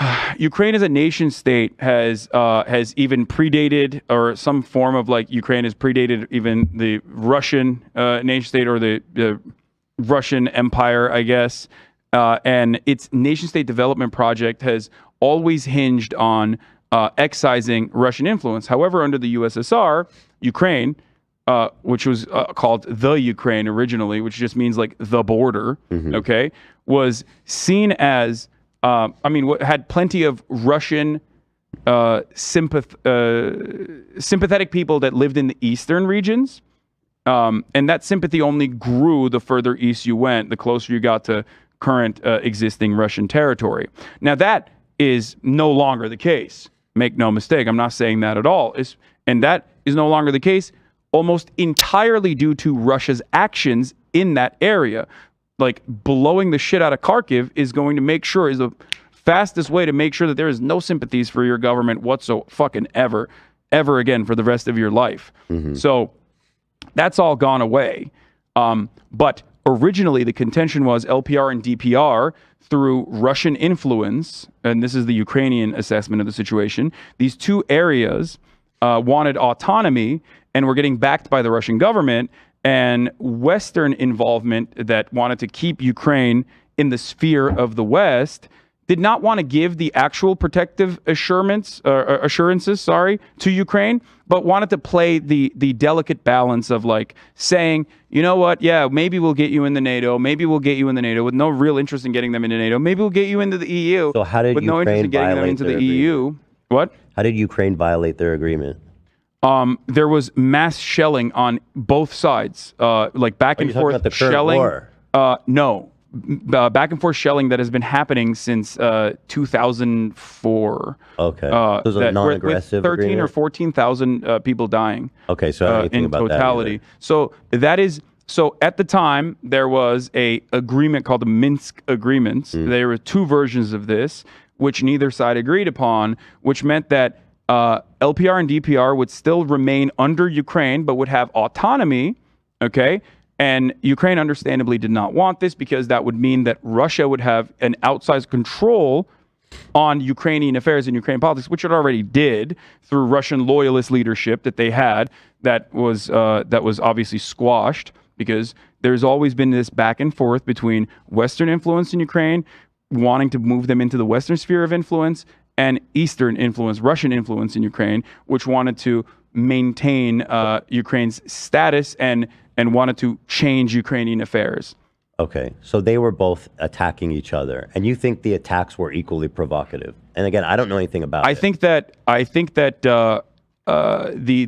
this was another instance of proxy war, 100%. Okay. Like, there are people who wanted to be a part of Russia, and at the end of the day, though, like, the reaction from the Ukrainian government to that was understandable. They wanted to protect their own interests. They wanted to protect their own borders. They wanted to protect their hegemony and national security interests.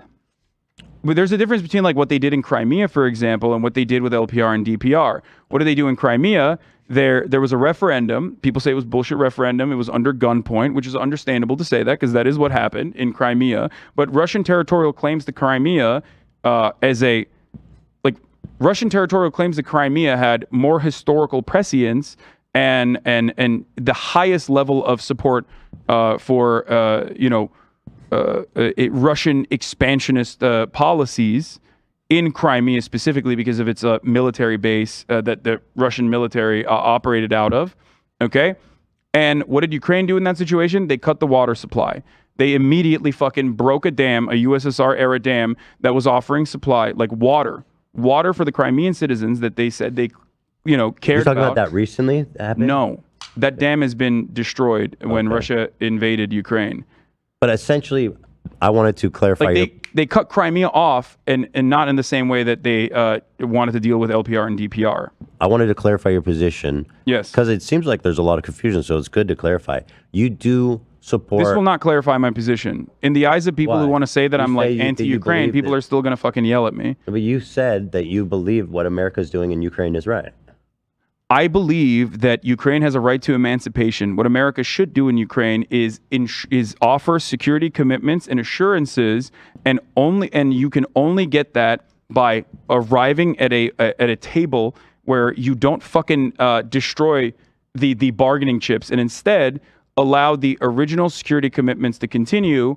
I don't know what you mean by that. You mean at the table Ukrainian with Russia? envoys and Russian envoys got together in Antalya and put a 15-point security plan together as they were negotiating the terms of a ceasefire agreement. And Russia, we need to get them, and I mean that it's not that easy, I would assume. Well, there was moves that were being made to arrive at that. Seems like Putin, as like a year ago, he's kind of like a fascist leader.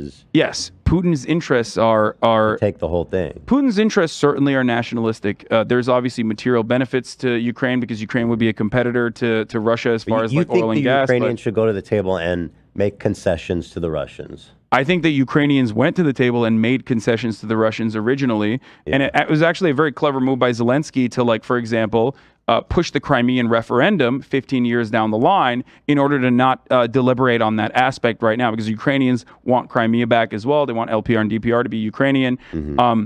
And Zelensky knew that was going to be an impossible thing to deal with, because he's right now, on the one hand, you have Ukrainians with interest in emancipation, ridding the Russian scourge from their borders, and taking back all of their territory from Russia, which includes Crimea as well. So he has a delicate balance where he has to make sure that those guys are not pissed off and overthrow him, and then or that America somehow gets involved and overthrows him, while simultaneously ending the war. I'm assuming where people get mad at you is just the suggestion that Ukraine should make concessions to an aggressive fascist invader.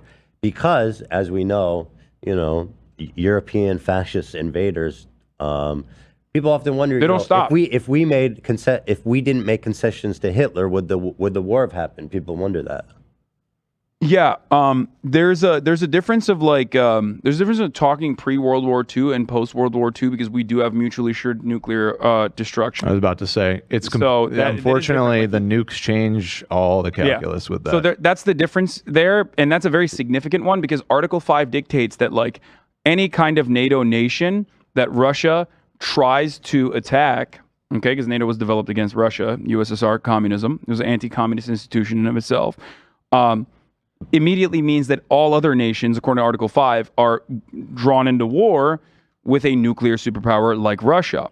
Right. So there's a difference. Plus, one other aspect of this is that Russia kind of showed its ass and its capabilities, and where those capabilities end as far as ground war goes, which is the reason why you see Finland and Sweden, which previously had long-held neutrality, not like direct agreements, but long-held neutrality I wouldn't say treaties, because it's not an official treaty, but just didn't join NATO and immediately joined NATO. Why? Because they realized they don't have any fucking power. What are they going to do? Go to Finland? Get the fuck out of here. They can't take over Ukraine. They said it was going to be a day. They suck. They don't have the power. So also, I don't know the exact name of it, but I know Ukraine surrendered their nuclear weapons, which is one of the best things you can hope. Worst things you could do. Never give up the nukes. But in terms of a humanistic, a political move, it's bad. But as a humanistic thing, that's obviously we should get rid of nukes. Yeah. Some say Ukraine had no way of utilizing those nukes because the control mechanism was in the USSR, so in Moscow. But but you still shouldn't have given your nuclear stockpile. So your point is that they should never have done that. No. I think we'd be looking at a very different world if, for Ukrainians at least, if with the benefit of hindsight. How could you say that? I mean, I don't think they would get invaded right now if they had nukes, right? I mean, if you have nukes, you don't get invaded. That's just kind of how it works. Anyway, we made a guarantee to them that you give up your nukes and we'll got your back. And so I do feel like that's a pretty important agreement to uphold. I mean, what? You're talking about American promises to Ukraine in exchange for they're surrendering their nukes. Surrendering their nukes. Yeah, America never actually followed through on any of their promises. America's still not following technically their promises of defending Ukraine. They're just giving Ukrainians weapons. Ukraine is currently sitting in a very unique position that I see happen in the same cycle of violence in the Middle East all the fucking time. America goes to a militant group and says, hey, we're going to give you weapons, you want autonomy, specifically Kurds, right? You think every country should have a nuclear bomb? I think every citizen should have this one. current Every citizen of America. Yeah, that's Tim Pool's. I think that's in the Tim current Pool's formation, position. if you have a nation state, you have to have a fucking nuke. Otherwise, America will come and fuck you up. So you think every nation should have a nuclear? I think either every nation has a nuke or none of them have it, and I would obviously want none of the nations to have it. But less which is why I better. was in support of the Iranian denuclearization agreement. I thought that was good, which Donald Trump fucked up.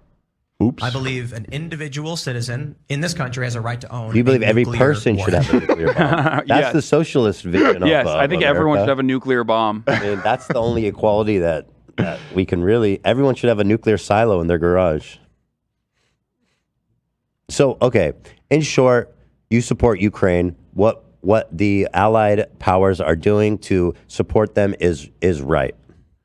No, because America's interest in Ukraine is not one that is genuine. America's interest in Ukraine is just I don't fucking care about withering. the interest. I don't No, but that's care about America's important interest. I'm because- asking what you think. Because no, America's interest in Ukraine is It's got incredibly nothing- important. What do you think is the right thing to do in Ukraine? I told you what I think the right thing to do. then I is. asked to clarify, Instead of and you said fucking up the no. deal, instead of fucking up the deal that Ukraine had with Russia by Boris Johnson fucking showing up in the middle of that, going to Kyiv directly. Dude, do you think what's happening there is right? If not, why?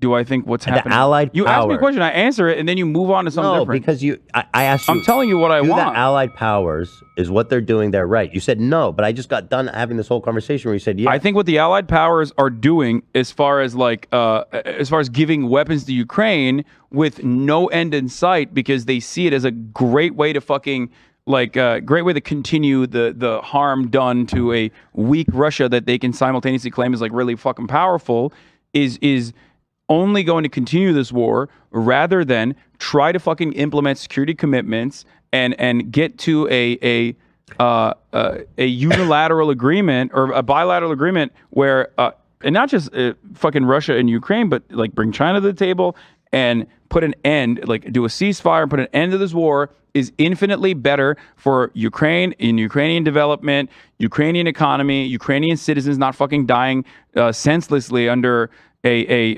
artillery shelling campaign that's literally happening. You know what's really fucking insane about this? Russia is getting artillery shells from North Korea, and America is America's telling South Korea to give artillery shells to Ukraine. It's fucking nuts. Both sides are just fucking shelling each other. Shells. But it's so stupid. Who's gonna Ukraine make is the now shells? also using depleted uranium as well on its own fucking soil. Okay, that so is your, going to have your damaging position implications. Is that That's the gonna have Allies damaging- helping Ukraine is good, but that Ukraine needs to be more willing to make concessions to Not just Ukraine. Allies need to be more willing to some in certain instances even push Ukraine to make understandable concessions because like the giving idea up land. What? Like giving up land. Not giving That- up like they- land. No, it's not giving up land. But That's what- pushing a that's what Putin referendum wants. 15 years into the future for Crimea is a really solid middle of the ground approach that Zelensky's own team actually put forward, which I thought was great. Do you think Zelensky's a provocateur? No. What? Oh shit! I have a doctor's appointment. What the fuck? Wait. Oh, I'm just asking because that's a position. I'm not saying that you ever said that.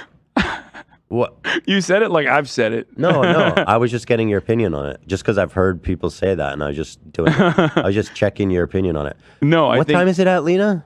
It's at 2. That's my last part, though. Basically. No, I don't think Zelensky is a provocateur. What? Like a bad faith actor. No, I think Zelensky is certainly a self-interested politician who definitely wants emancipation. Self-interest, literally, yeah, meaning his. Well, anyway.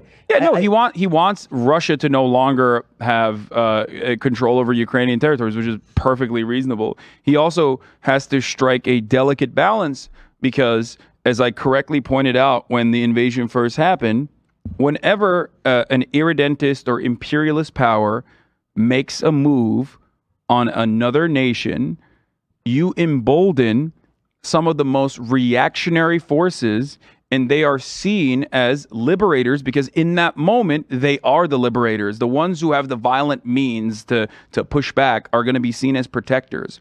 That only grows nationalistic, hyper-nationalistic sentiment, and that is never productive. That is never good. That's not good for workers' rights. That's not good for future prospects of Ukraine.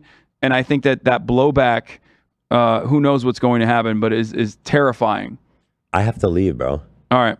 But it's 1:30. I thank you for going so long. How long have we been going? No, you know who needs to leave? 3 hours. Vladimir Putin.